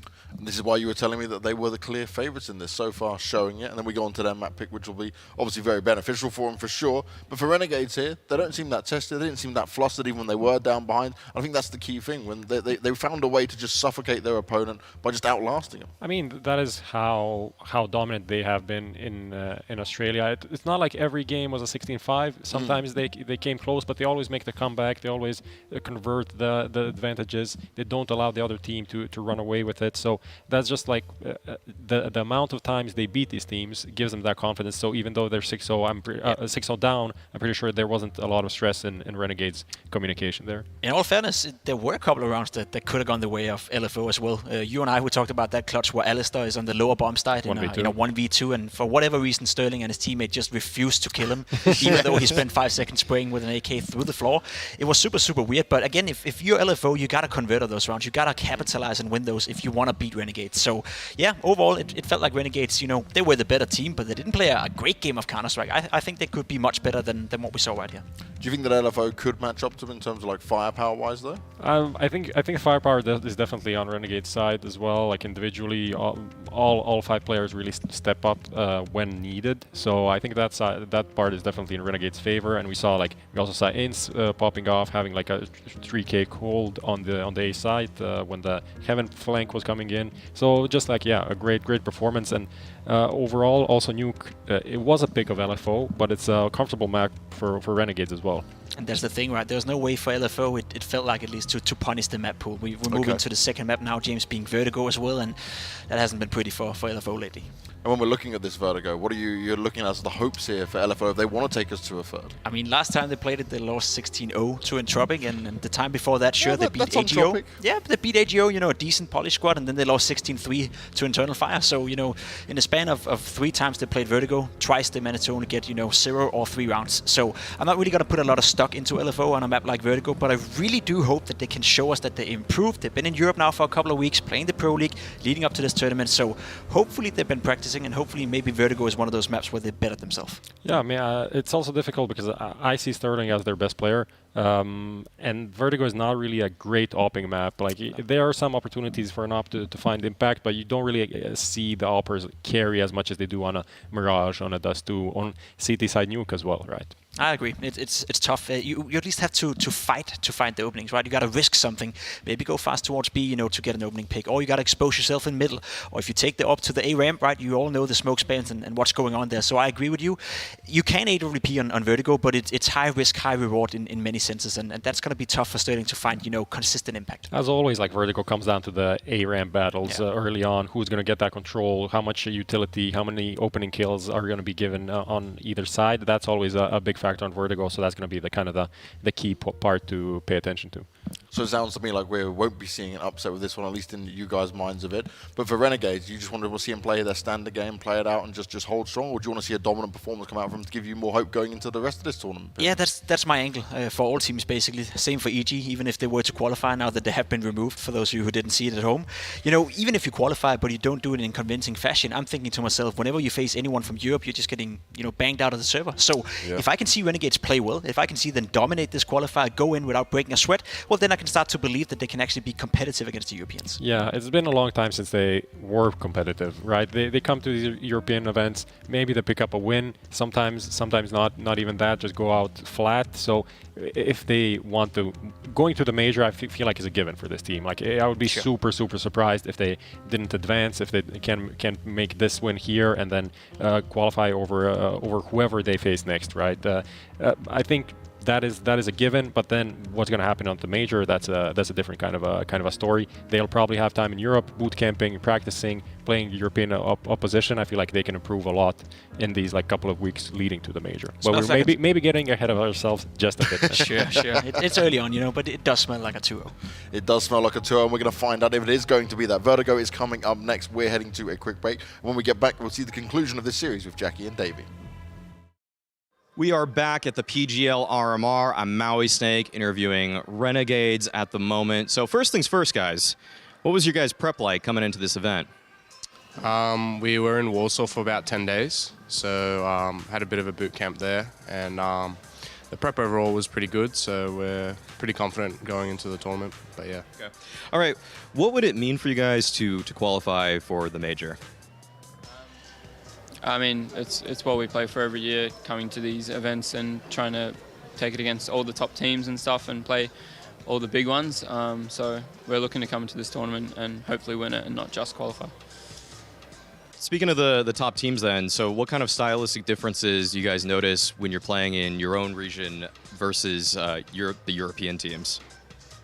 Just a lot of different, I guess, utility and just different ways of taking map control. I think it's just way better. I think our region as well, we're a lot focused on just mechanics instead of actual strategic stuff. So it's a lot of big differences. Yeah, I think when you come to these bigger regions, it's a lot less about who's a better aimer and stuff like that. It's more the depth and the actual tactical CS people are playing and how fluent they can play it and take map control. Yeah. Okay, sweet. So I want to know from you guys, Hatsa and Alistair, where did you guys get your usernames? Started with you, Hats. I had a name, I had a friend a long time ago. Basically, we had the same username. And then he was a lot older than me. I was like a kid. And he said, oh, you need to change your name if you want to be friends with me. What was your name then? Oh, it was Death for some reason. Death. Yeah, Death, back when I was a kid. Yeah. And then, so he said, yeah, you have to change your name. Yeah. Otherwise, you can't be friends. And I was like, shit, I got to change my name. And then first thing I thought of was a hat, and then with the Z on the end. So yeah, that was basically about it. Yeah. All right, that's pretty good. Yeah. That's funny. Mine's sort of similar. I had a name back in the day. I was called Jungle Love, and then some kid was called Jungle in the scene, and he was better than me.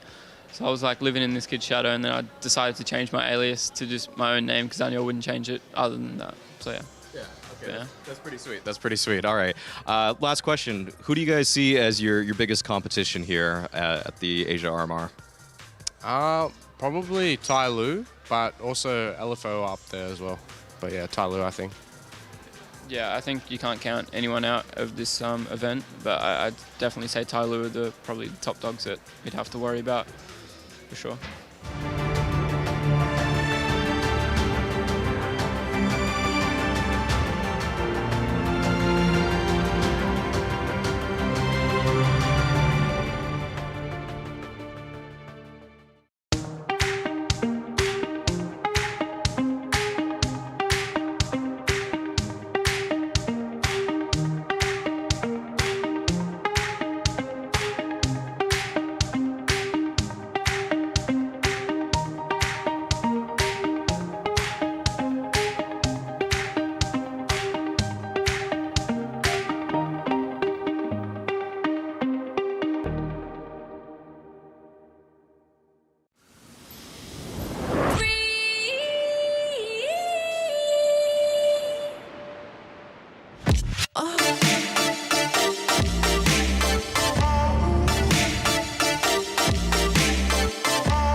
Absolutely, Davey. That's what we're working with here, because map 2 is coming up, and we're going to be getting into a tasty little affair. Vertigo.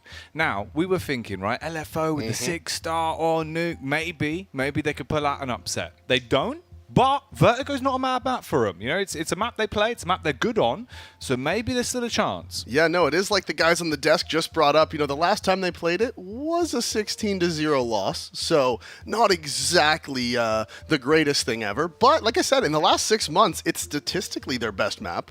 Of course, in Europe, not so much success. Beating AGO is pretty legit. They are a professional Polish team, right? It's a European team. They play in the EU scene. It's a legit win. Of course, 16-0 to Entropic, and the game before that was a 16-3 loss, as the boys on the desk said. So at the very best, they're a little inconsistent. Which you can work with. Yeah. You can definitely work with. There's always an opportunity. Now, if somehow we do make it to the third and final map as well, that will be Dust 2 to decide this series. This is our second best of 3 of the day for the Asia Pacific RMR. And of course, there's another best of 3 after this as well, which I believe is the losers of both games we would have witnessed. Right, yeah, exactly. So now, I mean, IHC, you know, they've made it through. They beat Tyloo. They're waiting in that winners game. Renegades trying to go through, and it's at the point where for Renegades, they're like, wait, guys, if we win this now, we don't even have to beat Tyloo. We can make it to the major without even having to play Tyloo at all. That's massive for them. It is. But of course, you know, we've seen it could still be a hard game. Oh, it'll definitely be a hard game. Very hard game. But like the shots that were coming out, dude. Also, Techno. Like, just got to say, in terms of some of the aim we've seen this event, all the props to that man. Like his crosshair placement's sick. He was really, really fun to watch. Oh yeah, no, unreal. But I'm not saying, it's definitely not going to be an easy game. But you could see in that interview that they did with Maui, they were all saying they figured Tyloo was the best team at the event. So to now at least like mentally to potentially be able to make it through without even having to play against them could be huge. Yeah, could be a difference. But we'll get there when we're there. For now, we're here on Vertigo, second map in the series. LFO starting on the CT side. What can they display? APOC, he had a huge game on Nuke. Started it off in fabulous fashion. All the kills, all the entries. Slowed down a bit towards the middle. So let's hope he can come back to life now on the pistol. Spots the player crossing. Now they know there's 2 up into the side of the site. He's looking for this opening kill, but it's actually Hazard getting the kill onto Sicko to start this one off, and the bomb is at the bottom of B. They haven't forced any rotations yet.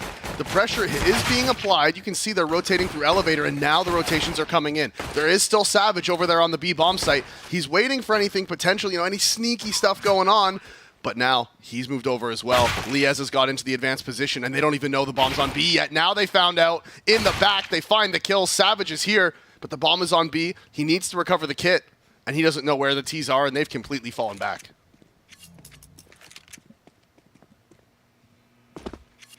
He's clearing around. He's looking for him. Hey, he's just saving. But all in all, man. I mean, you always have to save. Is there anything there? Did you find a flash? He found a flash. He can't find the kit, though. He's trying, but he can't find it. There, now he finally did get it, but too little, too late. He saves. Yeah, little shake. Shake it off. He still has the 100, he's got the full armor. He's got the kit. It's not a bad save. Now he can buy the upgraded head armor, potentially even, he could get a FAMAS. Would you want the FAMAS? No, I wouldn't want a FAMAS. I mean, he might, but yeah, I don't know if he would. Wouldn't. That's for sure. Drops the scout. That's going to go over to Sterling. He's got the Deagle in the inventory, so you know what? The save ends up being worth it. Gets to keep the extra money, goes for the upgrade, buys the utility, so just a slightly better buy than they would have otherwise had. Remember, it's about the small things. They all add up. The little things in life. Ooh, APOC. He was trying to make a play with a 5-7, but he will be shut down immediately by Ints. And Sterling with 17 HP, holding with the scout. If he can get some tags off, there could be damage dealt. Licky was close with a 5-7. But all in all, it's just a bit of a stalemate. The classic push and pull towards ramp. Liaz, he'll develop a play in the back line through middle as well.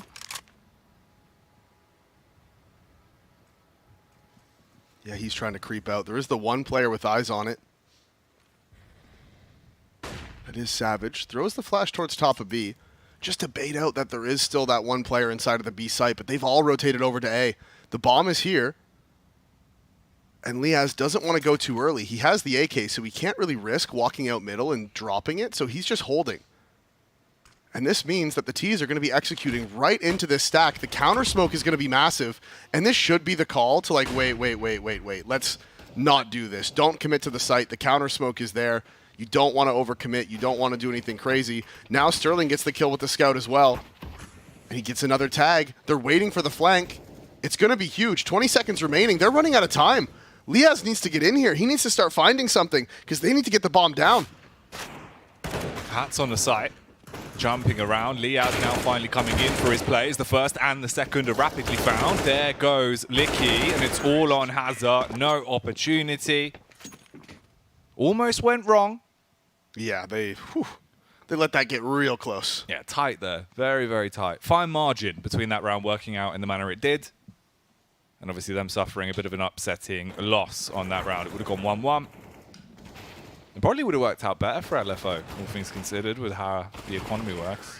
I'm surprised with how much time they were taking, you know, how long the T's were taking to actually go into the site, that somebody from LFO didn't turn around and hold for that flank, right? Because Renegades was making it kind of obvious they were waiting for something, you know? They were just sort of standing around. But this time it is the B stack. Molotov to clear close. They're all grouping up. The flash is going to come in. Liaz might get caught. The nade is good. He's doing some damage. And they don't want to throw the flash too early. They want to wait until they get somebody committing up the stairs before they actually throw that flash out. Now he's stuck in the bottom, does a ton of damage. But everyone's able to walk away. As Sicko takes some space towards mid. Liaz is still here causing problems. And this is just a very slow default from the T's. Ooh, are they going B? They are. They're going to B. The CTs haven't committed the 5 men in the B site now. You can see they're starting to rotate over. And that's right as the Renegades are making their way up. Pushing into the site. Sterling trying to jump back. APOC, he's off to the moon. Boosting up. Oh no! Okay, well, that's unlucky. The cluster luck coming in as the grenade will kill 2 of them. And Renegades do walk their way through with all 3 rounds. And now Hats is like, dude, you stole both of my ecos. What are you doing? I had 2 free kills and you just throw a grenade at them like that? It's just rude and upsetting. Yeah. Why would you do that? Like, think about it. It's not just that you got the ecos, you know, which is obviously upsetting in itself. But it's the fact that he thought they were his. And then they were just ripped away from him like that. And at that point, like, mentally, you know, you're thinking, look, I'm going to get these 2 ecos. Yeah. It's all going my way. Yeah, no, rude. Ooh, hello, Alistair. Giving a very rude awakening to Savage. So you go straight in with a Mac 10, and this is a rapid play. I mean, they're up over window already, but the Molotov is going to burn on the back of Sicko. As Hazard re-peeks towards the site, Liaz is prepared for it. And Sterling's here. He has the AWP, but now it's all on him in the 1 versus 3. Peek from Liaz. He's not missing a single bullet. He's had 7 kills in a row now. This is just getting a bit spooky. You know, I have a feeling, and it is early days, so I may be getting ahead of myself, especially considering LFO started the last game up 6-0. But I have a feeling the Renegades might just be a bit too confident to lose this one. Yeah, I'd say so. With how that other game went towards the end, like they were hyped up, they were in a good mindset. Liaz hitting all his shots as well. You start a game off 7-0, you know, you're not really going to be slowing down. And he wants to try and keep the pace up here, pushes in towards B early. Savage is just going to walk his way through the smoke and get into a slightly better angle. APOC, risky business with a 5-7. Snuck through, the nade doing a ton. The op shot not helping either. APOC tries to escape, loses his life, and actually Hats goes down to Savage as well, pushing through B. Liaz is here, but he's low HP. The smoke to isolate him means that they get to keep control. He's jump spotting. He's trying to see if he can spot him. He hasn't seen anything. Savage might be hearing all of this. He might just creep right by. Oh, he's gone into T-spawn. This could be the round-winning play. Oh, he hesitates. Doesn't go for the flank. May have lost his timing. Now by the time they start executing, there should be somebody looking at the flank. They still could make a mistake and not watch it. Yeah, you see now, Liaz, yeah, he's on it. Aware of the opportunity now. 40 seconds left on the round. And the 4Ts grouped up towards ramp. Liaz still hesitant about being pushed in the back line. So we'll have that covered. Savage is just holding towards the bridge. The two Deagles are the only weapons they have stationed on site at A. Licky, he's peeking out first. Hazard's going to sit on the lip of the box, and here comes Savage, finally revealing himself, but it's just going to be an awkward fight between both of them. Does win out on one, so Ince goes down. Sicko as well gets blown to bits by the Deagle, and Alistair, he's got a hard commit to get rid of the ramp player. Oh, he missed it! What a shot from Hazard with the Deagle. I thought Alistair landed the shot. It looked like it went right through him. But he misses it, and the eco round goes the way of LFO. Again, Renegades, when they execute on this site, they like to throw that smoke into the elevator. And it's causing them problems. It's just slowing them down so much. They haven't thrown the standard A smokes yet. And it's been a bit of a problem. The flank from Savage ends up working. He finds a kill, which is huge. But then, of course, the Deagle shots from Hazard inside of the site were just like, what can you do? No, I mean, like, it didn't even look like it was the kill. It was ridiculous. The fact that he actually pulls that off, like, huge props, massive round. Unbelievable scenes in the fashion that they've won that one. Yeah. So you stop Renegades from going 5-0 up. You save that AWP because of it as well, so now Sterling's got it pulled out. Alistair's reinvested. He's peering over the top of the smoke, but the flashbang will blind them.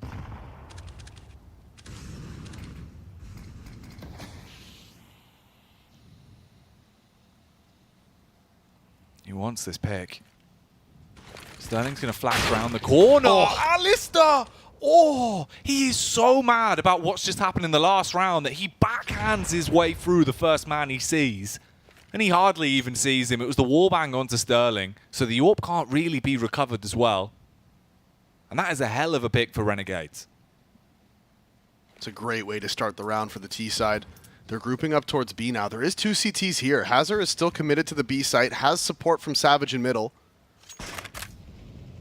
Because they're down numbers, he wants to go aggressive, and the timing really not working out for Hazard there. The smoke lands at the perfect time, though. That's going to blind Hats. Instead, now, they need to push forward. They need to find the trade. The counter flashes are good. They're not able to push it, but the grenade lands right on top of them. They're able to find the frag, and while this is all going on, Ince has walked up into the A site. They have control of it, and they're rotating back over. He's set up for the CT aggression as well, and APOC won't even realize what's hit him. Dead before he hit the ground. Bomb going to be planted from Alistair. And that is a swift recovery. LFO, they rock the boat a little bit with the Deagle round. The Renegades back to smooth sailing here as they will get this 5th round. And Licky and Savage, they duo up and they try and save together. And it looks like they're going to be allowed to. The Renegades' money's not great. You can see Sicko down to 750, Liaz on 1450. So they don't want to do anything too crazy. Hold on to all their guns. Let the CTs keep their 2. And because they won the Deagle round, they can potentially force back into this. Savage will be able to drop one M4 and maybe like an MP9 or something to APOC. Actually, 6K. He can drop 2 M4s, so they can buy into this. Licky can drop 1, Savage can drop 2, or he can drop an op over to Sterling.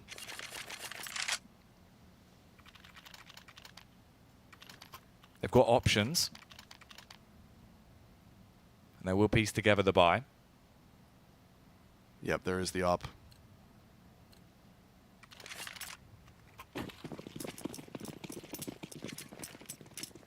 Obviously for Sterling, last time he had the AWP out, didn't really work too well as Alistair hit him with a despicable shot.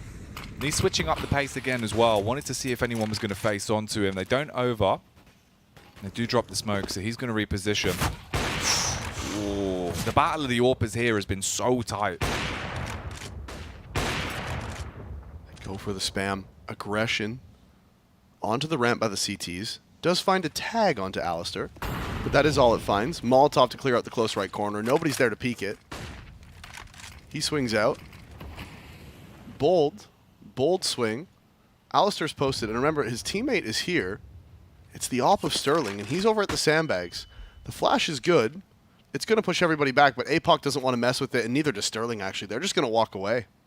So a ton of utility committed to that ramp play, and then they just walk away and give it up. And APOC gives up his life. Uh-oh. And then committing onto the site as well. Hats is a headhunter, and he's going to be able to find 2 frags, and that's it. The ship's gone down, LFO. You've lost the round there. They threw so much utility and committed to playing for the ramp, and then they still had smokes up. They still had the smoke for APOC. They could have re-smoked either on top of the sandbag, is a common one that people are throwing now, the one that land, the sandbag on the ramp. Smoke lands on top of it. Just gives you a one-way for the feet, pretty much. Stops the T's from being able to walk up. But they just walk away. They get caught, and then APOC, while walking away, tries to start throwing some utility towards the ramp, and of course they've just walked up, so then they just kill him for free. And now again, Savage and Hazard trying to hold on to these guns, and he looks away at the worst possible time. Hazard's going to get one back, but they're both going to drop. Both guns taken out of the hands of the CTs. And because of it, now LFO can't buy. If they had saved those 2 guns, Licky and APOC would have been able to buy. Someone could have dropped Sterling. It would have been fine. Instead, they both drop, and that's going to force the half buy. Scout on Licky. There's been some big tags with the Scout in this game already. If he can tag them, maybe the Deagles can finish them off, but it's all wishful thinking. Renegade sticking to what's worked well for them as well. The attacks towards A ramp have been relatively uncontested. He does hard commit to the peek out with the Scout here. They nade it back and then go swinging in, so close to getting the shot off into the back. Yeah, like you said, so close to finding that timing. It came down to milliseconds. But the CTs do get away with their lives, and looks like they want to re-aggress as well. They do have the one flash on APOC. It's a good nade. The timing just wasn't perfect. But Licky, he's aggressive, and APOC, if he gets this flash timing right, this could be dangerous. Actually, again, they decide to back off. They flash round.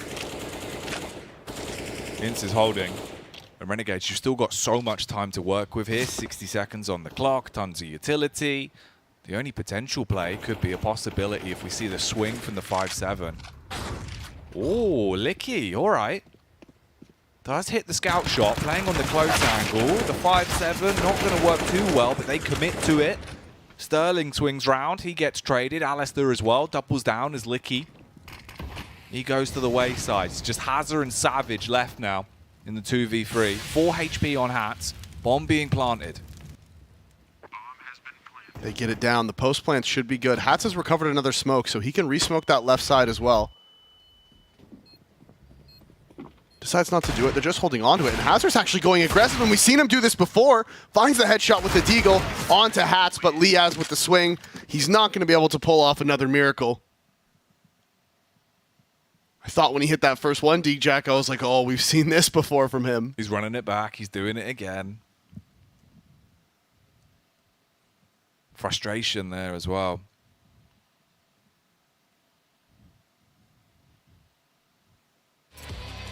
This is rough for him, man. 7-1, LFO. Can't quite get into the game on their CT side of Vertigo. You think back to Nuke as well, APOC, he came out incredibly hot. He was 8-0 here, different story, 0-8, and it's a shame to see because we know that he can have so much impact for this team. Trying to make a play here will be the 1-for-1 as Hats will be able to battle back against him, so we're down to a 4v4 from the opener. Good headshot from Sterling, and he stays alive. Stays alive, gets away. 3 players inside of the A-bomb site here for the CTs. So Alistair has a big moment. And also, the op being here is going to keep that 3rd player around because you don't normally expect the op to be the one lurking. So the op takes the shot. The CTs are going to assume that there's more people here. That death is not ideal, but regardless, there's only 1 player over at B, and they haven't even started moving yet, the CTs. They still think the play was towards A, and Hazard now has a big job ahead of him. He needs to get at least 1 when they come into this site. No! He peeks with a nade out. They don't take him down, and he somehow does recover to get the headshot off onto Liaz, lay him out. And Sicko, what can you do now? 40 seconds. 1 Molotov and the AK. That's all he has to win this round. He's expecting the close peek. Hazard will dispatch him, and they do get a 2nd round. Very tight, very awkward, but they do get it. Important one to get with 4 people alive. They haven't had any money so far this half, of course. They've just been losing most of the rounds. So they didn't have any money right there. If Sterling misses that shot, Hats gets the kill, it's over. And here, I mean, that's just huge for Hats to get that because I thought he was dead. When he swung out with that smoke, you could tell even Renegades, they were just surprised. They were like, oh, I wasn't expecting to shoot anybody right now. It was bizarre. It's lucky he recovers, lucky he stayed alive. Same can't be said for APOC in this round. Trying again with the A aggression towards ramp. Licky boosted up. He has been able to hit 1, and Sterling comes back in as well. So they've actually turned the round that's head a little bit. Now getting 2 picks back. You have the advantage in the 4 versus 3. Bomb was down towards ramp, and it's been grabbed. And they're going back to the B site.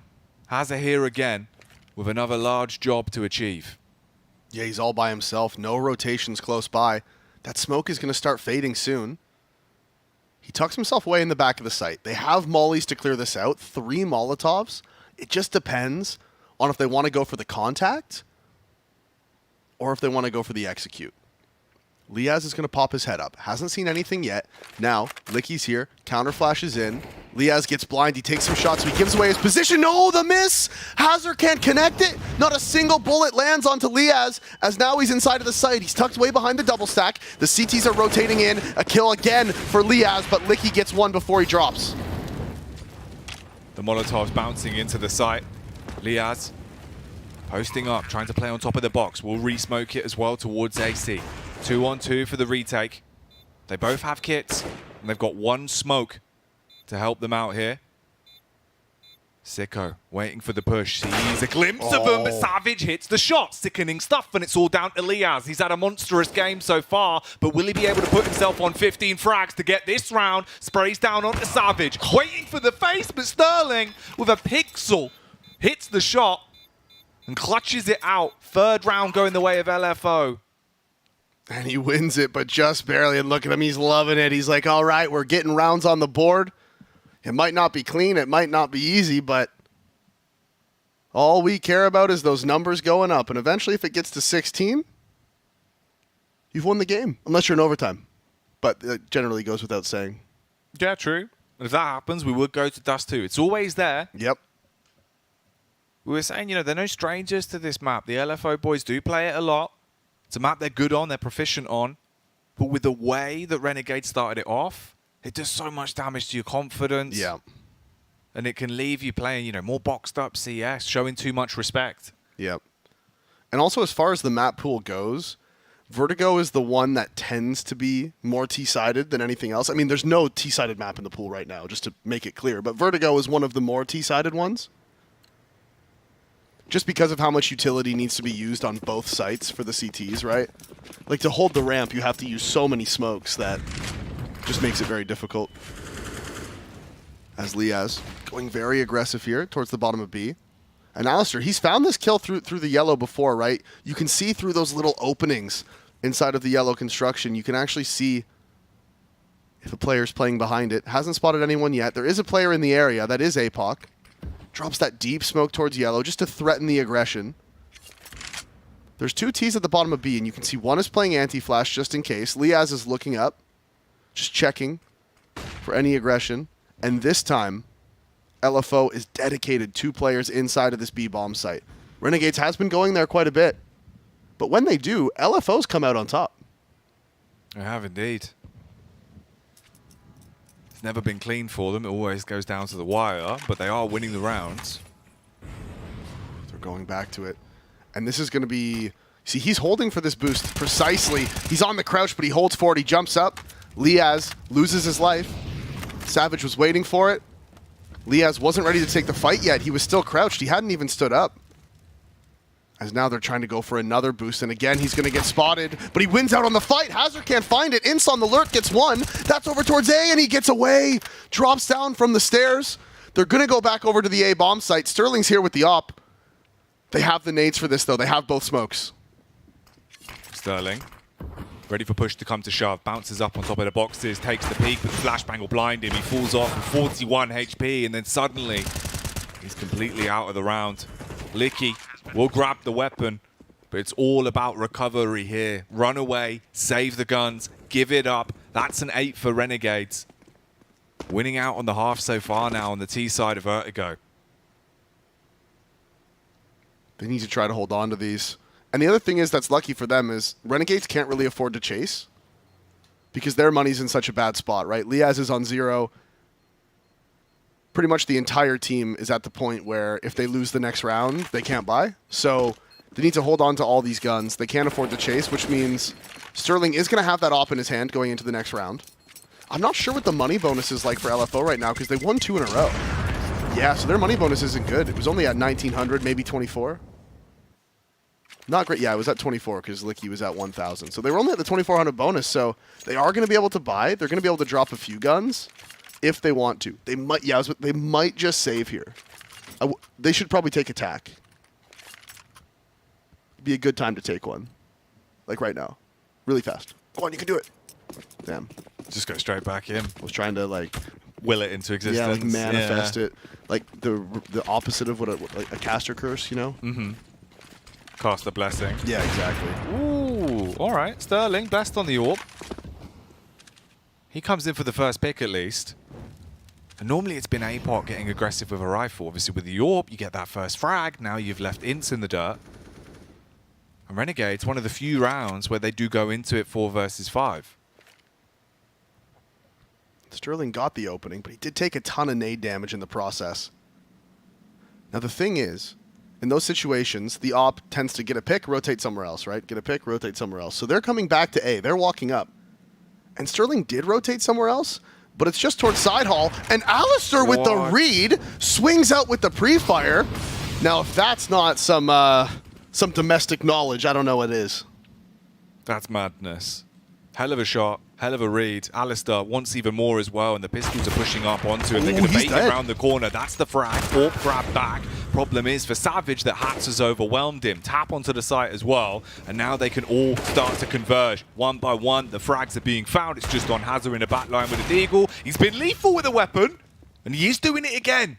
He's hit the headshot on the Liaz. Hats has only got 3 HP to work with. If he hits this, could be gargantuan. He jumps up onto the site. He's waiting for a face to come towards him. They have no reason to peek. They've got the angle covered. Sicko will watch it as he crosses and ends it there. The footstep did him dirty there. He was so close. They weren't watching for if he jumped up. Could have potentially had something. Again, now every time he's in those situations with the deagle after that round earlier, I'm like, oh, it could happen. It could happen. Always feels like there's a chance for him now. Dude, you know what I just realized? Go on. Liaz and Sterling just look like brothers. Like, 100%. Very similar sort of hairstyle. Similar hairstyle, similar like facial structure, similar build, you know? Like they, if they were brothers, you wouldn't be surprised at all. No, true. I wonder if they are. Australian CS scene can't be that big. You do your family research. Oh, I'm looking. And we'll see what happens here. So Renegades, massive half so far. You've already got 9 rounds. They do want even more. Peek out towards middle. Hard commit on the spray from Sicko. And that won't work for him. So he goes down to Licky. They've got deep control. Down towards the stair as well. So Hazza, he's primed and ready, but Liaz will be able to battle back against it. 4v4. And no information really where Renegades are committing to because they don't have to. They can take all this time. They had the bomb on bridge. So that can be picked back up.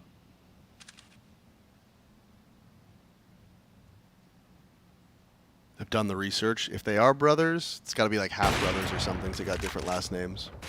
Alistair just hits this every time, doesn't he? He does. It's actually he's sigma-ing Sterling right now with the op. Ooh. Unfortunate for APOC on the fight as well. Hats. Always on heads.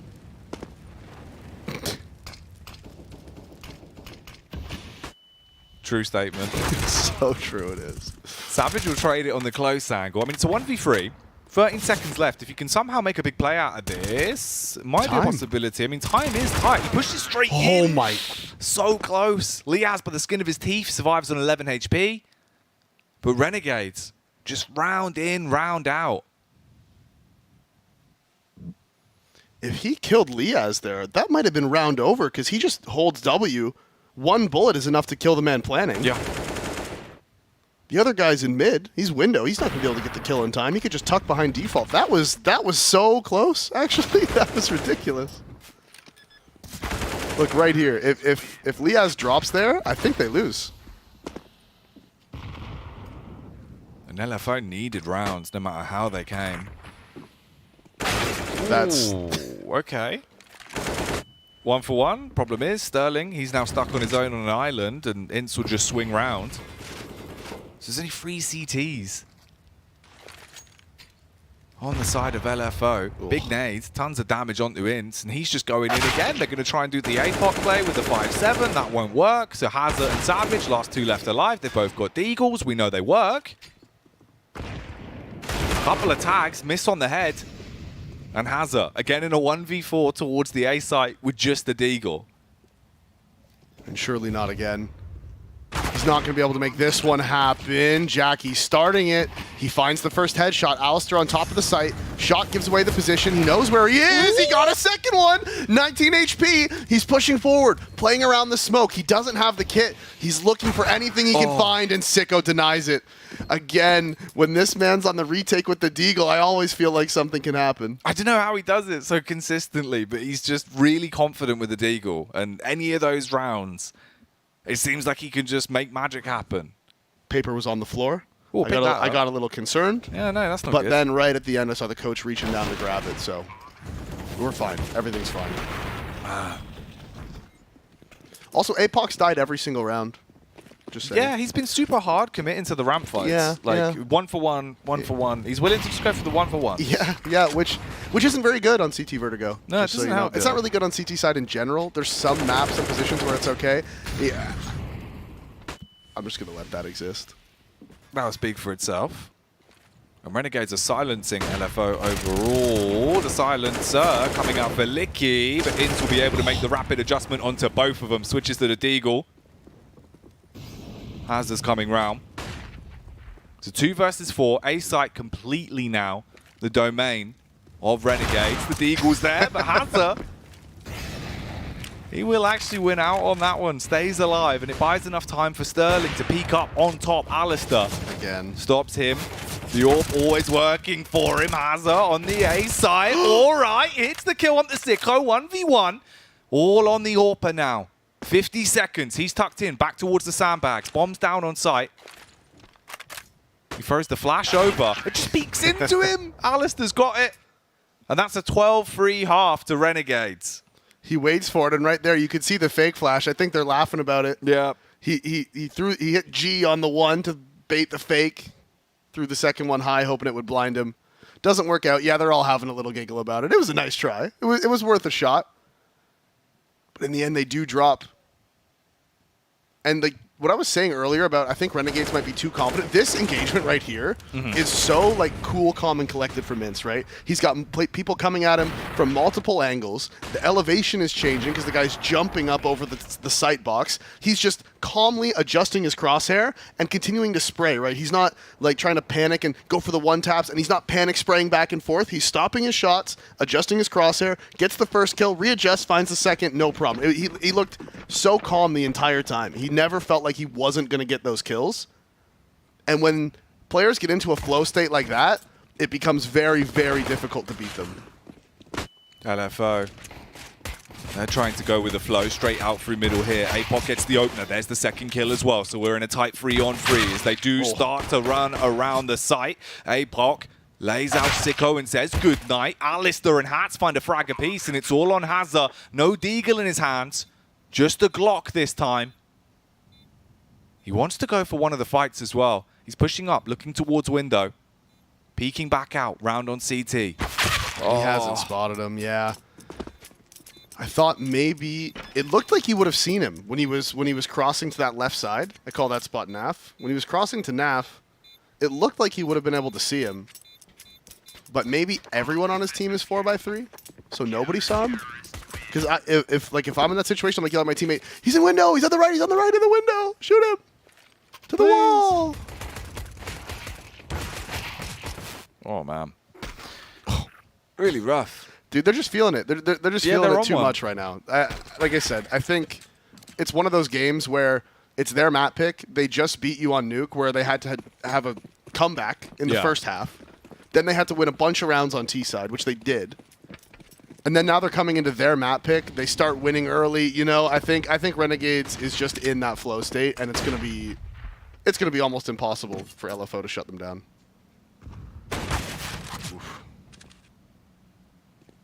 So again, Sterling and Alistair in the trade game. Alistair down to 30 HP. Ooh, Licky gets one. He did try and go aggro towards Ram. There's so many kills coming in all across the board. There's only 2 CTs left alive. APOC, he's pushed up in towards B. Savage, if he can hold here for the elevator rotate, it could stop Renegades in a round like this, but he will back off. There's a man in close CT as well, playing behind the smoke. That's Hazza. And Alistair's coming. Getting closer and closer to it. He's going to set himself up for the utility as well. And Savage is still here. He's backed off. He's been trying to sneak his way around towards middle. Now hard committing for the rotate to get into the B site.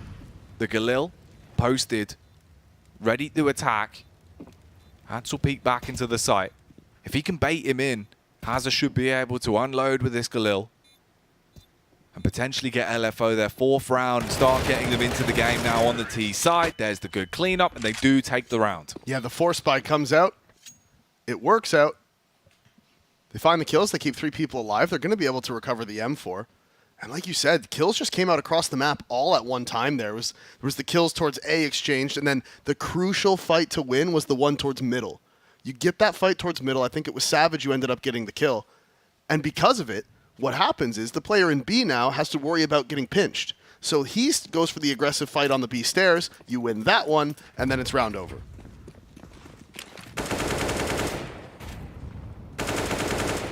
APOC. Always just ready for a brawl. Hey, he survived. Every round. He survived a round. He did. He got into it, mate. Good for him. That's big. That's what you need. I'm proud of the old man. Oh. Licky, out the corner of his eye, spots Alistair with the deagle. Trying to do something surprising. Stays alive at 7 HP, but he can't quite get away. Does bait them in. But Hats, he'll buckle. Licky does get both of those frags. Response from Insta, just push straight back in with the CZ. Tap onto the head from Hazza. Now all 5 of the LFO boys have taken control of the site. Sicko, close towards CT. Dead. Oh, nice tap as well. There you go. They all get tapped out. They all get blasted. Everyone on LFO survives. Renegades force buy back. Doesn't work out for them. They still are on 13 rounds, so they have quite a few to play with. LFO can't afford to make too many more mistakes. But them building up their money is very important. because if they lose 2 rounds, then they're already on 15, right? So the more they build up their money, the more that they're gonna be they're just gonna be able to buy pretty much until they lose, if they have enough money. And that's obviously the point that you want to get to, where you never want to end up with a situation where Renegades has 15 rounds and you're on like a Tech 9 buy, right? Yeah. You don't want that. So you want to win rounds like this very cleanly, and that's not a great start. The 1-for-1 on the ramp. Now they know they're stacked up though, so that it's just going to be free entry into the B bomb site. As Alistair's able to recover the M4. Nobody has armor, so it's probably going to be worth saving that. Let the USPs sort of, go for something, see if they can get any more kills, while you just hold on to the M4. Nay's doing so much damage as well. Renegades taking some big hits. If anyone exits onto them, then yeah, it'll be fine. You might be able to steal away one thing. Ints could be a bit cheeky. If they come running past, always an opportunity. More so than anything else, though, as you were saying, Alistair save his weapon.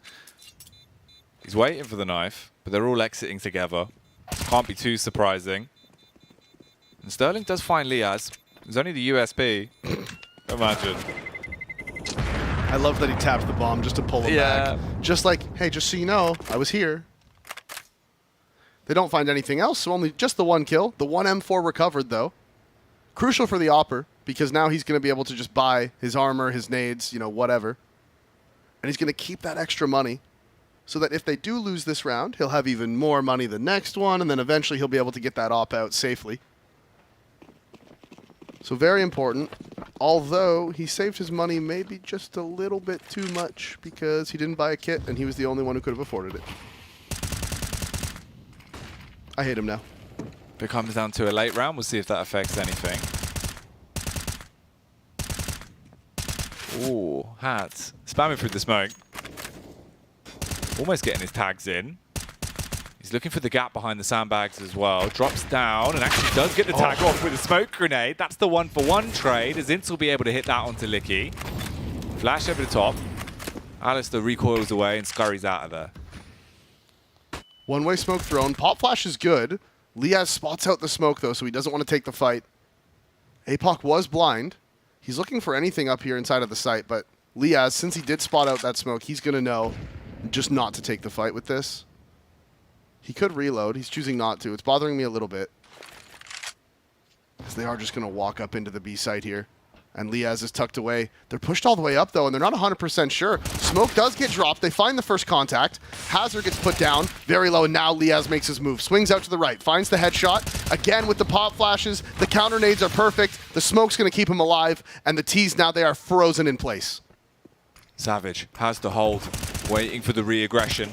Sterling spamming through the smoke. He's going to land. That's the peak from Liaz, and he will stop it right then and there. 14th now grabbed for Renegades. Tucked away in the back of the site. As soon as that hit comes in, they both drop their smokes. One on default, one towards the back pillar. The counter flashes as well from the mid-rotators were just absolutely perfect. You can see just full blind constantly. Counter utility so important on those executes, and Renegades has it down to a science. They nailed it. There's now LFO. Need to answer back, 14-6. Can only afford really to give up one more round. And you don't even want to be doing that either. You give them 15, not ideal. Oof. Hefty spam through the smoke. Counter utility is thrown out. Oh no, Alistair. He's able to get the connection off onto Licky. So again, it's another round where LFO have to contend a man down, but Sterling does actually get that off. Stops Hats and puts them in the 4v4. You've got a lot of time on the clock. And the CT still have utility towards the A site. They molly it, the peak comes up, Apoc. Oh, his head gets popped by Alistair. And Ince is still fighting as well. He's just pushing down the ramp here. He knows exactly where they are, and he wants to try and play aggressive. Sees one, flash round the corner. Doesn't work too well for him, but still makes the play occur. And it's all on Hazard. 1v2. How has he gotten away with that? This man keeps finding himself in these clutch situations. Ince with the lucky lineup finds both of the frags. Hazard spotted the player inside of the site. Ince wants to go aggressive. If he gets the kill on Sicko, he's going to know that Ince was nearby. He'll predict the play towards side hall. You can see he's already looking for it. 27 seconds remaining. He's got to make a move, and they're countering it. They're going to push the ramp, but Hazard's going to make his way up the side hall. They're not going to spot him. They might just push through the ramp, and he's going to get the bomb planted inside of the A site. If they don't turn around now, timing could be everything. It is going to be Ince who gets spotted, and he can't land the shot. Ince swings up. Ince finds the frag. Renegades put us on map and match point. They took the first map. It was a tight affair. It looked like it could have gone either way. Here on Vertigo, it's mostly just been Renegades living it large. And like you were saying, match point, series point. And this best of 3, if you lose this, you get knocked into such a hard game to win, right? Down to Tai Lu, man. It's like, not easy. Come on. So unlucky. We know how crazy Tai Lu can be in a game of CES, and this is turning into a bit of a wacky round. Alistair, he's burning. He does go down. So Renegades at least 4v5. APOC did get tagged, and the nade is also going to put Sterling down to 51. They haven't been able to recover the op. Another nade comes in, doesn't quite find the damage onto APOC they were hoping for. That's headshot onto Hazza with a big spam. Okay. All right, okay. Jeez. Yeah, if that's what you want to do, you can do it. Ooh, Ince as well. He was ready for a rambunctious play up the ramp. A lot of damage distributed. Sterling's on 51, APOC's down to 25. You've tagged them up. You just got to finish them off. And Savage somehow hits that shot. And now the numbers game flips in favor of the T's once again. Renegades, though, they know they're so close to winning this series. And the big tags are being delivered. Peek at the back line. Licky with a headshot. All on Liaz and Sicko. And they might just want to go away and save this. LFO have been able to claw their way into a 7th round. Yeah, they're backing off. They're not going to be able to retake this one. They've done a ton of damage. The sprays through the smokes were connecting, just not on the heads, not able to find the kills. They're going to need to hold on to both their guns and look at this. Licky's already on the hunt. Bit of a whiff. Secures the kill regardless. Sicko's nearby. They want to take these guns out of their hands. They know it's just like, hey, who even cares, right? If we lose all of our guns, if we lose our money, it's not the end of the world, because if we lose one round, it's over anyways. Now, that being said, yeah, I was going to say, Licky and Hazard on 44 and 39. You want to make sure you can drop them guns, though. You want to make sure everyone's got the full buys. Do want the buy. Want the buy. Do need that. Need it. Gotta have it. Mm-hmm. It's a necessity. The game continuing here. And LFO, man, it's a shame they're starting to get into this one when the scoreline's already so one-sided, right? Because they're still hitting their shots, they're still making plays at times. They didn't really have the economy to support much. At least here, Renegades, just USPs, the one save rifle. So if this goes wrong, definitely big questions. APOC, though, he might be walking into the awaiting arm. Sicko's there, he's on the angle. He had no idea. So that's a free pick. That can be a second weapon passed over as well. Yeah, Liaz is going to try to grab it, but the gun actually got shot all the way across to the back wall. So it's going to be a little difficult for him to recover. As Ince goes down, this is the pressure towards mid, but they're still running right into the guns, and I think they're aware of that, and they've decided, all right, wait, let's not go B, because that's where the gun of Sicko is. They have USPs over at A. They split through elevator. Dink comes in from Hats. Alistair gets the trade. He's inside of the site. He's staying alive. He's causing problems. He's just being a nuisance. Licky eventually puts him down. Liaz with the recovered AK trades it back. It's a 1 versus 2. He doesn't have armor. There is a kit down on Sicko's body, though. Liaz. Flashbang and Molotov in the back pocket. He's going to walk his way around and play with the time that he has here in the 1v2. They try and play together and they do hold the angle. Sterling hits the shot. LFO still in the game. Still looking scary each and every time, though. Still fighting back against the USPs. It was, it got a little close. Who was it that died inside of the connector, inside of the little door there when they were pushing through elevator, who got the dink? Was it Hats? Possibly. I think it was Hats who got the dink and then just didn't finish the kill. If he got that kill, right, That guy drops. Alistair's in the site, kills the guy trying to trade him, and it's just 2 USP kills for free all of a sudden. Could have gone another way, but coulda, woulda, shoulda. Doesn't really matter. As APOC, he's bought down to 0. He's used all of his utility already. They're going to go for the boost over towards B. Oh, they almost spot the Liaz. He just has the loss, so he's just sad. Flash is in. Flash is good. Again, Liaz spots out that one-way smoke, so he's not going to reface. He's just going to wait it out. They're both here. They're still both looking for something. They're kind of just running into each other, sort of getting in each other's way. So they're just going to abandon that plan entirely. Resmoke towards the bottom of the ramp, just to deny some info for Sterling. It lands short, which could... It's going to help somebody in some way. Oh, Licky looking for a pick. Does dash the Molotov round onto short. And this has created space for the T. So now they're starting to push their way further up. 45 seconds on the clock. Rotate in. Alistair in the back line with the AWP. Eyes honed in like a hawk towards ramp. Savage, he's got the bomb on his back and he's playing towards the lip. Alistair's moved off as well. Completely smoked out now. Just fires off the warning shot. The CTs are close by. They're ready for this.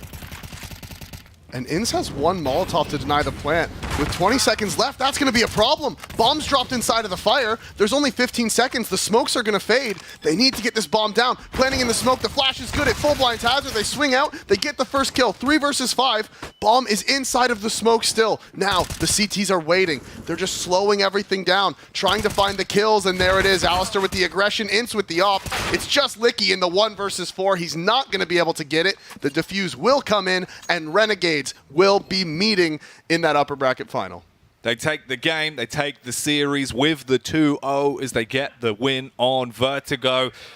And that is going to be rough for LFO. You have to contend against Tai Lu now in a best of 3. If you lose that, Davey, you are out of the Asia Pacific RMR. Yeah, that is one nightmare of a lower bracket matchup for the side of LFO. They're going to drop down and play who everybody considered to be the favorites in Tai Lu in that lower bracket game. And like you said, that's going to be coming up next. And whoever loses that is out of the RMR. Day 1, gone. Yeah. What a quick turnaround it can be, you know. It's just the way it goes. It's a really competitive event here with the Asia Pacific side of things. Limited spots up for grabs. You can get into it very quickly and you can lose it very quickly.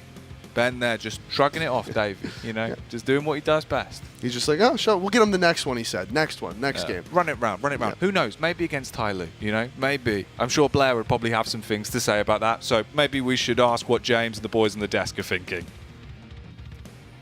Thank you very much, Jackie and David. We can't ask Blair. He's not here. He's gone for a little nap, but he'll be back on for the next series for sure and give us his thoughts on all of that one going down. Pimp, you did say you want to see Renegades come through and look very strong, make it look very convincing. Well, a 12-3 first half was very strong from them, and really there was no way they were going to lose it after that, right? You could see they were just a step ahead. No, not at all. No competitiveness in this game whatsoever from LFO. Very impressed with Renegades. They took the pace, I guess, out of the game pretty well. They were able to switch it up, you know, playing fast and playing slow on a map like Vertigo. And as we spoke about, the ARAM control, you know, the B rushes, basically every single part of the map I felt Renegades owned and had an idea of how they wanted to take control over. So, yes, scoreline is one thing, 16-8. I think that's a bit deceiving. This could have been a 16-2 victory for my money. You know, it doesn't really matter. LFO had no chance whatsoever of winning this game. Yeah, that's it. Liaz started hot as well. That doesn't help. Like one of the best players from the region, definitely looking back to his like major runs with Renegades from the Thieves back in the day. So he was on fire later in the game. Inns popped off. He was doing a lot of the entry work. You could just see, like, especially on the CT side, like how drilled, how the protocols on the defense of the A-ramp worked. They had some setups, they had some aggressive peaks, and they had ways to fall back from that without overcommitting and like dying with too many people, right? Even if they gave away with a pick, they'd have a trade, that reposition, force the execute, and then even in those executes, there's always a smoke, a molly, something to disrupt them, right? And that's the difference between like what we saw on LFO CT side and Renegade CT side. And this is it, right? You just have to touch on the fact that I think you mentioned it properly when we sat in the green room. It was Renegades on their T-side just able to run it every single time, full confidence, and they were outmatching them. Yeah, there wasn't really anyone stepping up, especially on the other side. Hazard did have 23 kills, but it wasn't enough to make a big difference, right? All of the frags were always like traded out, going into some decent, favorable even situations for Renegades. Yeah, just the kind of a I don't know, just a default match almost. Yeah, and again, you know, I do want to say, right, Licky did have a decent game. He went 6 for 7 in opening duels. As a matter of fact, you know, you're losing 16-8, you're LFO, but you won the most entry duels in this game. You won that duel 13-11, so it doesn't really make any sense that we're able to claim more rounds. I know a lot of those entry duels were instantly traded, so they don't really count in that sense, right? But still, if you have players who are willing to go for those duels and winning the majority of those, there gotta be a way you can find protocols and make sure that you enable the individuals on the server to get more rounds than just 8. Now, Pimp, I'm going to ask you this because you're on for the first game as well, right? When you're comparing Renegades up against IHC, it's going to be our game coming in tomorrow, right? The one that will give an opportunity for that major slot. What do you reckon? Who's slightly ahead on that one? I think right now Renegades. I think they look very solid in this game. They do have to be a little bit careful with the firepower coming out of IHC, but I think overall it could be a close game. Yeah, I also agree. I mean, we're not really sure what to expect from the Mongolian side yet. We didn't really see them that much in international tournaments and tournaments within the Asian region. Like, so that is definitely an interesting match to watch. We're kind of impressed with what they showed against Tai Lu. It's definitely going to be a closer game than this one, but yeah, the elimination one is coming up first. That's also going to be a spicy game. Yeah, elimination in one day. It's rough for looking for Org or Tyler in that sense, right? You kind of come in, you say, okay, day one, let's go, and then you could be going home already. You don't want to be doing that at all. When it comes to Tai Lu, though, right, they were supposed to be one of the favourites of the region. It's been Tai Lu and Renegades over and over again, but do you think they might not be the same as their former selves? They weren't looking too great in that first game, but honestly speaking, I think I speak for all of us. We don't watch that many Tai Lu games, so it's hard for us to really get a grasp of how good they are. I will say though that what I saw here from LFO was not good enough to contest the Tai Lu we saw in the first game as well. I think there's going to be too much firepower. I think the way Tai Lu plays Counter-Strike, being ultra aggressive and constantly seeking the duels, LFO and the individuals, you talked about firepower coming in against Renegades. I think at the very least Tai Lu have as much firepower, if not more than Renegades, so they have to find other ways of winning, and we didn't really get to see that in this game. So I do fear it a bit for LFO. For LFO, there's like one bright spot that has been the legend behind them, right? Yeah. He's going to maybe cheer them up a bit.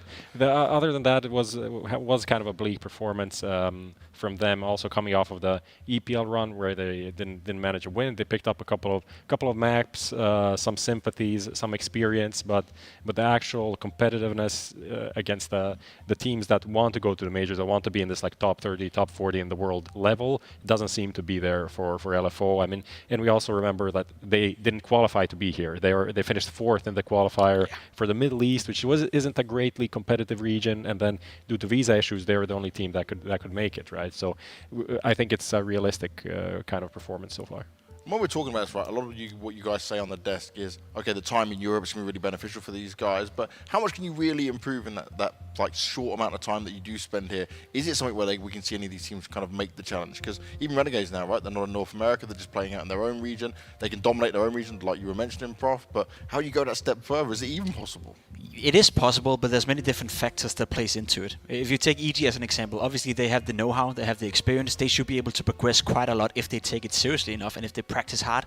Whereas I feel for a team like LFO, even though they get into Europe and get to practice against good quality European teams, maybe they're too far behind to get something out of that, practice, right? It's not fun to go into a practice game and lose 25-5. Sure, you'll learn a thing or two, but if it's not competitive, you lose your moral, you lose your confidence, and maybe that time spent in Europe is not going to be as beneficial. So for me, it depends on how far away are you from the European level and how much do you get out of it. Maybe for a team like LFO, it's better just to play some of the online cups that is constantly running in Europe, to get some game experience and to get some games against equal teams with equal goals, I guess. Yeah, I mean, talking about just development can happen, but you're also kind of limited with the basic pieces that you have, right? If you don't have the most exciting, best prospects from Australia, or even the second best maybe, because there are other teams as well down there competing, like Vexity and other good players that are in the region that they don't have on their lineup, right? Maybe they need a roster change or two to shake things up and get a new exciting talent on the board. And that's the point I'm trying to make here, right? EG have no excuse, just to use them as an example, right? They have everything they need in terms of the structure around them, in terms of the players. So yes, if they were to stay a month in Europe and boot camp and actually practice efficiently, they should be able to progress quite a lot. Whereas for LFO, it's not necessarily, as you're trying to make the point here, in their hands, right? They can only work with what they got. Yeah. They don't have an organization, they don't really have the surroundings around them to elevate them, and maybe the player material on the team is not up there where they're able to compete against the likes from Europe. And in terms of that, just overall, right, we're looking to even say, look at a Tyloo, if they spent some more time here, or look at Renegades and they did it. Is there a world where you can say, okay, these guys have some of the fundamentals or something where you say they can have some success going forward? Because that's the thing, right? We're in such a weird spot with CS where, like, Europe's so far ahead. Maybe, Pimp, how would you compare it to, say, like, I don't know, what level tier would you put them in compared to other teams in Europe? Tier 2, Tier 3? How would you make it look? I think Renegades is a decent, in the bottom of Tier 2 if they play well. Maybe in the higher echelons of Tier 3. It depends, right? There's so many good teams in Europe. We don't even hear about teams who just practice and constantly try to qualify through all these open qualifiers. So it's very tough to put a tier on them. But I think it's a decent team. And as you said, coming into the game, once in a while they do get a win whenever they qualify for a big tournament. So they are somewhat competitive, but not on a consistent basis. Yeah, the thing is also when you are this team, when you're the Australian representative at a big event, you have the lowest seed. You're going to be playing against some of the best teams in your opening game. Yeah, so that is almost an insta lose because you're playing Navi back in the day. You're playing Astralis. You're playing NIP in 2015, 14, whatever, right? You're always hard starting with a really tough matchup. So that's a thing. I think realistically, Renegades are like a top 30 team, somewhere in that line. I think they're a team that could qualify for the European RMR, but maybe wouldn't make it, right? Because we saw some teams like Apex, that kind of a level, like a Sprout. I think that's where they are, and if they were more consistently in Europe or in North America, I feel like they were a team that could just have a lot of benefit from that, essentially. Well, thank you very much, guys, for your insight on that. It's good for us to get a better understanding of what's going down in this region. We are taking more of an extended break this time, though, because obviously LFO have just played. They're now going to have to play against Tyloo, so we're giving them a bit more of a break to get themselves ready for this game that's an elimination match. So go get yourself some food, go get some rest, and then make sure you're back. This is the first elimination game here at the Asia Pacific.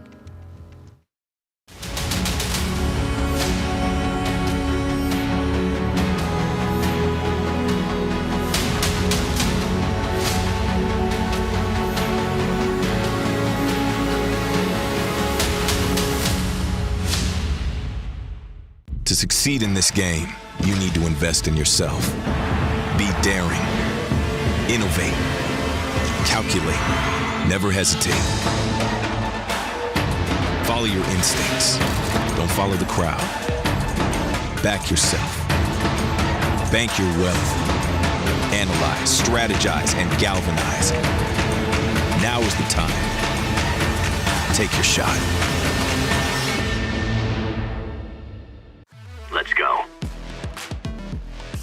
Battle is on. Burst RMR views with a double bonus. Get insurance for single and combo bets, both up to €20. Fire up with GGBet. GGBet, this is real.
We are already at the elimination stage for the first time here at the Asia Pacific RMR. We brought Blair back because Tyloo's on your screen, so it just makes sense straight away. And we've got the man who is not really Steve Jobs, but according to HLTV forums, you are Steve Jobs. Well, yeah, I guess. Prof didn't know how to handle that one at all when it comes to this. I don't know. What am I supposed to do with that? What am I supposed to do? It's kind of new. That doesn't make any sense. Just be gentle. Let's respect Steve Jobs. Passed away and all of that. Like, okay, you're Steve Jobs of HLTV. Is it too soon? Yeah, and I think it is too soon. I think it's been like 10 years. Anyway. It's been a long time. It's been a long time since we've seen Tyloo actually get a victory. Because remember, last time around, they were supposed to at least get a map. And look what happened this time. They're supposed to be the favorites alongside Renegades coming into this one, right? Now, while I am very impressed with the way IHC played, we're talking about the star power of some of these younger Mongolian players like Score and Technofoke. I'm like, can they perform on land against a team like Tyloo, who they have traditionally struggled against online with all the pressure? They managed to pull it off. And for Tyloo, though, this was a shocking performance overall. Mirage looks so shaky from them, considering it's a map they used to be very comfortable on earlier. And then you head into Ancient, and you see them mounting the comeback. We know how Ancient can be, right? You get like 3-4 rounds on the T side, you mount a comeback. It was looking good. But the final few rounds, that was just... It made no sense. Isn't that the classic Asian Counter-Strike, though? It is, though. Yeah, right. Which is why I've lost half my hair. Yeah, I mean, it doesn't make sense, and it also kind of makes sense at the same time. Tyloo, looking at their record, they've been, I think, on an 11-map match win streak until recently, and now have lost 3 of their last 4 games. 2 of them to XVG, Rare Atom. Now they lost one of the spots to go to Europe for a game, and now again losing to the Mongolian team. Not the greatest feel for them. Well, you know what we have got that's great? This lovely video from Tyloo.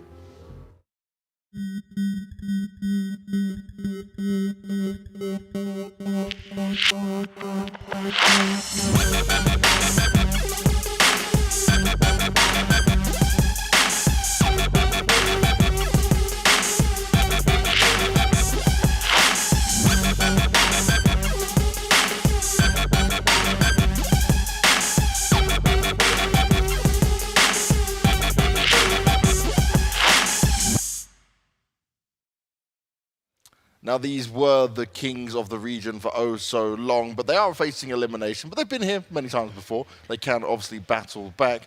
But overall, when I'm looking at this team, you mentioned it, Blair. Yes, they've got some of the firepower in there, but they are still getting adjusted. I feel sorry for Bentet. He got out of this and he's now back in. You know, like poor guy. Yeah, all roads lead back to Tai Lu, as the saying goes, over here and over there in Asia. But Bentet, speaking of him, like I think he really delivered, right? Like as usual, you expect him to be the star player of the team. That's why they got him back. What was missing, however, is all the experience that he has gleaned playing with Extremum guys. You know, having played with Casada, having played a lot of EUCS, and he comes back, and you expect to see that being inculcated in how Tai Lu are approaching the game. And I have to say, it was absolutely missing in that first game to have against IHC. I mean, I'm just looking at the stats over here, and it's rough, man. I think a 50% or 60% 5 versus 4 conversion. That's abysmal when you are the favorites in that matchup. That as well. That is 0-0 nation level, and we know how that ended up for them. I mean, just talking about Tai Lu as well. Them and Renegades at the minors have been the two teams that qualified nearly every time. Yep. I think there was one minor where another team, Mongols, back at the start of the whole thing. That's the first time, First time. Other than that, it was always Tai Lu, always Renegades. And we expect the same to happen here, right? Well, let's see their opponents in looking for Org and what they're going to bring to the table.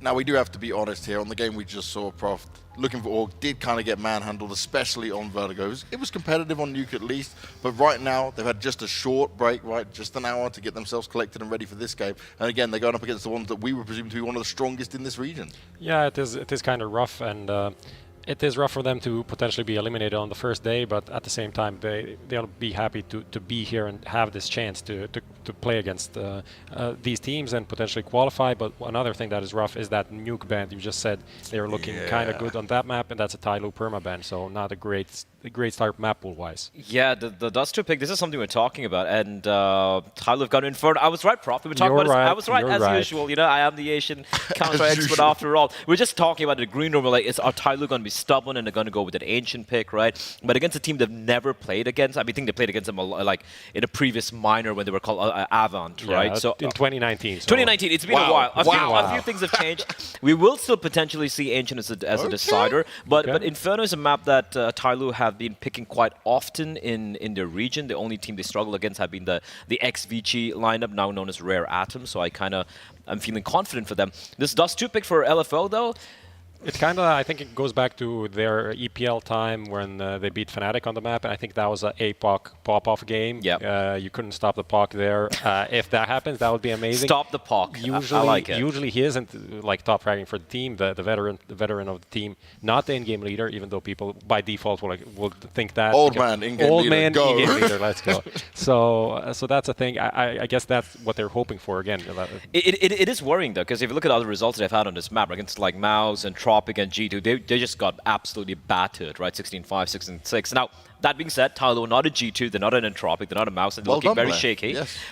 Thank you, I tried, thanks. They are Tai Lu, right? They are Tai Lu, yes. Yes, I think the name might have given it away, but they do have the firepower. Now, we didn't see it in full form. You know, we didn't have like Summer really pop off or even Attacker, although he did have a couple of cool rounds in Mirage. But Danking is sharp, and now he was a little sloppy in that first game, but if he starts to pop off, Bentet's always going to be delivering, and if that firepower starts popping off, Dust 2 could get ugly, I won't lie. Well, I want to see some ugly Counter-Strike. I want to see some exciting Counter-Strike. And I want to see some beautiful guys in the forms of Harry and Hugo. So, guys, it's your time to shine.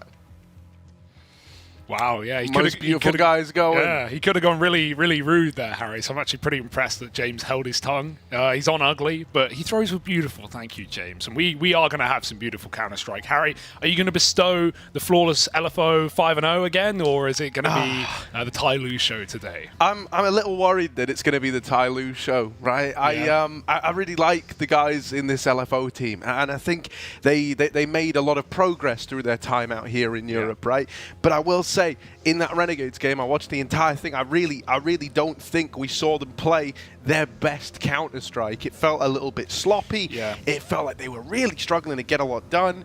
The rounds that kind of leapt out to me were a couple of nice Deeg plays from guys like Hazard, but that was really the extent of it. Like it was just kind of a bit of a slow start here, right? Yeah. And versus the Tai Lu now that have dropped on down into the lower bracket with elimination on the line, I don't think you're going to catch them sleeping. So yeah, little concerning, but let's get into this one. Dust 2 pick to LFOs, and they're set up already down here in lower tunnels, Hugo. Yeah, I think that is the big detail with Tai Lu. They've had a fire lit beneath them. They should not and would not expect to be the bottom team in this tournament, coming in as the favourites. So pressure's on right now for LFO. Climbing up the catwalk. Hazard's dead after one. He was that pop-off player back in the earlier series at least, but Savage will trade, keeping a 4-on-3. LFO setting up to take this A site. Tai Lu have no one here. They're going to crunch middle. This is a big frag for APOC, and he gets it. So now LFO can commit. They know where both Tai Lu players are, and they're just going to set up for the long post plant, you'd think. Oh, Leaky tries to cross, but they've gone through the smoke over on short. Buntetten slowly just running it down. It's all left onto Savage. Back of long, spots them both, knows where they are. They're on that defuse, and he will finally connect it. Savage, that's the round, and a 1v2. Able to lock it in. All right, that's more like it. Very Savage going to hit the ground running. Yeah. That's going to get the man pumped up behind him as well. That's good stuff. He struggled earlier in that game this morning, and for LFO, especially considering that they were a fill-in team, right? They were like third in line to the throne. I imagine they're probably still experiencing El Clasico jet lag somewhat. It's flying in very, very late in comparison to some of these other rosters. They just left Europe and they're already on the 26-hour return journey. But hey, they're here for a reason, trying to pump into this B bomb site. Slowly up close to the Deagle, and Summer has decimated two. He's found another. He knows he's on the boost. Leaky gets tagged up low and slowly running down. They hit him through the smoke. They now know he's here, but it doesn't matter when Tai Lu flood in like this. Savage trades one, and Attacker has gone through the door smoke. This is a mess. This is a murder, and this is a force by win for Tai Lu. Even with the TK post-round, Dankin wants all the glory. Lovely double opener as well. I had a Summerman in the window. Like that was something special. Peak Asian CS has never really been at the top of Tier 1, but, for the players that have fielded there, for the players that have taken up sets against the world's best, the majority of them are Tai Lu, right? Like, some of these guys have been kicking around for so long, despite, many players in their region giving up by now with CSGO. And I mean, let's just talk about it. Buntet back in this team, right? Obviously, like, huge talking point. Had his stint out in NA. Unfortunately, kind of just consistently got super lucky. He would go out to North America right as the entire region collapses in on itself. You mean unlucky, right? Yeah, that's what I meant. Yeah, that's not too lucky. Did I say he was lucky? Yeah, you said he was super lucky, actually. Yeah, I meant super unlucky. Yeah, he was even out in Europe as well, right? So this guy's, the Mr. Worldwide, the Polish star, as some know him. But this guy's a real talent. I don't need to tell you that. If you know Tai Lu, you know Buntet, and he knows what to do. Sitting back on long side, LFO looking for a mid pick now that the smoke has faded. Deagles trying to hunt them down and danking. Oh, it's a murder in middle. He's going to get 3 off the AUG, and just Sterling left up in a 1v3. Kills are nice here. Field some AWP money, get some damage, but Tai Lu are closing the net. Yeah, very, very clean. Well, pretty damn clean. 3 still alive, and a lovely little mow down in mid from Danking, right? Love that with the AUG. Made it look so easy. AUG meta back? Question mark. I mean, did it ever leave? Yes, it did when it got nerfed. Still a good gun. Better than the Krieg. The old Craig. Ooh. Summer getting naughty and lower. There's only one man here, and he'll be able to get that info pretty quickly. The nade almost cut his vision out, but now he knows the B is clear. It must be long, he tells attacker, and they come to attack him. He's got to sit behind the car. They're running him down. Surely they trade this attack. He gets 3-4 kills. The Glocks don't do anything, and Tyloo holds strong against the Eco. Now we've got that delayed rifle round for LFO, all off the back of them losing to the Force on B. It's 3-1 before the AKs come out.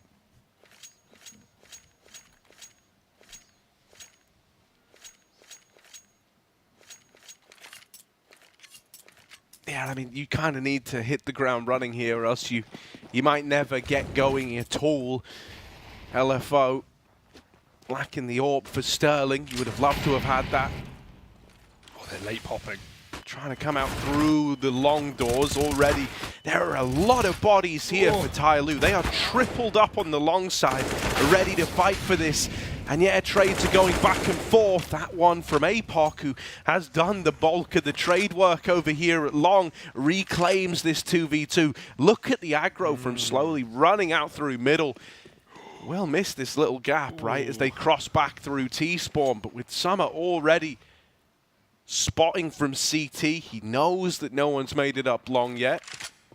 This is so decisive, though. He still thinks he's got them boxed in at the long doors because they were so quick to leave, and that timing is fantastic for LFO. Smoke's going to give it away. They know at least one, if not both, are elsewhere, and now as Summer taking a risky deep peek, he's made the call. He's realized Savage going to set APOC up to drop, plant the bomb. He is low after all. Savage is the round winner in this position. We need to see him convert it. Tyloo, this is only a bonus for them. They're going to flash the AK in, sending the rifle up first. Summer sets up utility. And in come Tyloo. Oh, it's an ugly flash. Savage was blind as well, but once again, it's APOC to lend a helping hand. And oh, there's Savage with the closer. Jiggle on the swing and takes the head off of him. Yeah, kind of a bit of a rough one there. There's absolutely no denying it that missed flash really does scuff the entire retake. I mean, it's not even a missed flash. He says, I'm flashing window, and he took that literally into the window. It could have gone over. It could have gone over the wall. There were a lot better ways to do that. It literally hit his teammate. No surprise he got full blind. So, you know, if something we can always say about Tyloo is comms have always been the problem. The multilingual issue of this roster has never left us, it feels. They did have full Chinese players at one point, but now Bentet's back, and we always know what that means, you know, talking a bit of everything, really. So that's, yeah, it's not ideal for Tyloo, but important round for LFO to get on the board, as Tyloo could have, you know, run away with the early game if not. Got 4 players out long for LFO. Tyloo do have an AWP. It's up on Cat right now. Going to swap sides with Buntet, smoke off short instead, as APOC tries to sell this one in middle, keeping attention here, but it's still a pretty heavy A setup, and with no smokes going down, they're contacting attackers in a nice spot for a one and done. Oh. Yeah, the flash is going to keep him off the angle. Attacker now swinging back out and reclaiming the 3-on-3, but one man's already made it up and past him. Right in towards the site is Leaky with this bomb on his back. Going to nail the shot. Starts to get a little bit awkward now. Flash is going through. Buntet playing the long game here. Tucked in at Gandalf, right? Waiting for that bomb to make it into the site before he plays his hand. Now they've seen him on this swing, slowly starting to pressure up through CT. They're trying to chase Buntet down. What just happened there? Leaky was looking entirely the wrong way. He turned from the flash. Yeah. That seems mental, though. You've got him trapped in a corner. Even more mental that Buntet threw both flashes. It's not like, yeah, I'll flash and I'll peek. No, I'll just double flash and they'll never get room to breathe. That was amazing. That was so sick. Slowly chasing them down as well. Buntet definitely peaks early there. Like, he can wait for the plant, especially with slowly able to jump and, like, you know, do damage if it's not a cat plant, if it's not open to Buntet. But you feel like safe plant would be, and that would be the best plant for LFO given they don't have the info. Very strange round, but we're going to get a lot more of them. And Buntet somehow bails them out. 4-2, and Ecos are back in. Summer, he's hunting them in lower. Dan King helps from top mid. And, well, LFO, not much hope in this round. Just one deagle on Leaky. Dan King's clean with it. Ooh. 5 alive round would be excellent for Tyloo to get this money under control early game.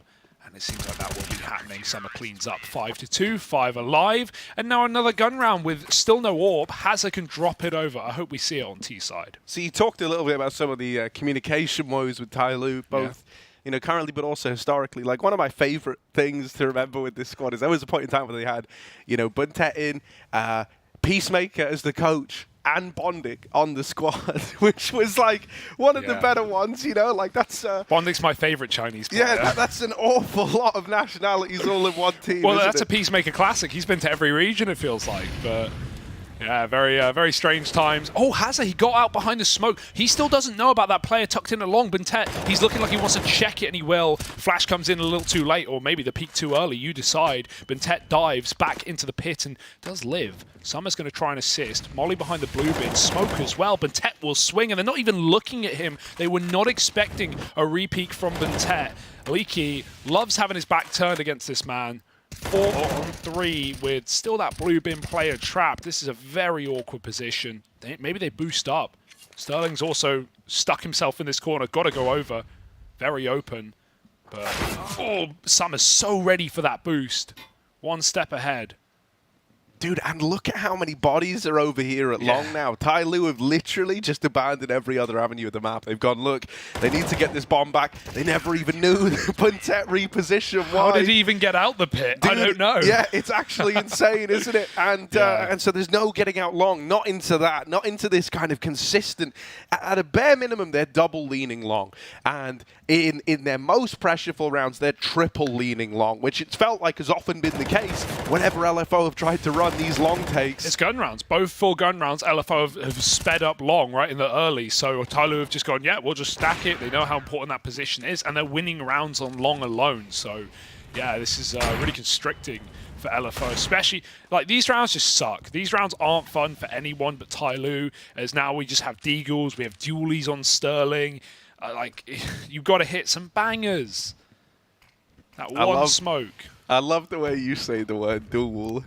Dualies. Because you say it like Stewie Griffin. That's how... How am I supposed to say it? No, I mean, I think you say it right. I think you say it right, Hugo. Dualies. Dualies. Dual Berettas. Dual. Lois. Pass me the dualies. I just say, like, dual. Dual. Like, Yeah, but you dual. also, like... What's up, mate? Yeah, mate, just having a Nice dual. round from Buntet there. He gets a double or a triple. Can't really remember. 1, 2, 3 frags. And, yeah, looking for some mid-duels now in the next gun round.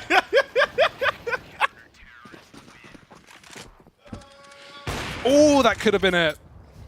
That could have been the duel. That could have been the opening duel, couldn't it? Summer, gonna try and fight middle, the madman. Look at him go, he's down in lower. How? And in the meantime, Dan King, with this AWP, was willing to throw himself into the fight in top middle. It is just raw confidence out of Tyloo. They're so willing to fight you across the board. God, man, I forgot how much I do love watching this team. It's so good, isn't it? It's so fun. It's a shame we've only got 4 matches, man. I want more. Give me more. Summer, he wants them all. And Buntet, Dan King, everyone's here painting a pretty picture in middle.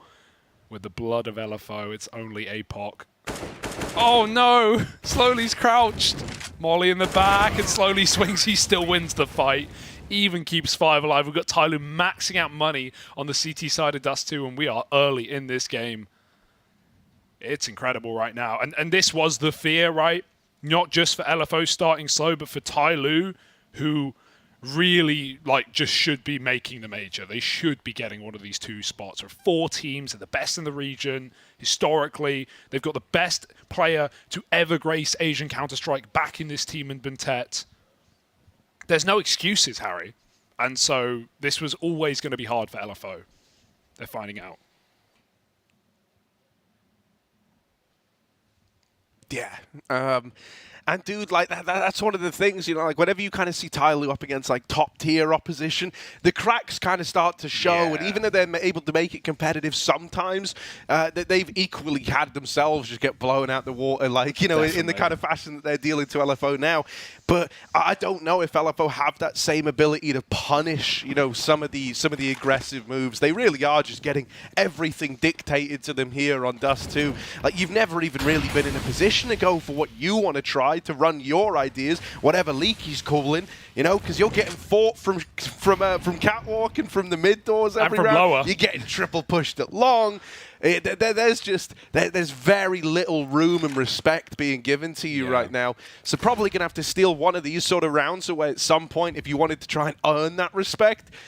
But nothing has really leapt out at us. That's going to happen anytime soon. Yeah, what's nice here is there's no AWP on that A site. Tyloo have actually gambled B after mid got taken. So if Leaky can try and sell something here and his team go up for this cat play, it's going to be down to just Summer. Leaky dies on a walk. That's the AWP call. LFO should go as soon as they can because now they know they don't have that car cross AWP. It's a very weak setup right now for Tyloo. This is a really good round for Tyloo to retake, even if LFO get in. But they can't be thinking about that yet. They just need the plant. They just need some guns to go with.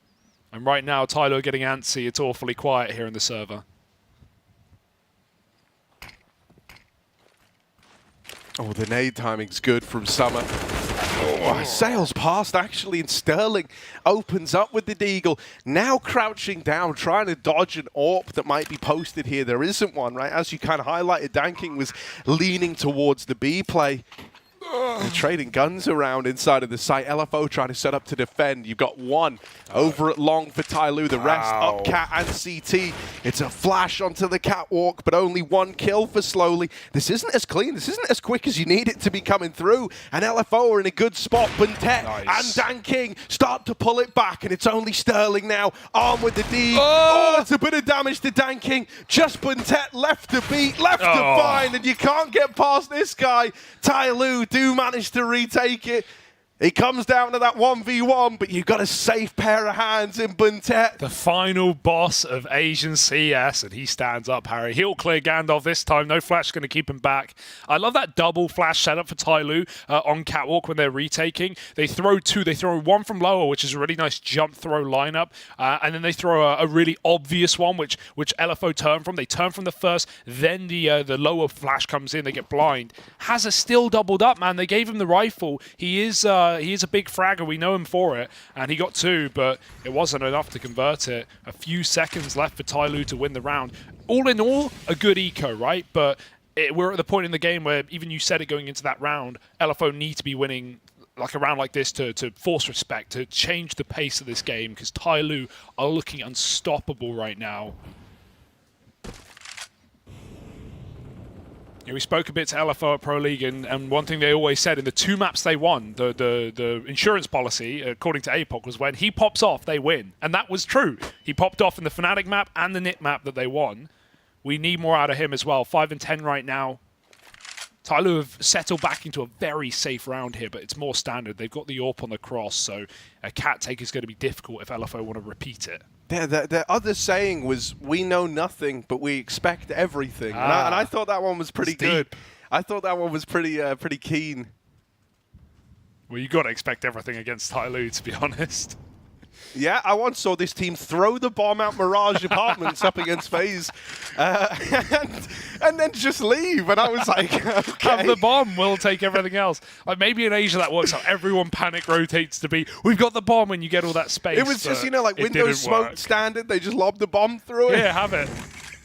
Right, so down cat, out through long.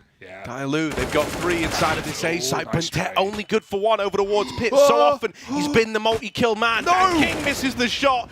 And so Hazza continues this, well, it wasn't even him, but still over towards the long side. They're running in. Summer joined by Slowly, over through short is bested, and now they know where the final man is. LFO, this is all the makings of a round. All they got to do is stop just one man over here at short. This is nice. They can either 3-2-1 it, or they can peek off a Sterling shot. There's no way he's going to be given the chance, and Sterling bangs it as well. Hits 2 in that round, taking down Dan King on long, who held his fire while he was fully blind and still missed the shot onto Hazard. That one hurt. I think if he goes 1-for-1 there, Tyloo will probably set up for a retake round, but instead, LFO break through in a buy round. It's about time.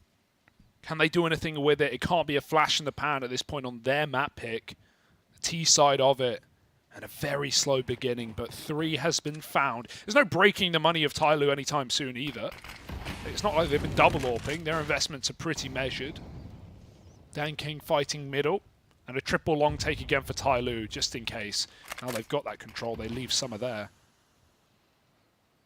or attacker instead. It doesn't matter who you leave, just make sure you got it set up. Scared of a late long, maybe. LFO did that in their first gun round. For now, they're just running a default. Coming out lower. Pressuring B. They force a reposition from slowly. And they set up out mid. Yeah, I haven't really seen a proper attempt at the mid to B, so they've got the util now to try and make this happen. They've lobbed one in early. They're going to see what the response is from Tai Lu. And Dan King gets himself posted over in the window. Just holding middle, watching for a little swing out of LFO. And as the full util set now starts to go in, he knows this AWP is in the right place. Oh, no. Wrapped from tunnels. Slowly couldn't actually see APOC as he goes over the smoke. And so that B bomb site starts to crumble. The defense looked good initially. That smoke for the one-way jump up comes back to punish Tai Lu. And now they're left in a 3-on-3 retake. Now they do still have these flashes, a bit of utility, the incendiary, the nade. All of this can be used to try give you some sort of favorable early fight in the retake. They start to lob it all over, start to lob it in. No one was blind, and there wasn't even a peek on the back of the two flashes. Sterling's going to nail a shot, does burn out to the Molotov. Hazza wins his fight with the AK, nice. And then double swung right at the end. Savage alongside him. Yeah, Savage gets them both as well. He's a little wider on the angle, so he saw a bit more, but that was perfect. Little team mow down there at the end of the round for LFO. Yeah, a bit of an, I don't want to even call it a mistake. It was a nice play for LFO to go through that dribble smoke and climb up for the B pick. You see how much it ruined that round. Not only did the AWPer get caught out in the window, but then even slowly, who trades it, tries to run back. He doesn't even get there in time. He doesn't get to safety. And so LFO get a 3-on-3 post-plant on B. Even then, it's close. But a round is a round. They're breaking their way through, Harry. If they win this, Tai Lu have no money for the last. Suddenly, we're looking at a 9-6. This is such an important round for LFO. They go back to a slow default. Again, you're never going to get much respect out of Tai Lu. You've got to be careful. And that's a beautiful shot for Leaky. Opening up onto the man of the moment, man of the hour. Dan King, 15-8 dead first. I mean, his death, you know, not just taking out one of the kind of score leaders for the opposition, but it's opened up a huge gap over on Catwalk. They don't know about it. Instead, they're exploding out middle, and Hazza caught between a rock and a hard place, just couldn't pick a target. APOC once again trying to use this smoke at the lip of tunnels, but had no business winning that, and he even dinked Sterling down to 3 points of health on that long push. Oh dear, if he crosses, it's the round, Harry. I mean, they saw the bomb, right? Yeah. They knew. Oh dear, Attacker's going to win this entire thing. Sterling's caught with nades out, fiddling and diddling. It's APOC in a 1v2. Got to clutch it back. The nade will do nothing. Already crossed back to deep long as Attacker, waiting for slowly to climb up Xbox. And APOC, time is not playing a favorable game for him. He's waiting for this kill, but it's rerouting long. Oh, shot from the pit. He doesn't seem to know that silencer lets him down, and the kills aren't coming. More Whittle as Attacker closes it. It's going to be Tai Lu 110. That was the breaking point. That was the money on the line. And what a monstrous play for Bentet. Almost crazy, right?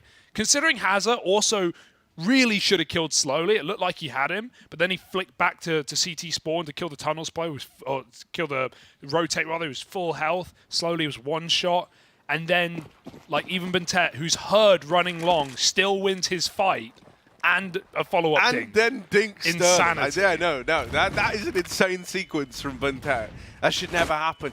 Attacker should be screwed here, but somehow he's turned back around, dodging flashes, and is able to hold it down with a double. Now his Summer already tugged at the car. I don't think you expect that, even though... He didn't even need to. He just wants to fight. It's given up the aim of the game, but still, he's good for the kills. The nades a bit more chip damage onto these two long players, and they can't locate him, not with this smoke down. They do have another Molotov, going to wait for that smoke to fade and then maybe look to flush him out into the open again. They're just wasting time. Confirmed the AWP is still on the angle with that flash. Sterling trying to get a shot out. He gets whited again. They have double smoke for the cross, and Summer might get screwed here. Danky's going to be able to smoke him off if he wants. Is it there in time? Just about 5 health as his teammate lobs in the utility, and they have to shoot through the car. At this point, Tyler are going to be ready to swing off of their teammate. The boost is up. Oh, it gets cancelled. Dankin has to go back. He misses it. Sterling might just get peeked by Summer. Even if he gets 1 kill, that's amazing, but Leaky stops him. 2-on-2, they could reset, but they're committed. Double smoke for the cross. 40 seconds, Danking with a molly on ramp. Sterling getting chewed up and spat out, and this one's looking very difficult for LFO. Yeah, it's grinded to such an awkward hole. Danking's going to break that silence with the orb in the sight. Leaky up and over, but I think he just got spotted. Up close, Danking's been dealt with, and now just slowly left to find. He knows about him. He knows he was CT bound. Tap on the bomb, hoping this baits a peak, but there's very little time. Slim margins, and there's Leaky with the clutch. A 1v2 to save the day there for LFO. Put another round on the board. That gets him up to 5 at the end of that first half. And just a little bit to work with. Yeah. A little bit to try and keep Ty Lu at bay. Leaky really saved his team in these last few rounds, right? After we started seeing LFO abandon long takes early and slower defaulting, it forced a bit more respect out of Ty Lu, who, as we remember in the early game, was just running around the map. And then Leaky not only goes on to get that 5-on-4 kill onto Danking in the round prior, but then even the little clutch out on the A site to close the half. 5. You know, you take what you can get in a game like this, but Tyloo are still sitting pretty on this CT half. We're swapping over now. Going to see how T-sides fare for Tyloo. Always the question, I think, with this team. We saw it on Ancient earlier as well against IHC. They pulled a comeback on CT, but couldn't get there in OT. Quick cat smoke. They can run amok. Molly to stop a repeak and Flash to get Tyloo out middle. Meanwhile, LFO, they don't care. They don't give a damn. They've already cleared B. They know what's going on. Will Savage get cleared? Oh, it doesn't look like it. They kind of half-arsed the check. Oh, dear. Oh, no. Savage. Savage has got the round in the palm of his hands. 3 kills. He needs to nail every single one. Oh, but no. Oh, it's ugly. Now they know about it. 1 for Savage, and that's the extent of it. Oh, dear. Oh, no. Still fine. It's still salvageable. That bomb's in the open. They can't cross back and get it with double CTs holding on to it and this long flank that's no longer being held. It was for a moment. Apox cooled. He has timing. Another chance. His team are holding on. These shots can be the hardest to hit, but he will nail the first. Headshot follow-up. Good flick back for Attacker, but they're running him down in the 2-on-1. Attacker needs to nail these shots, and he can't reload off. How is he still alive? Not for long. LFO win it. I mean, for Savage, those are the hardest shots to hit in the game, I feel like. When they don't see you, when their hitboxes are all messed up. Yeah, right, because you know they're all looking away, they're all looking at the site. It's so hard to get headshots. And the longer you hold it, that's what the I was going to further say, they get. right? He's like trying to hold it for longer, so he's like, okay, I really want to nail this first shot, because as long as I get that, I can get more. And the longer he's waiting, the further away they're getting. They're disappearing into the sunset. Oh, almost ugly. But Apox able to get it back under control. This is the route to the comeback, right? Unless you get decode. Unless. There's not even armor in this round, Harry. They're running dry with Deegs and Glocks. Apox stops slowly, but they climb up Cat. This is where Leaky needs to have a clean round, and with a FAMAS, it's easier said than done. Deagles are devastating in the right hands, and Tyloo, they've got left and right hands. Get in. Oh, the messy spray does convert, but Bentek gets a bod. Flash out long, and Bentek actually finished the kill with a Glock. Leaky was low. Grabs a FAMAS as well. Tyloo are making something out of nothing. Yeah.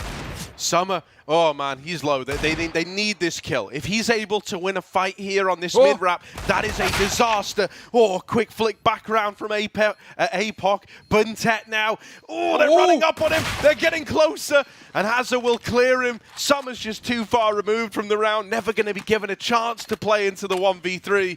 And so LFO do get it back under control eventually. Can't say I wasn't scared, Harry. That would be a complete lie. It's good that Hazza doesn't commit to that mid fight, right? Even though Summer's low in mid, like he just runs away and joins his team for the retake. It forces that save at the end of things, and just means that LFO have numbers coming up the ramp for that retake round. Nice shots for APOC. Almost gets caught out in the open, and you know that round should have always been LFO's, but For a moment, it was up for question. Tyloo, scout on Danking now. Quick long peek, that smoke misses, but slowly doesn't care. Sits in a molly. Gets that opener.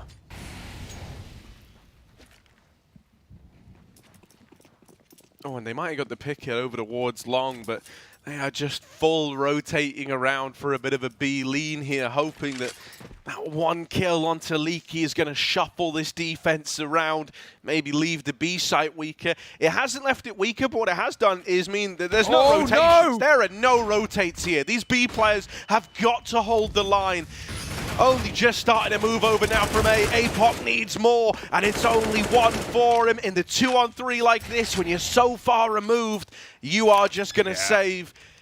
And so Tyloo, lovely little decision to have made there, right? The immediate commit, like similar to what we kind of saw from LFO, where they would have decisive calls like that, where they would have decisive moments. If you remember when they kind of slipped the net on the long flank and ended B, this was a similar one from Tyloo. It was so immediate. It was like, we get that opener at long, boom, right back into the tunnels, right back into a B play. Especially considering they didn't actually have that long control while they get the kill, like they were mollied in the first place, slowly had to give it up. So it's a really nice way while LFO are panicking and reflashing long and trying to get that info.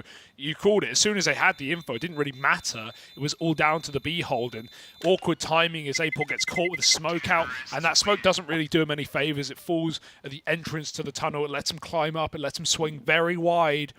And yeah, has a 1-for-1. APOC, same story. A man down, that's not enough. Tyloo, big T-rifle round there to pick up in the third. And with a bitter save, you know, we can see LFO force something together, but as you can see, it's not pretty.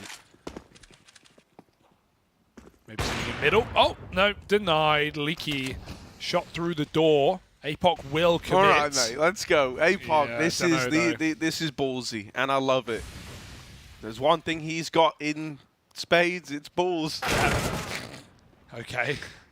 Gets out. That's nice. They player pushing as well. Oof. Tyloo out lower, ready for it. They don't fall for it.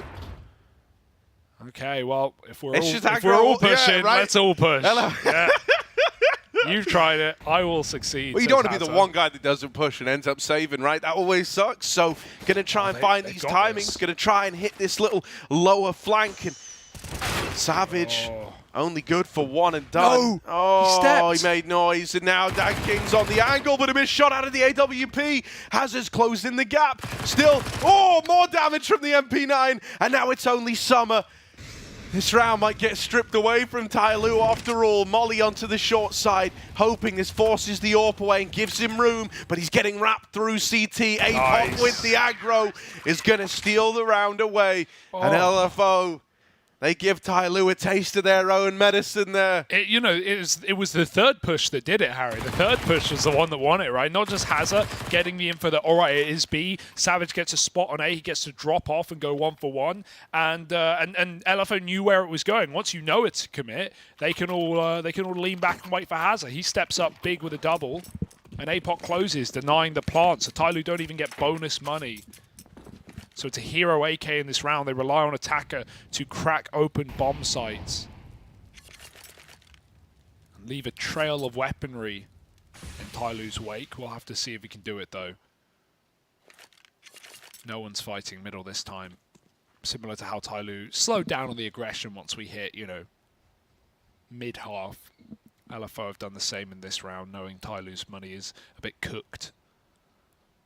Creeping out middle. Climbing up Cat. The only player here to stop this is Sterling right now. Leaky can come in on rotate and lob nades on Catwalk.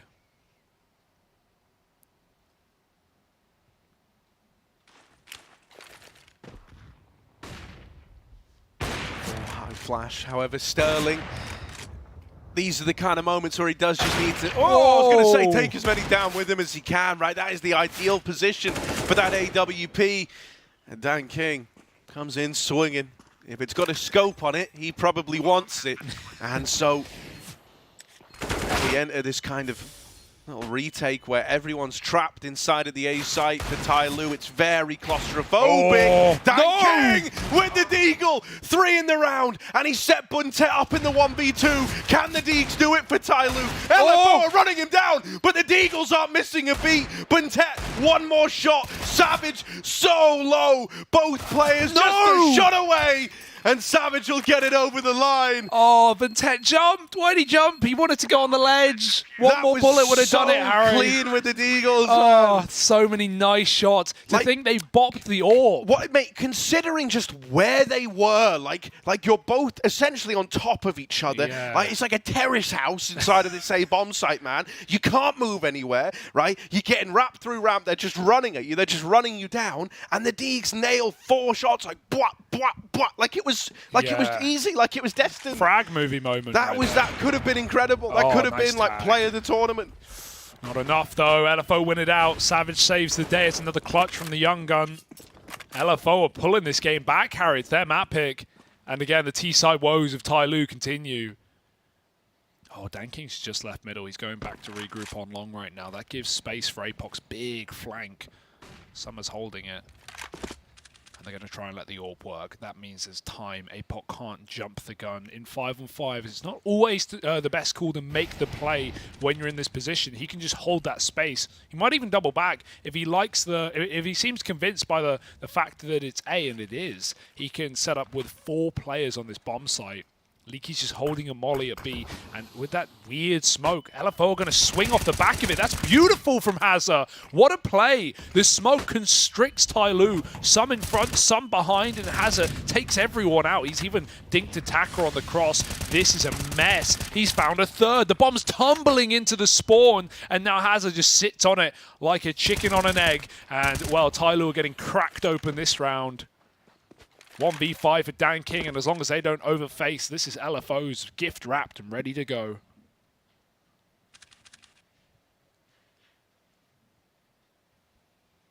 Yeah. Oh, just looking for damage. Just looking to take a couple of bodies out of the round with you. They're wrapping him through the long doors. Oh. Nice shot. Maybe throw the AWP out, honestly. He's so quick, but yeah, you're never gonna win this one versus Leaky. Kill him after time. 3 seconds. Leaky, can he wait? Can he be patient? Jump the corner, perhaps? Shadow! Oh! No thanks. Worthwhile for Dan King. 3 so kills. Quick. Yeah. He's so fast. Oh. 3 kills, that's big. 1v5. Dude, and like it started in such a gnarly way. Like he just catches a dude like jumping kind of midway down long with a little flick. That was a super cool way for LFO to re-peek long without facing 5 players and the pit headshot angle AWP. Like, you're safe from an AWP. The AWP is going to be plat or pit. He's never going to be close, and that lets Hazard just unleash hell on long for Tai Lu. Only sees 1 player, but kills way more than that. Sick round out of Hazard. He has had a great day today. He was the only, I think, positive player in that Renegades game for LFO. And right now he's trying to pull it back against Tai Lu. Couple of clutches out of Savage. Some big entries from Leaky in the T side. Sterling has been a bit quieter, but we've seen the D shots he's been on the other end of. It's not been fun. And we're back into another gunny for LFO. Tai Lu just sitting on this orb. They've got to put it to good use. Leaky. Molly bounces behind blue. Smoke is good. Dang, right shots, but nothing connects. LFO get that long control. It's a big piece of the pie. Sterling's committed close B. Let's hope these Deagles don't do what they do best for Tai Lu and ruin his round.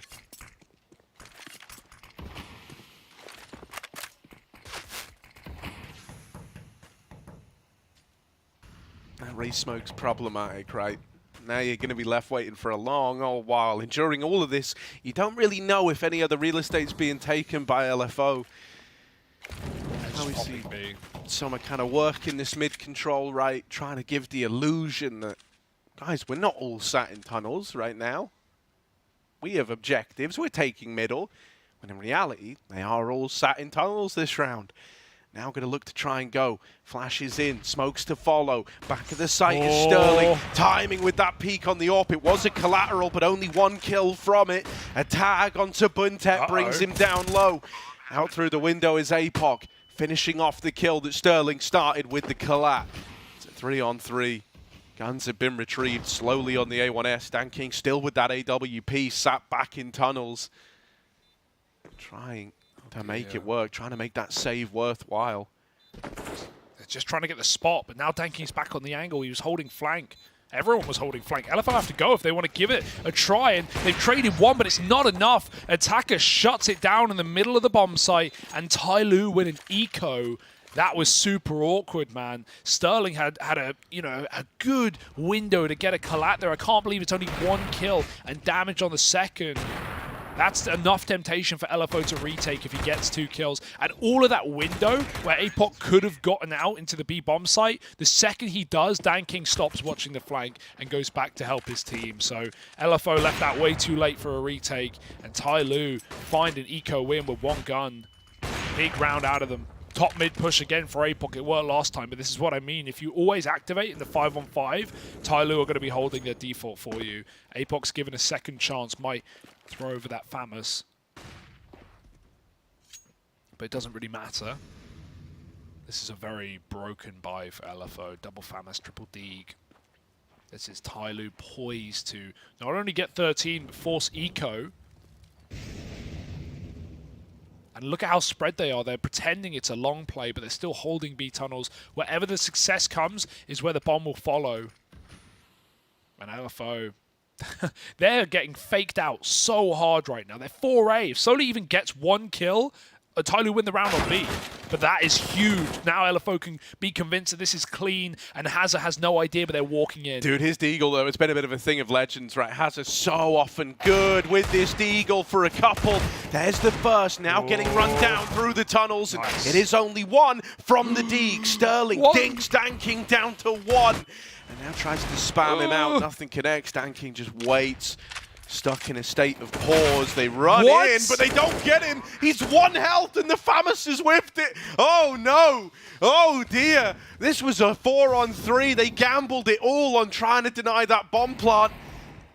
The plant still came in, and now it's even odds. This is really weird, man. DanKing, if he's able to even get a kill in this post plant, that's huge. And this is a lineup for Buntet. The smoke's going to fade. He lines up a double, and it's only Leaky left. Yeah, he's got an AK, but he's 1v3. He's all alone. Oh, he's sneaking in for kills, but this won't change the outcome. Kills are nice, but the round goes for Tyloo, and Buntet will survive on the car. He almost cleans him up on the hunt. Even so, 13 rounds for Tyloo. Yeah, it's messy. Yeah, it's not clean, but it is a round. LFO, they may have stopped that long fake, dude, but it's insane. Like, Tyloo shouldn't have won that. Yeah. They shouldn't have won that. It's all Summer, man. If Summer doesn't hit that instant headshot onto the FAMAS coming out window, that bomb's dropped, and the rest of LFO run in while Tyloo aren't ready. Instead, they get a chance to set up post plants, and this AWP has been so good at hitting cross shots. Even tags are enough at this point. Player ducks into lower. I think that was spotted, though, so Tyloo have got to be very aware of this potential they're holding safe. Leaky, this is the 1 gun. It's in no man's land right now. It's deep in the trenches. And so if it dies with nothing, Tyloo will not let you pick it back up.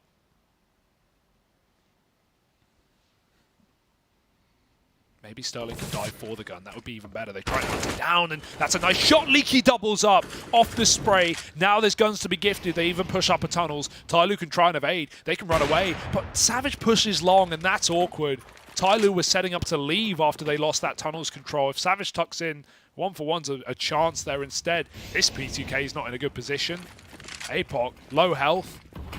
Can't do anything here, really. Maybe boost his team up. That could be something with an AK in position. Tyloo can't get comfortable yet. Yeah, they're going to throw the boost in. Oh, it's planted safe. His boost can't spot it. Buntet only faking it the first time around.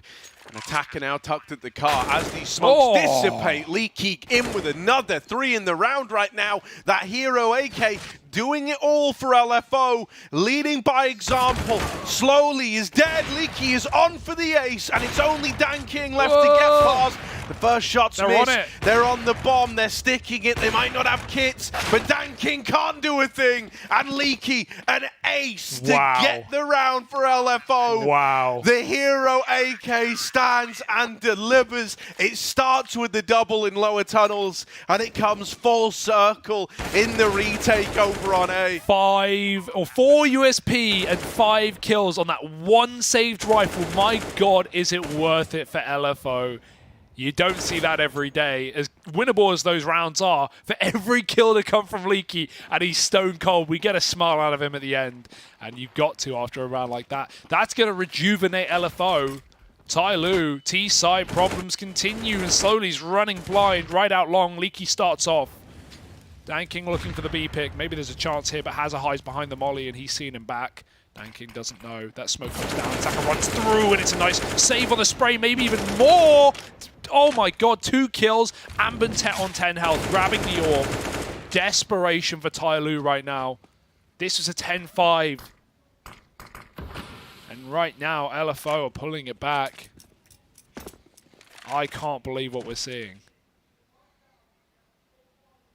You've got to be impressed, man. Like, because I really think guys like Buntet, guys like Dan King are kind of really giving this all they've got to try and get Tyloo over the finish line, and yet still LFO have kept it competitive throughout. Right, they're resilient as hell in this one. Savage has even learned his lesson from the long push of the round prior. Right, that was the one moment where maybe it could have spiraled out of control. Maybe that could have been the kill that comes back to haunt you. And now he's like, okay, I'm going to be a lot more measured over here at long. I'm not going to give them, because it's happened a lot. Whenever you've tried to go for this long push, there's often just been a dude kind of floating around T-spawn, floating around to hold for exactly that, because it does just open up so much in rounds like this where, your B entries really don't go according to plan. Make no mistake, though, this one is just a save. Buntet holding onto the AWP, and some are getting out as well. Awkward thing about the save is it's not like Tyloo can do anything with it next round. They have to eco on the other players. That you could. Oh, wait a second. Don't you dare, Leaky. Don't you do it. Summer. Oh, not cleared in the corner. When he watches that demo back, he'll be... Dude, he was so close to discovering it. There was like 2 pixels worth of difference. Okay, well, regardless, it doesn't matter too much, because this is, if Tyloo buy around this, it's only going to dig their grave deeper, whereas if they eco, it's going to offset their money. It's lose-lose right now for Tyloo, and so, yeah, some investment, they actually, just drop over some nades and stuff and set Summer up, so they bought up. Oh my goodness! That is sickening. Dan King's been so on it today with these cross shots. Deagle, Orb, he's done it all. And that is one hell of a way to open up a round like this. We've already seen Leaky win a round solo with an AK. Tyloo have got more than that. More than enough reason to try and break LFO back in this round. Oh, they're faking it. It's an A-pop.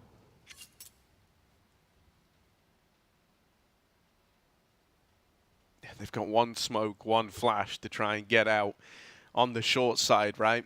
You can drop the one that kind of falls just here for the cross smoke, right? But that's not going to carry too much impact for Leaky inside of the site. That's more to try and cut off the AWP angle of someone like Sterling, who you're worried about is over towards car. He's not, obviously. So as Leaky drops a smoke of his own, plays around it. They start to creep in. Dan King won't have an angle from short with this AWP. Leaky doing a good job of shutting down all these angles and making it so easy for himself. He's just got a little choke point to hold as opposed to worrying about all of short. He will finally get bested by the Deagle of Buntet. However, Savage is swinging quick from the long rotation, and it's all left onto this AWP. 20 seconds for Dan King. Probably just wants to hold on to it. Yeah. probably your best play. Bombs on the site. You don't know where anyone really is apart from Spawn and the ramp player who's pushing in right now. Savage wants a kill at the end, and he might find it if Danking goes a bit too high over the lip of the stairs. Oh my goodness, don't want to die after time here, and so LFO will give him the respect. Tai Lu stuck on 13. This game is getting pulled back 3 in a row for LFO. More, rounds with plenty of players surviving to build up that cash. Tai Lu were in the same position on their CT side. Their economy seemed unbreakable. Now LFO are reaching the same spot, but it's map point coming up soon. Oh my goodness, Tai Lu. Do they have anything for us? It almost feels predictable at this point, but they need to pop long. They need to go back to that A site. B crunches have looked all right for Tai Lu, but I don't know. Yeah, it's also kind of similar problems to what we saw in their first series. It's like going a man up doesn't guarantee anything. Yeah. Like, Danking hits that shot, and don't get me wrong, I know you have like a really mishmash buy around it, but that's not the first time you've taken these man advantages and still had the round fall apart. It always gets a little bit concerning. We saw that be a big problem with 0-0 Nation as well. They literally had like a 50-50 fast B play. In they go. Hazard in the window, deals with the first man in, and is even going to follow up as he's flashed in by his teammates. APOC helping out from the double doors. Oh, they get the gun.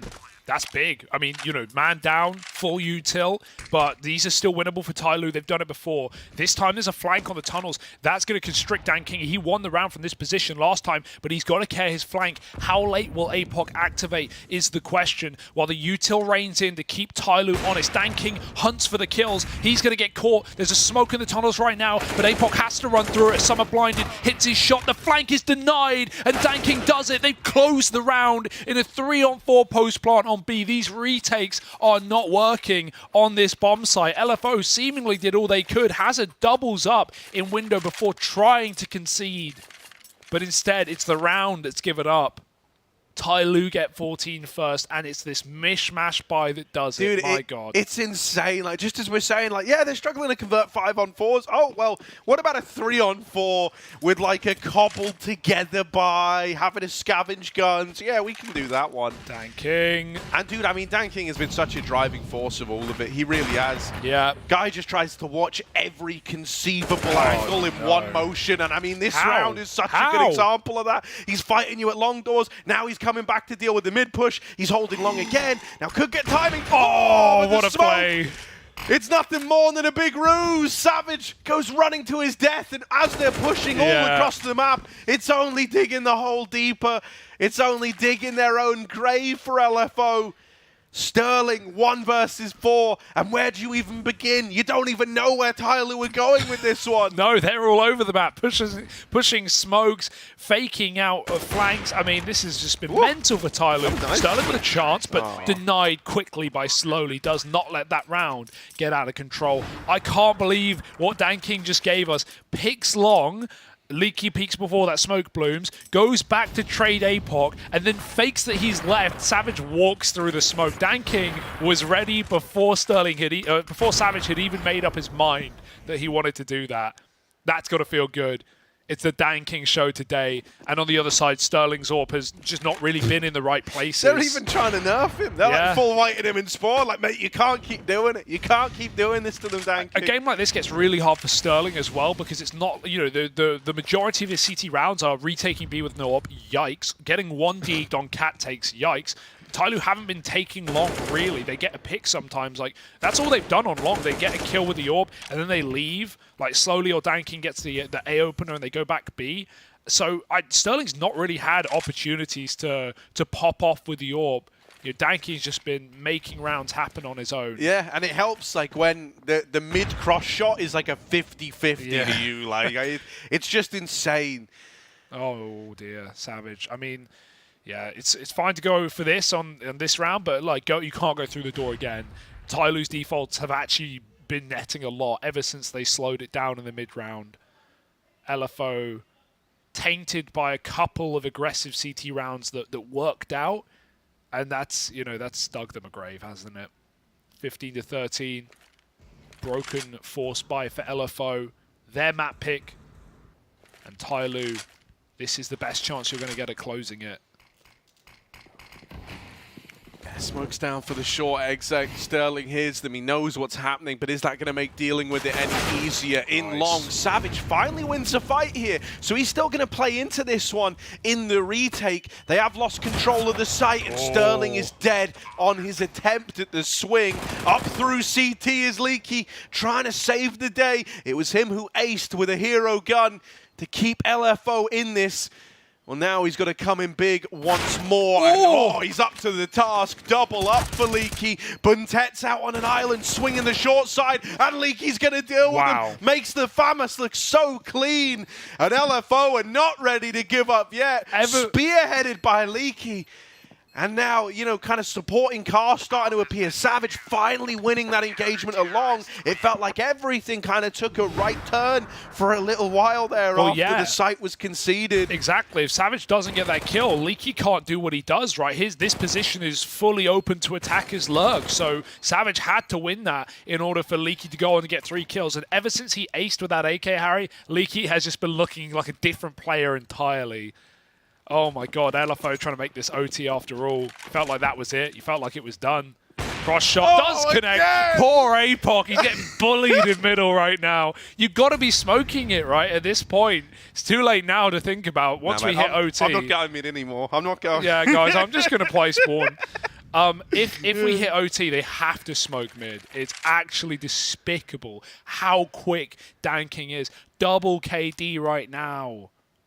It is ridiculous. Dude, Tyloo on B, Harry? Tyloo on B? This might be the game. They are so good at converting B rounds. It's only Hazza here. It feels like even when Hazza gets 2 on the B hold, Tyloo still win it.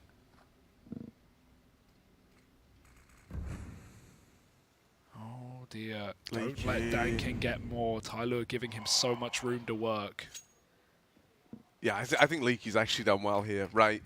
He didn't overextend. He didn't throw anything away into the jaws of that orb, but they're scrambling rotations. They've at least bested slowly in middle, and they learned that the orb's here as well. Now they're going to try and move up through Catwalk, I'm assuming, for Tyloo, into the A play. They just heard so many players moving over to that B bomb site. They know that the A side is under defended. They've dispatched Buntet to go and worry about Long, to go and deal with Leaky. Now, if he wins this fight, we saw the impact that this engagement can have in that retake. You know, you've already lost A. There's no fighting to deny a plant here. So you need Leaky. You need him to hold his nerve. They've planted for Buntet to win the round. Buntet's calling his bluff as well, right? Trying to say, no, I'm not here. There's nobody Long. You've got to get a retake on, mate. You're the one on the clock. And so Leaky now starts to not consider it, and is shot in the back. This could be it. It's all falling apart. Tyloo, 1 kill away. Sterling's doing everything he can, but it's not enough. And Dan King's there with the closer. The AWPers clash for this one to come to a pretty abrupt close, and it's Tyloo going a map up in the series. Despite all of their T-side troubles, what an incredible call at the end of that game, right? To fake out B, to know how antsy and jumpy that those CTs were going to be and running back over. We saw even Savage got that mid-cross, they're triple B. Tyloo don't even have A control. They don't have Long, they don't have Cat, and they still go back up to win the round. Buntet hits a beautiful timing onto Leaky, and after all the impact that Leaky had in that game, especially the CT side comeback, that one's got to hurt, right? You feel like, you know, not to say that anyone else won any fights in that retake, but Tyloo completely brained LFO in that final round, and they steal their opponent's map pick away. What a bonkers game. I'm going to have to see what the desk makes of it, because I am shell-shocked. A close game, but we were right when we said it was an ugly game. It was very scrappy from start to finish. And although we look at the scoreline, you might have thought, right, you know, after the first half, Tyloo probably could have got a few more rounds than what they did. They started to get tricked up a little bit when their over-aggressiveness was coming in. But Buntet's been telling us so many times, Dan King's the one to look at. He damn well showed it this time. Yeah, Dan King is definitely the best AWPer, I might say, apart from maybe Kaze in the region right now. You know, it's kind of 50-50 between the two of them, but I think it was a fantastic showing coming out from Tyloo, especially in this first half. You know, again, they showed that the CD side is very solid. We saw that on Ancient as well. And for LFO, yeah, you needed a few more rounds there on the T side. a couple of big clutches coming in. We saw Leaky over here with the hero aka Ace as well, and a good attempt at the comeback. But Tyloo, the T side's a lot to be asked, but at least that final round, like Hugo pointed out, that was beautifully called. Yeah, I mean, they kind of understood where the weaknesses were on the T side in the end and just abused that to close out the game. And this was an incredible game from Danking. 3 wall bangs, I think, on the cross. Like, that's not the you don't want that. That's just awful. That's just awful as the B player. But you have to live with it. He was insane. Bentet as well, stepping up like the powerhouse duo of Tyloo. I mean, Banks asked for a messy game, for an ugly game. He got it. It was for sure, right? A lot of anti-ecos lost, weird clutch situations not really being played out ideally by LFO. Like I called it a done game after like 8 rounds. They managed to get back into it, so props to them. But it was a big, just not a great start. Do we think that this was too much of a change-up for LFO, though, like in terms of a style of what team you're going up against? Because it did feel like you mentioned at the beginning of the half, right? Yeah. Tyloo were just running all over him, and they just really weren't ready for any of it. It's like they needed to kind of readjust themselves to this type of play. Yeah, absolutely. And I can actually bring up a round here which highlights how Tyloo were treating them in that first half, right? I believe it was round number 9 or round number 10, if I'm not mistaken here. And take a look at this, right? So the previous round, Tyloo aggressed mid, and it was a full eco for LFO. Now it's a buy versus a buy. And look at the play here. You have one player towards B. Danking gets boosted up towards short alongside Bentet. He perfectly catches Sterling there. At the same time, Summer pushes towards lower tunnels. He gets the kill. No trade there. And Bentet and Danking, the 1-2 wombo combo. Round's done. Round's done right there. You have only one guy alive towards B, and just the sheer asphyxiation from Tyloo in the CD side. Some people enjoyed Banks, but LFO, they really weren't having a fun time there. Yeah, they weren't having a great time. Before that, there was that long take that they kind of... It was just super messy. They got caught off guard by a player that they knew where he was. No one was covering for each other. Just a lot of these rounds where you think, like, this isn't a great team. Like, this team needs some work. But so props to them. I think the Leaky Ace on a low buy for them also turned things around. But Tyloo in the end just abused that B bomb site for a couple of rounds, find the right timings and close out the game. Yeah, and listen, man, you got at one point you have to start smoking off mid, right? I think Hugo mentioned that as well. Danking just hitting ridiculous shots, going 9-1 in opening duels, which is ridiculous, really unfair, and kind of flexing his op prowess. So yeah, the individuals come out on top. A little bit of a rough T side there from Tyloo, as we've seen thus far, but at least in the end they're able to close it out. It is quite funny because we're going on to Inferno next, right? And this will be the pick of Tyloo. They'll have to start on the T side most likely with this. Normally, when we spoke about Tyloo, we're going back a couple of years, you know, when the events they were coming to all the time, it'd be like T-side, Tyloo, that's where they can get some damage done. But it hasn't been the case, really. It's not been pretty. Yeah, I mean, it is a CT-sided meta now as well. But Inferno, always a comfortable map for Tyloo. It was always the Inferno, Mirage, Dust 2, the classics, right, that they played, and they're going to play it here. One of the issues for LFO was also the map pool in this series. We talked about it at the beginning. They didn't get to pick Nuke, so they picked Dust 2. A pretty good map for Tyloo. I also want to mention Sterling, 12-24 compared to Danking's 35, 37, 36 kills. That's also like a very stark comparison. Like we need more from the upper. We can also talk about Inferno a little bit, right? Like, even though LFO don't have a really good win rate, the one thing they have is they have a lot of experience playing this map, especially against some pretty good opposition, right? They played against Fnatic, G2, a lot of your Double Donation recently, AGO, Alternate Attacks, AGF. These are very solid tier 2 teams. Maybe not Double Donation, but Fnatic and G2 especially, right? They have the experience. G2 is tier 2? That's what you said? G2 is not tier 2, absolutely not. But against them, right? Sure, they had some pretty convincing losses, but some comparatively close games as well. So despite them having a pretty bad win record, if they're able to learn from the mistakes they've had on this map in the past, maybe, potentially, a map 3 could be on the horizon. Well, we'll be finding that out real soon. But before that, we're going to a break as always. But before you do get into the break, maybe don't go anywhere just yet, because we've got an interesting interview with LFO. We're at the PGL RMR, and I am here with Savage and Ben the Legend. You may know him from the famed hashtag Ben the Legend. Let's get it trending. Be sure to retweet, spread for awareness. All right, so you guys just arrived here in Romania. How long ago did you guys get here?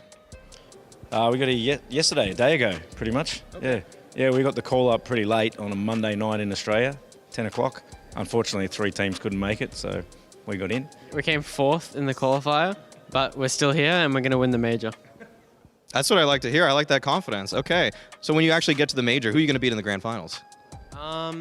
Probably Navi, because they're not doing too well at the moment. So we'll own them. For the competition here, how'd you guys prepare for this event? I think it's kind of been hard because we've been back in Australia and we haven't had much prep, but today we'll have a bit of prep and we've adjusted pretty well to the jet lag, I think, so we should be good coming into the game tomorrow against Renegades. I think Ben's got a few demos up. We're doing prep today and tomorrow, so yeah, we should be pretty comfy going into it. This is going to be an obvious answer, as I know it, but I have to ask you, how did you get your username? Yes. My last name is actually Savage. It used to be Jedi Savage, which is my dad's old poker username. So I stole it from him. Then I removed the Jedi bit because I'm not as into Star Wars as he is. So yeah, it's just Savage now. So and I have the big V for victory, which doesn't always happen for us, but it will this event. All right, well, thanks, guys. Appreciate it a lot. I'm sure we'll be talking a lot more as the event progresses, but this has been Savage and hashtag Ben the Legend. We are here at the PGL RMR. I'm here with LFO. I'm here with Sterling and APOC, and we're going to see who knows their teammate better. So first, I'm going to start with APOC. I'm going to ask you questions about Sterling. Sterling's got to say yes or no whether or not you know what his answer is for these questions, okay? You ready? Let's go. You ready? Yep, ready. All right. Okay, first question. Is Sterling a city or a country person? He's a city person. Yeah, I'm definitely a city person. What is his favorite map? Oh, definitely Vertigo, and he likes AWPing mid on Vertigo, CT side. Yeah, I just really enjoy like spending a minute 40 of my life just sitting there posting on an angle and nothing happening. So yeah, definitely Vertigo. Okay, nice. What is his spirit animal? Ooh, his spirit animal is a deer, a baby deer. Is it a fawn? Yeah. What is his favorite movie? It's got to be something with DiCaprio in it. That's all I know. Don't give me that look. It is. It's like Inception or... Okay, never mind. I have no idea then. Oh, man, that's the first one. But what is your favorite movie? I like 7. Does he sing in the shower? No. Definitely not. I don't think I've ever sung before, so he's right on that one. All right, that's gonna be it for your side. All right, so Sterling, I'm gonna ask you questions about APOC. Same thing goes. All right, here we go. What is his favorite weapon in game? Definitely the Zeus. Yeah. You're a Zeuser. I'm a Zeuser, yeah. Okay, does he watch anime?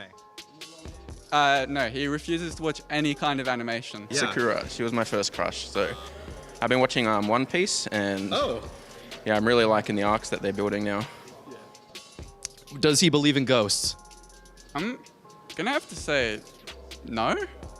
I don't have a read on this one with him. It could be yes, it could be no. I have to say no. I don't know why. Well, you know I believe in, vampires and all that stuff. Yeah. So why would I not be ghosts? Ghosts are silly. Vampires are like real. Yeah, they're real. I mean, we're literally in like Romania right now. So you can drive like half an hour and you'll see like Dracula. So. Does he prefer beer or wine or liquor? 100% beer. Okay, last one. What's his favorite position on any map? Like position is in like role position or just the spot? Like CT spot. CT side spot. Definitely be on Inferno.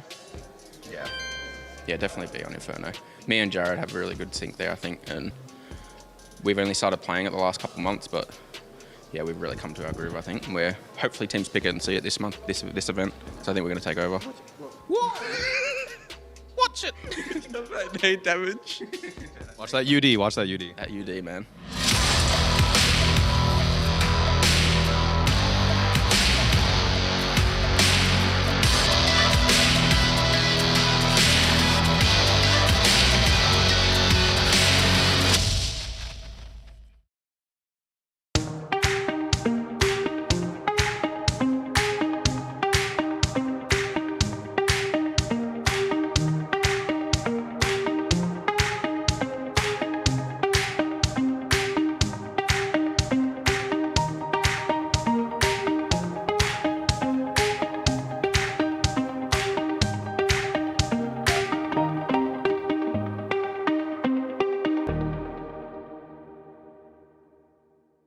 Let's go.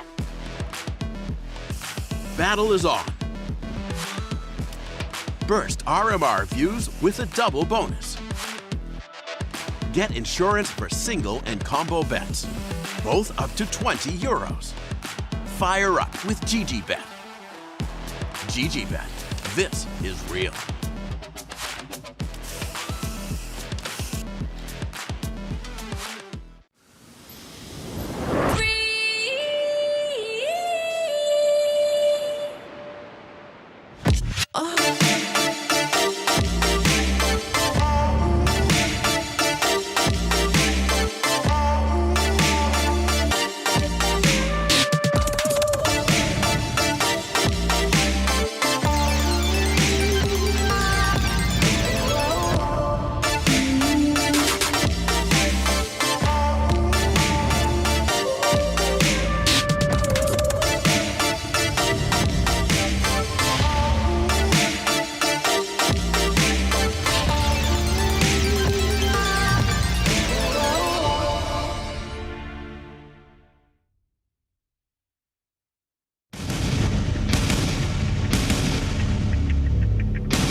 Yo, check it. What's good, right? So, Tai Lu, LFO. They just managed to steal away LFO's map pick, right? And it was a standout effort from Danking and Buntet, right? Yes. Both of those two really looking good. It does end up coming down to the wire. It actually gets pretty damn close considering how one-sided the first half was. But a dub is a dub. And so now we turn our attention to Tai Lu's map pick. It's Inferno. This is a bit of a Tai Lu classic. We see them lean into this a fair bit. Also got Ancient waiting in the wings as a decider. That one really does excite me. I hope that we can get there. I would love to see Tai Lu on that again. Hugo, here's what I got to ask. Do you think we're getting there? Can LFO pull this back? Probably not, Harry. If you want the brutal honesty after losing That's that why map I've come pick. to you, man. Exactly. 6 losses in a row on this map for LFO in recent times. You know, the last game they even played was back at Pro League, obviously. You know, fielding L's there to G2 and Fnatic, double-digit games in one of them. So competitive, yes, but taking down Tai Lu with Danking in this form, going to be harder. What I will say, in theory, this doesn't always apply to Tai Lu, but in theory, it should be hard for Danking to do that again on Inferno, no matter what side, really, especially T side, where Tai Lu, I imagine, will be starting. But at the same time, we had a couple of players who looked a bit shaky, looked a bit quiet, wake up in that game for LFO. So I want to give them the benefit of the doubt. I don't think they're favourites now. I don't think they ever were, and it's going to be hard. But you know, we saw players like Leaky really come alive in the night time. So let's see if he can keep that up and if that applies to the leading as well. CT for LFO, of course. Tai Lu, they got a bunk load of util. And they're nice and slow and measured. LFO triple B with long open. APOC won't be here forever, or mid rather. He's going to have to peel back. Tai Lu walk up banana in the meantime. The 1s and 2s are done by Chev as well on the observing platform, catching all the kills, all the glory. And this one's going to get wild. Triple B stack, here they come. Yeah, smokes go over, right? Blocking off coffins and leaving really one man in the sight to try and make a bit of a stand. Hazza swinging out late from dark is good for a double. He's done his part in the round. And Leaky's trapped on the other side of this coffin smoke. The triple lean towards B. Ooh! Doesn't really get to play into it how it wanted to, but APOC's here to accelerate the retake. Bringing it back into a 2-on-2, trying to run down this player in oranges, but oh no, it's only APOC left. And Danking's going to deal with him. 4 in the pistol round. He's going to begin this one. Similar scenes to how he closed out Dust 2. Yeah, but he couldn't possibly do it again. Dude, like when you said that, I was thinking it's like, ooh, if there's one team where like the regular rules of CS just do not apply, and it's like entering the Twilight Zone. Yeah. It really is this Tai Lu squad, well, you know? Pistol's pistol. Let's see once we get that AWP up. For now, it's just rifles and a force up for LFO. They've got lots of utility, Harry. Whole load of granadas. Get them lobbed. Bit of a classic smoke delay play, right? Yes, they've held them for a while as well. Gonna have to use their first one at B. Savage will need to drop it soon because Tyloo might just exec in. Honestly, if he drops his smoke too late, like they're gonna contact. He won't get a warning. They could even go through that if they want. They don't have to. And so, yeah, that's fine. In Tyloo's head, we forced out one of their few smokes, but there's many more on A. Savage has picked up another from the B side, dropped over. The rest are not with him, though. There's a big gap there for Savage to peek through. I hear Connor going mental in the next room. Someone check the other stream. What's going on? Connor's screaming through the walls. That is so obnoxiously loud. Leave him alone. So obnoxiously He's trying loud. his best, Harry. Right, He's so trying his best. It's a little walk. Oh, it's actually getting pretty crazy. Okay, what's up? Stream. It's 18, 17. Oh, fair enough. In map 2. In that case, justifiably obnoxiously loud. Keep it down, Scrawny. Right, so they're waiting for this smoke at top banana to disappear.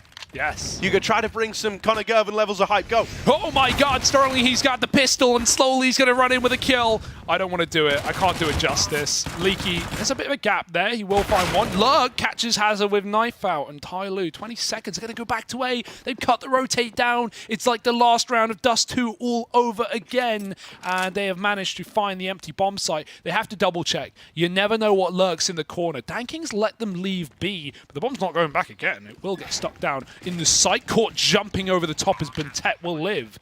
And with a re-smoke at Moto, that's going to cut out LFO. Even if they want to save, it's not going to be easy with Dan King running in the flank.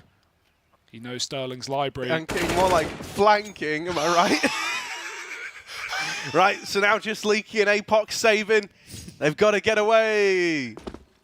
Them's the rules. Tyloo onto a second. Keeping it pretty clean as well. The smoke delay play, unfortunately, does not give the results to LFO they were hoping for. And even then, Leaky does get removed. That was actually the MAC-10 cut out of the round. Can Apoc find it? Does he want it?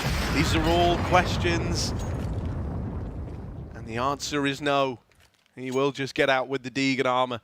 So this is where Tyloo are hoping to advance this lead even further up to 3-0. There's very little resistance from the LFO ranks. Maybe get like some aggro in this round, right? Bit of like a USP pistol mid push, something like that, something of the sort. Lob some nades down. Who knows? Get a little crazy with it. Yeah, why not? Stacks are good in rounds like these, but you know we already saw from the last what Tyloo's lurk can do, the gap it can find. Triple Mac. Gonna their way up B. Flash ready for LFO. There's a molly though, and they've used the one flash. That's really awkward timing. They call the flash, then they call it off, but it's already left their hands. All right, you just have to sit back with the stack. Force swing. Slowly, he knows something's up. There's the first. He's isolating these fights very well. Trying to kill Buntet in the process, and everyone's dead. Nice and clean for Tyloo. I wonder if they run these MAC-10s into a gun round here. I would actually love that if they just went for a fast one, got very wild with it. Because this is, you know, more often than not, when you're in this position, you'll either have lost players in the previous round, and therefore you'll be upgrading and playing more safe, or you'll, you know, have had more rifles in the first place. They upgrade one gun, nothing wrong with that. Attackers on an AK, but they still have two MAC-10s in play. Sterling, he really wasn't in the spot to get much done in that first map on the CT side, often on the car cross, and Tyloo were just loving B all half. So this is his time to shine, you would think. Going to be set up in middle, holding for the ult peak. Tyloo, meanwhile, they've crept one man through the B smoke. Could be a good nade there. 10, double dunk, spam through as well. They're going to fly through the smoke, and Leaky gets both those MAC-10s out of play, out of ammo. He hits one bullet at least. That's all he had. And Savage smokes off attacker. Nade won't worry him. LFO have taken Banana back. And they're insured with Savage solo B. He can't cross, although he doesn't know it. And so this could be, if Tyloo get this pick, a free sight. Oh, it's a lot of damage for Dan King. And it is at a bare minimum going to force a rotation out of LFO. Sterling even giving Savage the AWP.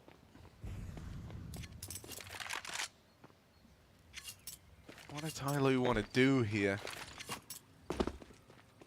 They lob in an A smoke. trying to give the illusion that a push is on its way by smoking off long. Unfortunately, APOC's already ahead of it, and so LFO are not going to start scrambling bodies over towards A. They keep 2 here at B. Savage on this lie with the AW. One kill would be enough, but he's blind. It's beautiful. Attacker's on the receiving end of that one, and he's even going back in for more. The bomb now dropped. Summer all alone, and that bomb has fallen through the CT smoke. They run him down. It all gets a little bit confusing there at the end. But LFO, they do stand the test of time. Sterling gets to live the rifler's life, and Savage hits a headshot with the orb. It's all very nice in that round for LFO. Yeah, the MAC-10s, you know, those were the What's happening? I don't know. What's happening? Couldn't think of where I was going with that. But they were the ones to die first, right? So it was always going to be a bit of a mess for Thailand. Did you want to get back into the circle? Help me.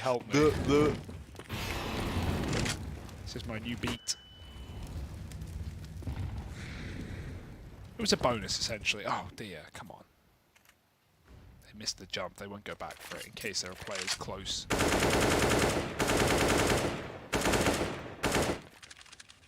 Sterling's AWPing safe on B. Tyloo have apps and banana options are open here if LFO give them picks, but right now just a crossfire in middle. Molly will cause problems for APOC. It's going to trap him under. He's got to move forward, but there's no one here to play off of that because LFO's Molly middle runs out there. Hazard, good to cover APOC in the cubby. 5-on-4, Tyloo just have to hit B. That's the only option they've got. It's all they've got left. Bentet with a little flashbang. That's trading util. They're out in the open. Oh, it's almost an unfortunate timing. Savage able to tuck himself in over at the back of quad, but they are going to start to run at him. They are going to start to run him down. Good flashes here from the CTs just to keep Tyloo at bay. Savage still in the back of the site. They know about him. They've seen him. Sterling's trying to hold the cross, and they will combine for a kill, but that's only one out of Savage, and Dan King's even cutting down players rotating over. Oh, Sterling trying his hands at the wall bang. It's just a little wide, little off the mark. 3-on-3 retake. Dan King posted with this AWP. One to his name already. Flash over the top. He's got a tuck.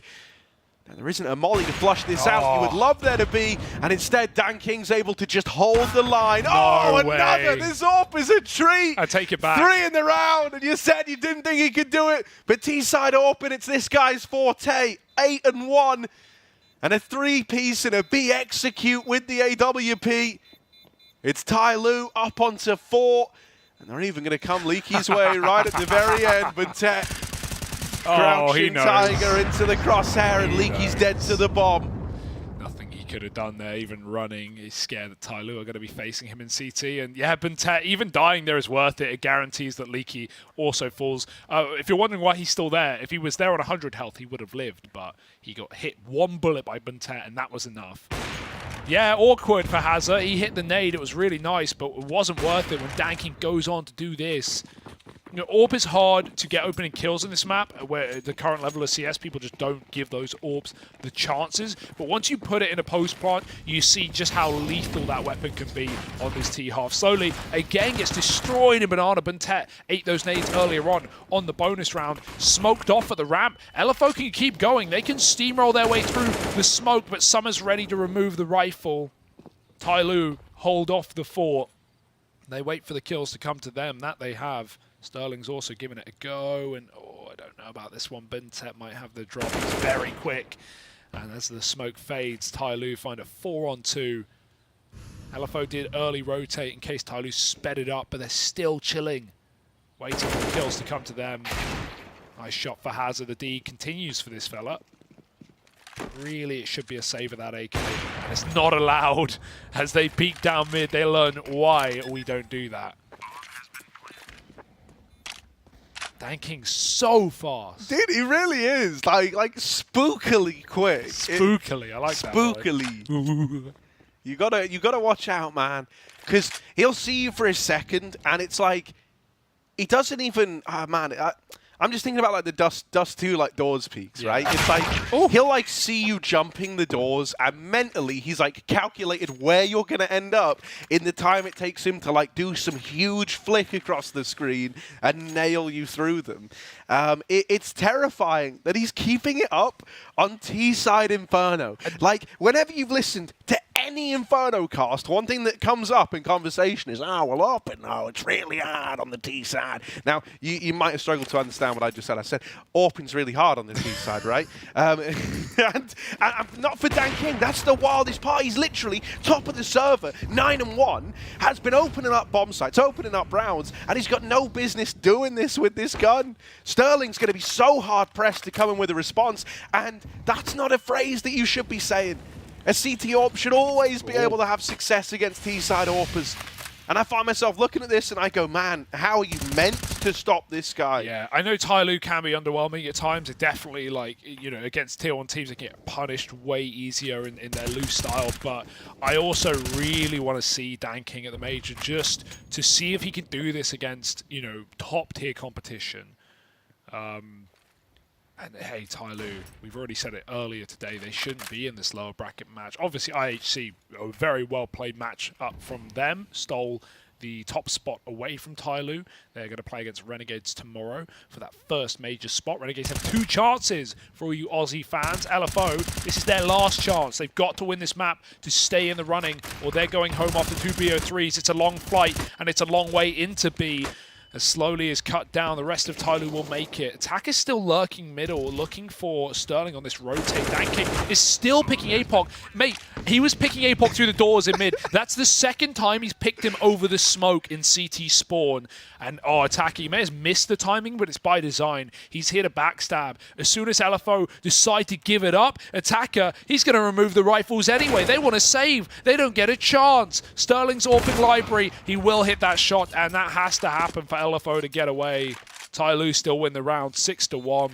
And so while APOC is getting bullied on Dust by Dan King, that story continues here on Inferno. 10-1, man. Wouldn't want to be the rotate against this one. No, it must, especially like you are pointing out for APOC, who was consistently getting nailed on the mid-cross on Dust. Now, playing this kind of like CT rotator keeps getting picked over the smoke. Dan King went 8-3 against APOC in head-to-head last map, but with the AWP, he went 7-0. Obviously, 0 for APOC doesn't AWP, but, you know, 7 of those 8 kills that Dan King got onto APOC were AWP kills, and they were probably all mid picks. So, yeah, crazy stuff right now. I mean, dude, it felt like the only time APOC would ever win that fight is like the rounds where Dan King was up short with the AWP and would like miss the reaction shot on like an SMG or rifle, fast flanking. That was really it. And now he's kind of missing even less beats here on over on Inferno. And again, Sterling, who couldn't really get in the spots last map, he's done everything here, Harry. He started mid with deep peaks. He's fought ult. He's played Coffin on B and been smoked off. And now he's deep apps getting flash. This guy cannot find kills. Tyloo will not give him them. He has to hit this, and that does come through. Finally, a 5-on-4 for LFO. They almost get traded, but giving it up and playing the man advantage. Hazza, will he rotate, or will it be Sterling on the AWP? The better option of 2, but right now they're not scared of B, and they should. Tyloo is set up, and they've won these before in these 4-on-5 positions. Mollying the corner lets him clear sandbag safely, and denies re-aggression. Leaky's holding the util, but once Tyloo decide to go, nothing's stopping them. Yeah, Leaky's flashed off, hoping that a bit of spam can go a long way. Nothing found yet. Savage, good for the first, tries to push through and will get dropped. Oh, Attacker. Oh, no, baby, what is you doing? He runs into the molly and ends up getting chunked down, but it's the 2 heavyweights. It's the 2 titans of Tyloo left standing. A 2v2 for Buntet and Dan King. A lot of damage done to the AWPer over at quad, but he's still alive, able to cross out. I'm never willing to write these 2 off. A terrifying twosome indeed. They're pushing through this CT smoke. Dan King with the first, goes back in. Oh, it's a second, dancing around the pillar, but he can't find any more. And so finally they're able to break through on the side of LFO. They're able to deal with it. Still, you know, makes it very, very close. Doubles up on the CT peak. He really did like live up to his side of the bargain. Yeah, if you went back earlier, if he wasn't double scoped, you would have seen that Hazard also crossed out because Hazard killed with Tet, tucked in blue in a very awkward position. There was nowhere else to go really. So yeah, a bit awkward for Tyloo walking into the molly, you know, missing a timing on a CT swing. If Danking hits that suddenly, it's 2v2 at a post plant with Buntet. So very big round for LFO, just off of, you know, staying in this map right now, staying in this tournament. Again, I want to reiterate, like, they just got here, man. They just left. They got to be mad air miles right now for LFO. And I mean, that's what it's all about at the end of the day. Cashing in those free salmon sandwiches on the flight. Salmon sandwich. Yeah, that's a bit, you know, wouldn't have fish on a plane. There's no, it's like it's up there with like snakes, isn't it? Snakes, like, yeah, snakes that's and also fish. not a good one to have on the I mean, plane. I could fight my way through some fish on a plane. Wouldn't eat them though. Apps pop. They're going, and they're waiting for no one. Wow, right now they're waiting for a flash. They missed but the now flash. they're going. The flash still going to do something, right? Even though it does fall a little shallow. Hazard's still blind. Bombs in the pit. Do they throw it out apps again? No, this time, you know, it wasn't by design. I look though, and I see like Dan King's still alive. LFO don't know. They haven't even rotated off B. They have the bomb. They were blind, right, when this happened, and it's fallen into the. He doesn't know. He doesn't know. Oh, dude, it's like okay. No, now they're going B. Now we know. They're going. No. He just saw it. The barrel was blocking it to begin with. Phew. And not the barrel of the gun, like the little wooden barrel. Yeah. Right. Now they know that Tyloo have to come get this back. They deal with Summer.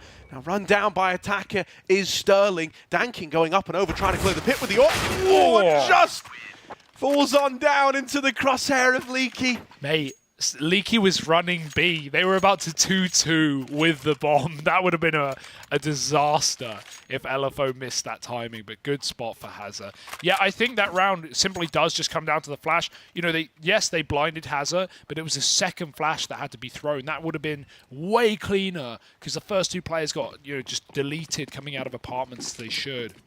One missed flash goes a long way for Tyloo.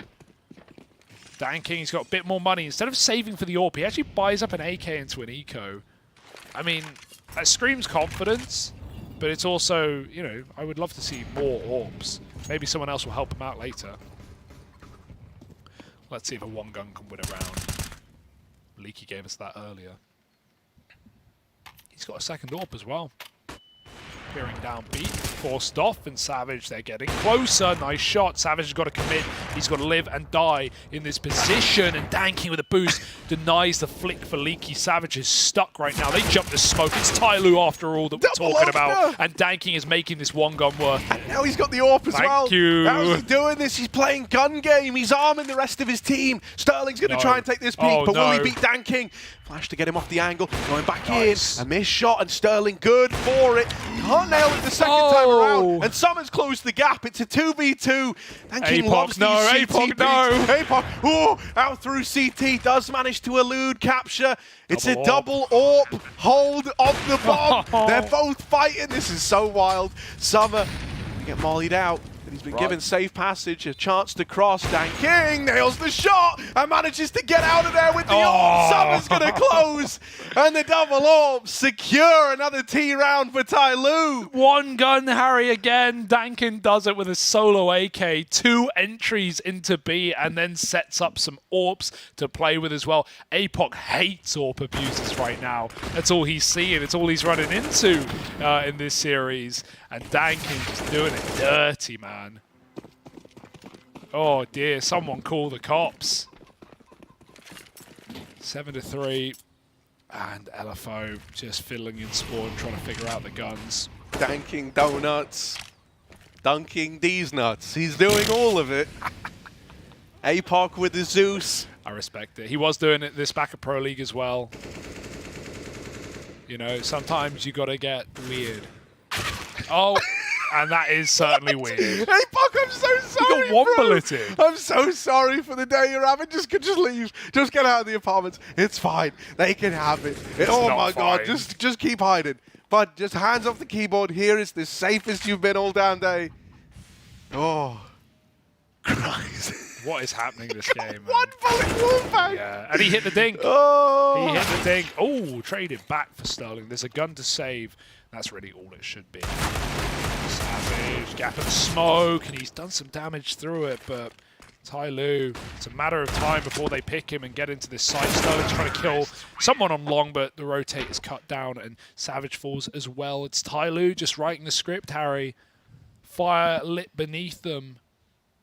And they're bouncing their way to that consolidation match. They will, if they win this game, face the loser of IHC Renegades. And really, I don't know who on earth is going to win that game. The Mongolians looking ferocious right now, but Renegades best in their country at the moment. LFO, the team to try and fight them there. Fell earlier 2-0. Oh, Apox push mid. Yeah, All I like right. this. He's trying to bring the fight to them. Nice. That's a freebie. Attacker dead. That's ludicrously fast from Dan King. He's 16-3. He's 16-3. Oh my goodness. Literally over a 5-0 KD. How's he doing it?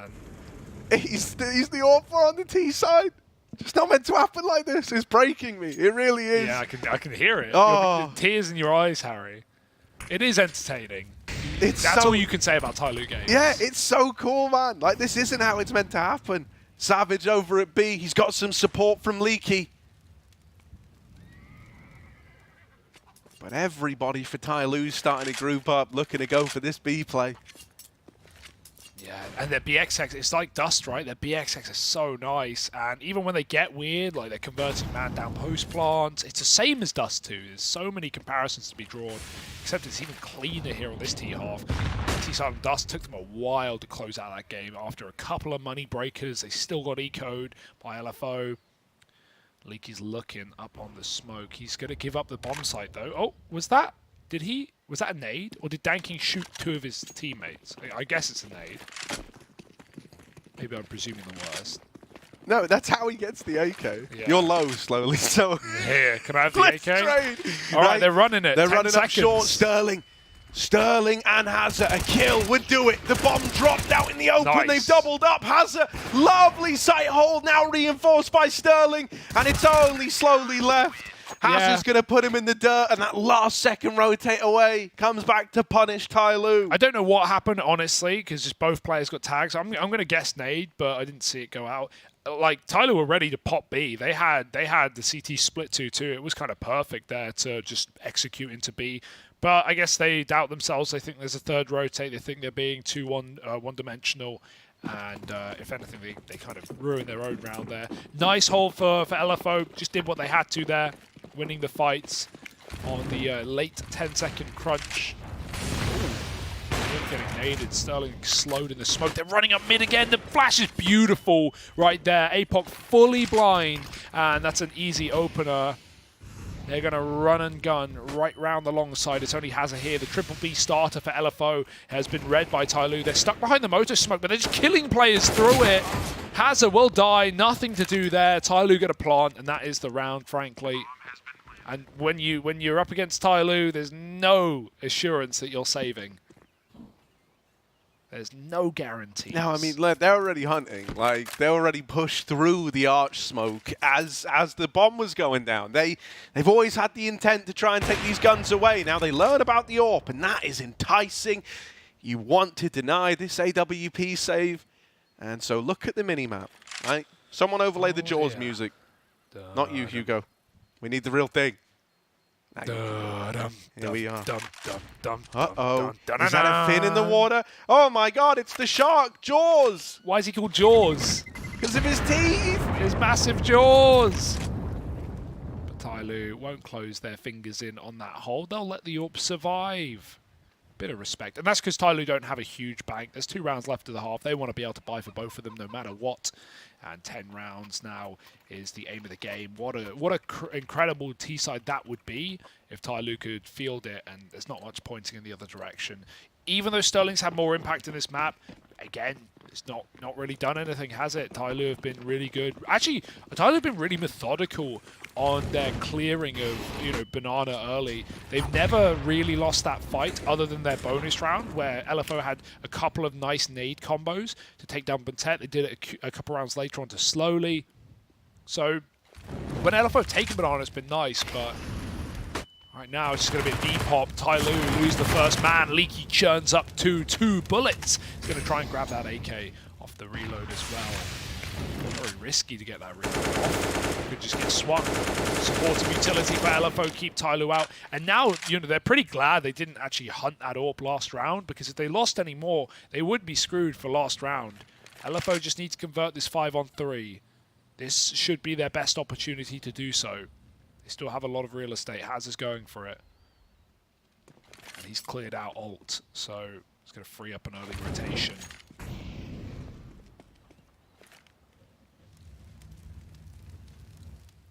Tyler going to contact in. Savage has a very good spot. Yeah, Leaky's been smoked out. Going to try and go through with the flash from APOC in CT. As long as he can draw the attention in and set up Savage nicely, this should be a really good layered setup with the ability of Sterling to flash APOC through this CT smoke. Gonna happen right away. APOC actually doesn't commit to the fight and is hanging around for this smoke fade. Now it's come back down again. This time he looks to go through. Savage nails the shot and APOC, yeah, it all just fell into place in an instant. They all activate. 4B rather. 4B lean, right? And you could see that one getting pieced together. Yeah, difference makers Leaky there, right? Gets that double at B with the MP9 and actually keeps banana control. Ty Lu don't trade him out. So these last couple of rounds, Ty Lu's B hasn't looked as clean as the start, but ultimately they've already won the half. Anything else is just bonus. And let's see if they can find that double-digit closer. Summer's on a P2, otherwise they're good. Danking's got an AWP. But Ted doesn't want to wait this time. Look at the pace he has set. He is already at car at 140. This round is barely live, and they've taken top B. LFO, they could line up you take utility. You take utility? You take utility. My brain, man. Retake utility and take banana back. They have so many nades. But do you take with your utility, or does it take you? Utility. I'm so lost, man. Same. Words, man. Words are hard. A little Smongloke going over. Smongloke. PWA now for Sterling.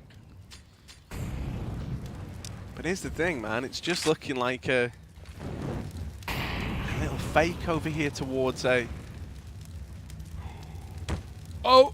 Oh, tagging the molly. With mid looking clear, they might read into this being a he-bit. APOC on the long side, charts, and run down by the P250, oh no! And now CT's open, they're rapping, they're coming in, they're laying down beats. Smoke for CT, trying to hold them back. They're going to go right through it. No respect today. You were hoping that smoke made the offense taper off a little bit, but it hasn't. Savage is dead. Leaky's got to do it all, and he's only got one. Trapped in the corner. Attacker's so bloodlust, and he kills Summer in the cross. A 3-on-2. Danking's dead at the top of Banana, and LFO are not out of the running yet. Oh my goodness. Bentesto has spawn though. This plant's open for him. He can kill them on the cross. They don't have a smoke to cut him off, and there's a crossfire. Bentet needs to swing. They're already in pit. Attacker can't last long, but they don't think Bentet's at tree. He would have taken the kill. Otherwise, they're clearing dead angles. Bentet's moving in to find this orb. Sterling's not looking, and Bentet bails out with one. There's a full stick. He gets off it as Bentet rotates round, and he's back on for the second time. Bentet, he's seen him on it, and he takes him out of the round. 10 for Ty Lu at the end of things. Wow, it comes close, but what a nice B-pop. APOC has really been getting battered this game. All BO3. Dust, can't really ask more. You know, just crossing B, dying, and never smoking it. But that's a real issue. Hits the molly, you could see it coming, and then Summer runs him down. The one guy without a gun gets a gun, and Ty Lu just takes spawn on this horrendous flank. They were about to smoke CT, but I love that Ty Lu don't, and they just wait for that wrap to come in. LFO could do nothing about it. I also love that Ty Lu just called the bluff on that deep smoke that was thrown out by Savage, right? And he goes, yeah, they've smoked it, but I don't believe that someone is already on this angle. I think they're probably waiting for the banana push. And so both players managed to get through immediately and just overwhelm that CT side. So now LFO, T side underway. And there's aggression coming through from the offset. Dan King peeking alt middle. Didn't actually see them. It looked like he kind of missed the timing on both those jumps. They're getting faked out. They're even a rotation of 4th player to B. That's a beautiful shot, and that will keep danking on the A site. Very important detail, but still, how can they stop this? If Attacker turns to deal with the Abs play, Sterling's going to get caught flashing them in. Oh dear, he's dead. The flash goes out, but now they know the jig is up. The play is in. LFO fly out of the apartments. Moto smoke. Danking will not go through. He has to wait for his team for the retake.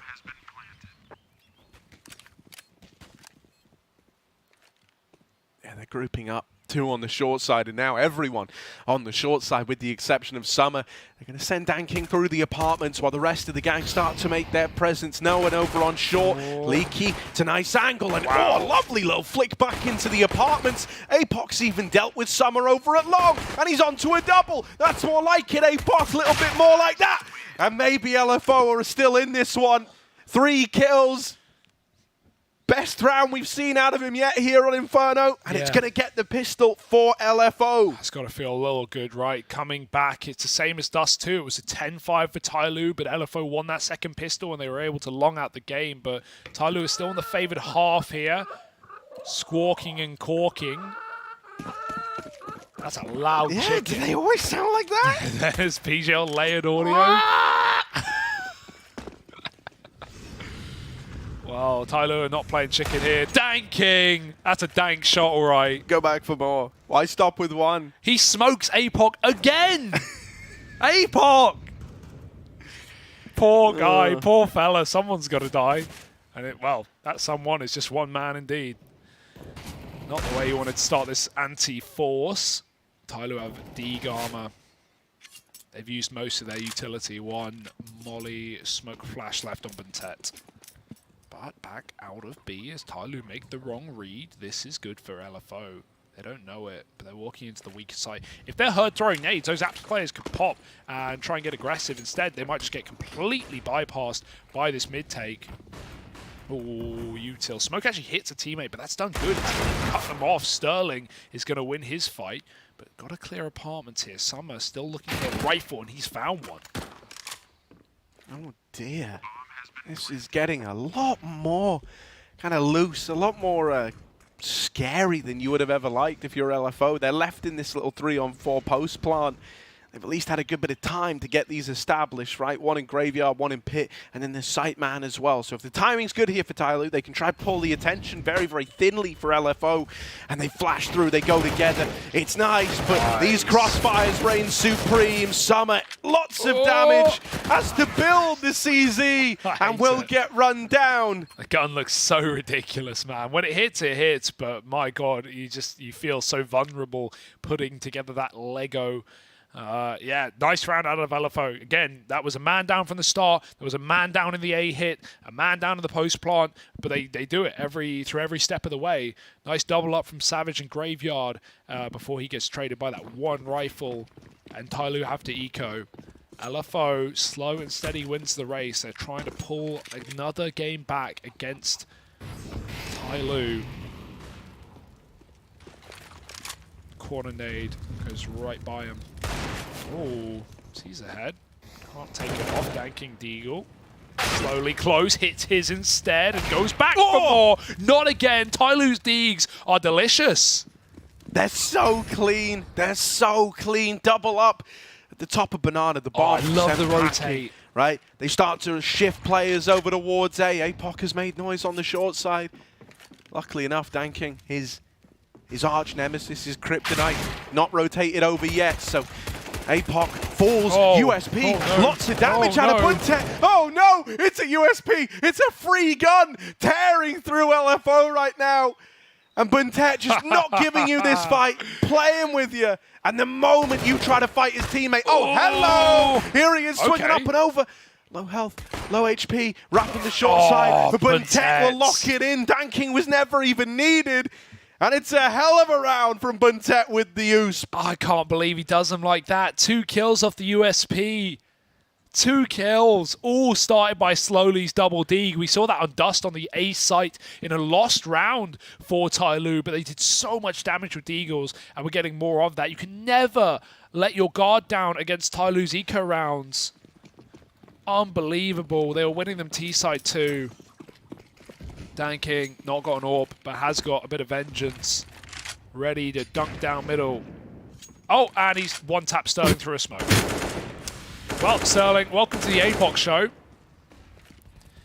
Yeah, like, APOC's already gone like, look, mate, someone else has got to take it. I've had enough. I keep getting wrecked by this guy. And Sterling goes, don't worry, I've got you. And then just dead through the smoke immediately. Dan King doubles up on the short side. There's a third challenger approaching. And it's the same result. Dan King tearing through them. Hat-trick in the round. And a flash to Hazard at top banana. Wipes the slate clean. The money is gone for LFO. Tyloo right back in the driver's seat now. No doubt about it. This team can be terrifying when they're all firing off like this, can't they? Definitely a scary roster. A final bullet off that spray for Dan King. Delete Sterling. Just he is man of the match. It's not even up for debate. It's not even close. The match isn't even done, Harry. I don't think anyone can step up this bad, or this much. Yeah. He's even firing off down middle. Glocks. And so the Cobras come out to play. Ooh, chill, baby. Chill, man. Thanks for the bomb, APOC. Every time, APOC is taking it so personally. Oh, careful. He keeps trying to run at him through Boiler. He keeps trying to beat him, and he can't. He can't beat him. Oh, he's met his match. Buntet on the aggro down banana. Still, this situation is under control. Although, Buntet is able to get out. 6 points of health. All the difference in the world. Tyloo up onto 13. It just looks so easy. I mean, it is Glocks. It should look easy. It should look easy around like that. But most rounds look like Glocks when Dan King's doing what he does best. Oh, dear. I love it. Quite At the end of some of beating. these, they probably got Dan King. Did they buy that? And he's like, I don't know. I smoke shot like 3 dudes. I don't know.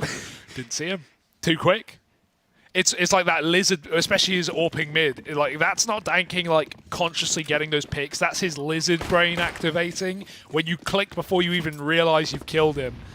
Oh, dear. Here we go. 13-7. This is the game, really. Tyloo, if they win this rifle round, LFO are going to be backs against the wall with 14. LFO, what have they got to show us here? Banana's been taken. Boiler again. Oh, APOC. And he's like, please, man. Leave me alone. Show mercy. They're out mid. They're chasing him down. Summer's close on the corner. He's got no support. Beautiful entry. Leaky has been the saving grace on these T-sides, not just with calls, but with opening kills. Look at Dan King there, right? He's not played in Graveyard yet. Normally it's Buntet here. He's going to bait Will hard, they be isn't ready he? for it? He's baiting his teammates. APOC. Oh, the turn. no. Turn to Dan King. But there's the trade immediately. All right, LFO, that's more like it. The little fast aggro mid pop has given them the results. Oh, they could have killed slowly. They still can. That's a good shot, though. Long play. If Hazard peeks there, it just ends the round. The bomb's still all the way over at apartments. Like, it's weird because Buntet is just deciding to save. Like, no, I think they're not convinced. He's coming back. Oh though. my. Okay, yeah. So they are going to give this a go. And I think, Slowly's one kill there has really been the thing that entices you to want to try this. Hello, Bronze. Hello. Tap And on the bomb. They were hoping this would bait a peak. Oh my god. If they plant now, Tyler could run through. I mean, they seem like they're not convinced. Are they saving? Yeah. They're saving. Low Now. health. Slowly got tagged too much. Yeah. Oh, that was just ugly, that whole round. Nice long wrap for LFO. When they get the opening kill, they steamroll pretty well on these T-sides. But it's that opening kill, that can be the hardest one. Awkward round to lose. But, hey, LFO are back in. They saved themselves from, humiliation. They keep this game going on. But it's not like Tyloo have economical woes. They can buy and buy some more.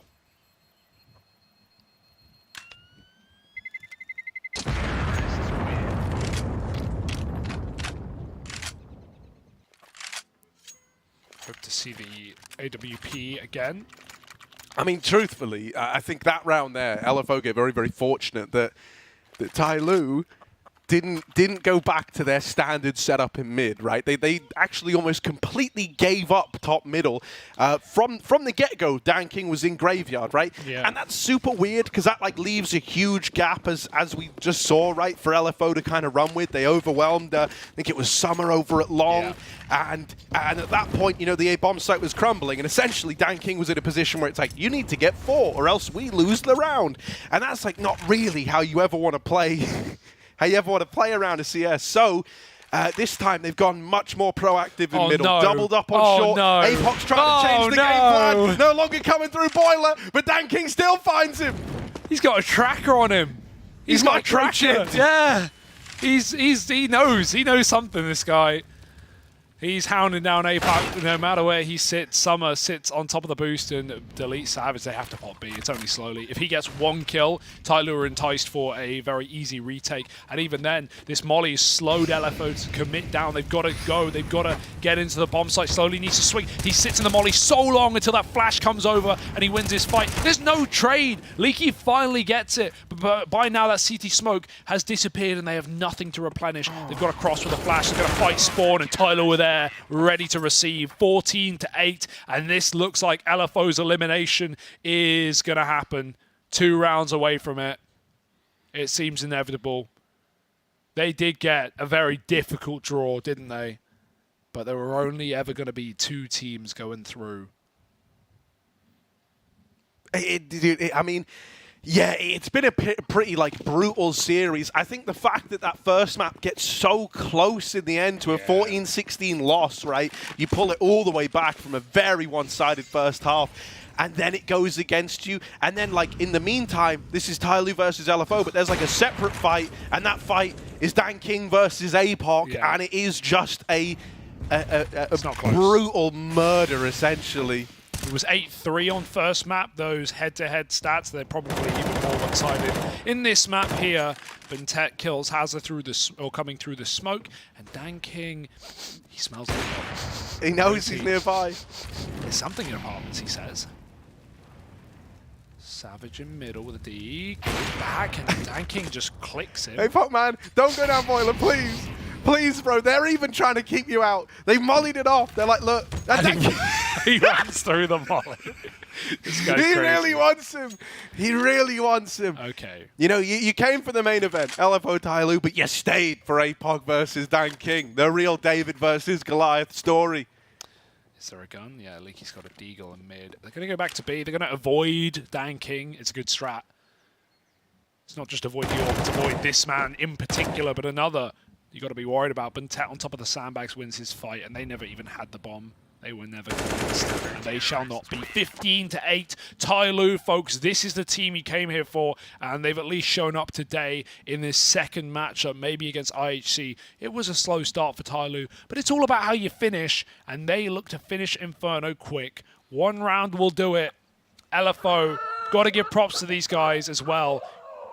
Chickens are still here. Dude, it's so I wanted to say something nice. Yeah, they're still looking for an org. They're still trying to find representation. You can hit them up on socials, LFO CSGO. But yeah, this has been a wild ride over in Europe for LFO these past few weeks, back and forth.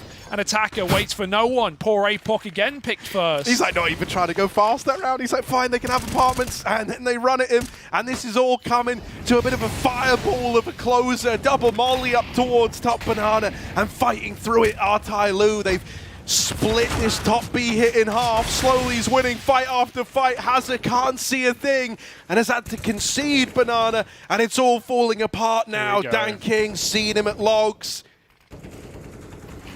Smoke in the way. Dan King, he's taking this personally. You've delayed my fight. I'ma find you through it. And it's slowly to help him out. Only Sterling left. 1v5. The beginning of the end is upon us. LFO, try as they might. There's no stopping Tyloo in this form. Sterling's doing all he can, but it was never going to be enough. And it's Dan King to close. 2-0 for Tyloo as they keep battling through. It's the end of the line for LFO.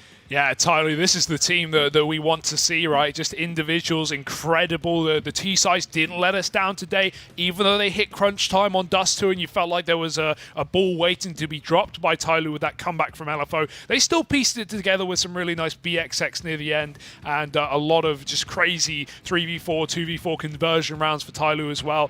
For LFO, you got to brush it off, you got to move on. Ben the Legend stays a legend in our hearts, and hopefully we see more from LFO in the future. For now, they're eliminated, and we are as well, as we throw it back to the desk. Yes, Hugo, I do think you called for that too early. But, you know, productions are on point to hit that button and get you the hell out of home. Put us back on your screens. Tyloo, they dominate here on Inferno again. We have to talk about Dan King, Blair, Prof, because he dominated on Dust 2. He absolutely manhandled APOC. You said, who can stop the POC? Well, it's definitely Dan King. He seemed to be in his head. He seemed to know every move this guy was going to make. I'm actually looking up the stats as to like how Dan King just dominated APOC. But in the meantime, yeah, we can just talk a little bit about how that first half, it was a B bomb side. Every time they went A, I think on the anti-eco, the second round they went A, they found a little bit of success. Every other time they went A, was just like, I think 4 rounds in total in the first half, they got shut down by LFO. But the B bomb side for LFO, they could do nothing, right? They tried going for a little bit of early banana contestation, didn't quite pan out, so they just turtled up on the bomb side. And I have to give credit where it's due. The T side from Tyloo might have struggled on Dust 2 on all the previous maps. Here it was clinical. The spacing was really good. They were entering perfectly. And as you said, Banks, when Dan King's popping off like that, what do you do? Yeah, it's one of these things where you can't even blame LFO that much for the B bombs. It's not like there was like some massive misplays as much as Tyloo just going in. The trades were amazing. Dan King, he wasn't entering with the AWP, but he was always there for the trade. And even in those low buy situations, he picked up the frags with an AK, swapped on the AWP, helped the retake. I have the stat. Dan King went 18 and 4 against APOC. But he also went 14 and 4 against his counterpart, the Opera on the other side, which is Sterling. So yeah, I mean, just absolute domination, man. Well, what we have to look at this, right? I know we're touching just on Dan King here, but I remember one bit when he was just like rushing up B. He had the AK in his hand, didn't even have an AWP. Got 2 kills, could have just kept going in. He was entry, picked up the AWP, and then just dominated afterwards with that. And you saw that crazy, it was the 2 AWP clutch at the end that goes down with it. Just to put this into perspective as well. Okay, 2-map series, Dust 2 Inferno. He ends with a 1.80 HLTV rating, plus 37. Jeez. I don't know even what to say. Really insane series from Dan King. That's why I said, like, you have to feel bad for LFO to some degree, because they're playing against a guy that's on fire today, and I don't think they had any chance in the series. They were really out of the depths, and you can clearly see, like, listen, it's not like you can't shut down Dan King, right? There are ways, there are avenues to prevent him from going for some of these fights, but I don't think they're used to, like, again, as an underdog team, LFO, they're playing all these EU teams that are going to be following strict protocols when it comes to, let's say, a post plan, right? A 2 versus 3. You're not going to be peeking, going to be playing the bomb and everything. A 2v3 against Dan King. He's going to be peeking every single damn angle. You're probably Take the bomb, peek CT. Why is he doing this? Yeah, he peeks CT with the bomb in a 3v3. He gets the kill, plants the bomb, clutches it out, right? That is the sort of style you can expect from Tyloo. And unfortunately for LFO, they really haven't. They've been kind of practicing for a different style of Counter-Strike, and Tyloo were not quite it. Yeah, we did touch on it, right? It was one of those ones where Tyloo is just a special breed in how this all goes down, and many times we were looking at the screen just saying, no, you don't do that, but then it still worked. Yeah, I mean, and just on LFO's side, eliminated on the first day after 2 series, 2 very uninspiring series, I would say. There was some decent things on both first maps, but in the end, I think it was apparent who was going to win. And yeah, they leave the event after less time than it took them to travel to here, I think, which is just super sad, honestly. Yeah. There's a caveat though, right? But obviously they were not supposed to be here, a very last minute replacement coming in. So, you know, back to the drawing board a little bit for these guys. But what we do need to take a look at is, because the Americas has now finished, we're going to show you all the teams that have qualified. 9Z was the final team to make it across. Now in the Legends stage is where we've got Furia, the only team from the Americas making it out towards there. Then you see in the Challengers point of it, you've got MIBR and Imperial. And then we come on to Contenders, you've got Complexity, Liquid and 9Z. So for Complexity and Liquid, you know, some of the favorites were going into that. You were maybe expecting to grab some challenger spots, having to fight out from the Contenders part. And then 9Z, what a way. You have to really touch on that, right? We saw, if you didn't see it, guys, definitely go back on, look at the B stream, see the interview at the end that Scrawny and Lornas were able to do with Lucan. But for them, for 9Z, you were 0-2 down and you managed to go across. You were not a Brazilian team, you were an Argentinian team coming out of South America. Huge props to them. I have nothing but absolute respect in 9Z, right? They had a rough start, like you pointed out. Their Banks 0-2, and then winning 5 best-of-3s in a row to claim that one spot. And I won't lie, like EG were the favorites in a particular matchup because 9Z looked a little shaky. Against Pain, Pain was looking fantastic. Yeah. Close games, scrappy games, but in the end, what matters is which team gets those 16 rounds before the other, right? Whether they have 2 rounds or 10 rounds or 12 rounds, doesn't matter. 9Z, tenacious. That's the word I'll use to describe them. Yeah, they definitely have things to iron out as a team, but yeah, they showed at this level against the opposition that's here that they deserve to go on to the next stage. Like you don't really win 5 best-of-3s in a row just randomly lucking your way through. Yeah. There is something there. The DGT is amazing. Lucan is pretty good. Max stepped up in the final rounds of overtime there to get them over the line. And yeah, we saw that it means a lot to them, as it does for all of these teams that are here trying to make it essentially. Now, guys, do you want something different to end the day with? Do you want something special we haven't done before?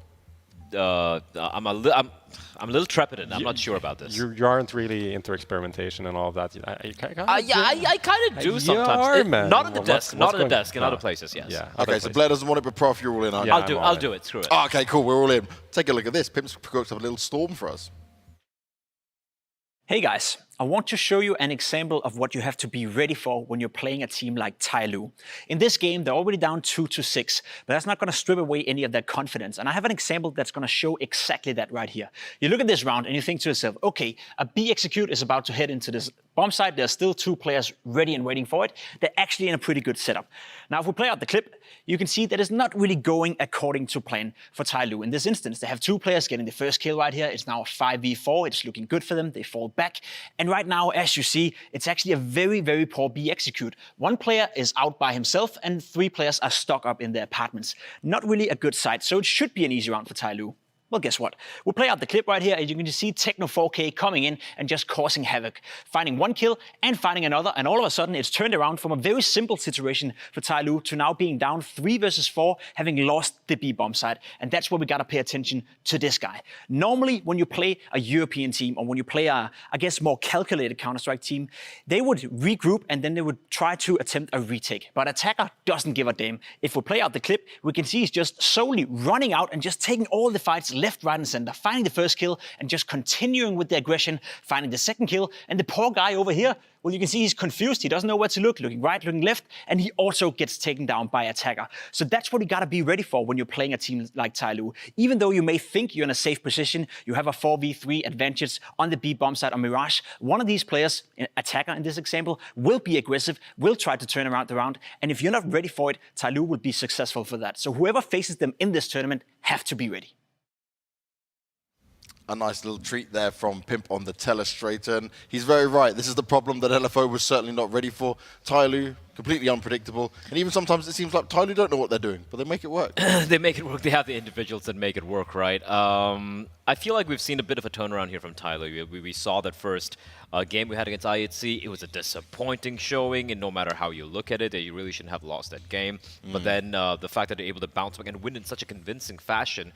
Look, I feel bad for LFO because, you know, they've been in EU for a while. They don't have an org. You got to remember that as well. So obviously there are other issues, extenuating circumstances, which might be affecting the performance. But I do feel like they need to start really looking at like where they want to go from here, right? Because that was an absolute beating. But for Tyloo, tomorrow, depending on who's going to come out on top, Renegades are the favorites. We might have a rematch against IHC. That is spicy, and I like spicy. Yeah, and I think for IHC, they want to avoid that. Always going into a rematch. Just read Renegades, you know? But like going into the rematch, it's always difficult as the winning team, right? Because the other team is going to have some things to look at. What are the issues? Kind of fix some things. I feel like that's always a very ungrateful thing to do as the team that won the first matchup. So yeah, for them it would be amazing to like close out against Renegades and then be happy, because I'm not sure. As you said, I feel like this Tyloo that we saw in this game is a bit like livelier, and it would be an issue for any of the teams that they face tomorrow. Well, let's take a look at what's happening tomorrow. Let's have a look at our bracket and see where we're at so far throughout the Asia Pacific RMR here. And obviously we saw the games go down today. Tyler weren't able to win the game that we favoured them in, but Renegades did stand strong against theirs. That puts us in for the game starting off tomorrow. IHC taking on Renegades that you guys are just talking about, and the loser of that will be playing against Tyloo. And remember, the winner of that first game, they qualified, be the first team through the Asia Pacific RMR to make it all the way through. Now, Blair, I'm posing this question to you. Renegades, do you think they'll drop the ball? I don't think they're going to drop the ball. I think Renegades as a unit right now are the best from the entirety of APAC, right, with Extremum Core having kind of broken up right now. They look solid. They are extremely dominant in the region, right? The only team where they have shown, you know, kind of been their Achilles heel, so to speak, would be this LFO team when they were Dire Wolves and LFO and whatnot, but they showed clearly they're better than them right now. So heading into tomorrow, I feel like stylistically, again, recently they played IM Katowice, the play-ins as well. Stylistically, individually, they have the best players from the region. You have players like Inns and Alistair and all these guys. They should easily get this win, which kind of means that we won't see Renegades Tyloo matchup, which makes me a little sad. Yeah, I definitely want to see that. Kind of underwhelming if we don't. But at the same time, maybe we want both Tyloo and Renegades to actually advance, and if we see that match tomorrow, we won't have that situation, right? Yeah. As you said, Renegades do feel more like a European team than any of the other teams that we have here. And individually they're great, but also the cohesion between the players. There's been a lot of time that this core spent together, right? Always changing one player every 6, 9, 12 months, depending. But the cohesion between the players is insane. It's just the protocols are there that like someone like Tyloo doesn't really have.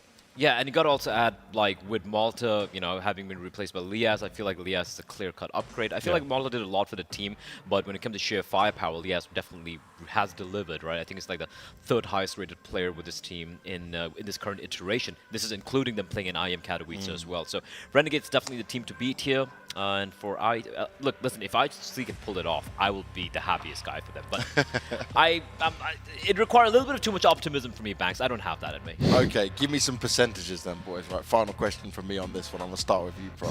80%. Tyler, no. Okay. Wait for the question, man. Come on. 80%. Just 80%. I don't know what am I saying yes to, but 80%. 80%. Tyler and Renegades make it through, or one of them don't make it through, and we see IHC go through. I'd say so for Renegades and Tyloo to go through, I'd give that like a 65, 70%. Okay. If I need to have both together, right? Yeah, I was saying the usual suspects. The fact that Renegades and Tyloo having the two teams to make it to the major and every frigging Asian minor, like, that trend has continued. The legacy will remain. I'm just going to say it out there. I love my Mongolian boys. I love these guys, but it will be Renegades. Coming out of Blair, I feel it. It will be Renegades, and it will be Tyloo, and it will be 100%. There we go. There you go. Always Mr. 100% Blair and Prof. How'd that go with Party Astronauts, by the way? Yeah. I don't know what you're talking about. Yeah. I'm not looking it's fine, at it. It's fine. That's not clippable. Doesn't exist. There's no VODs of that, I'm sure. So there we go.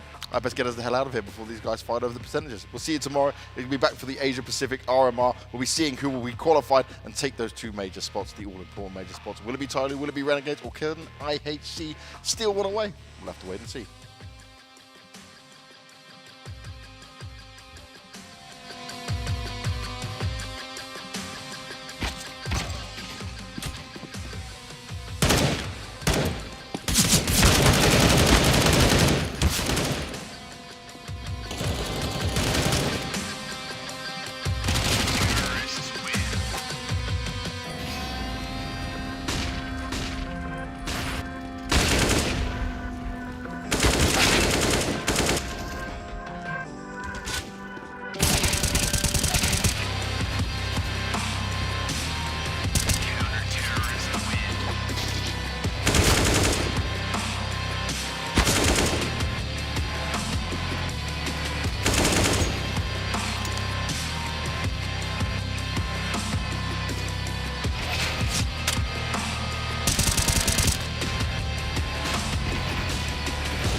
Asia.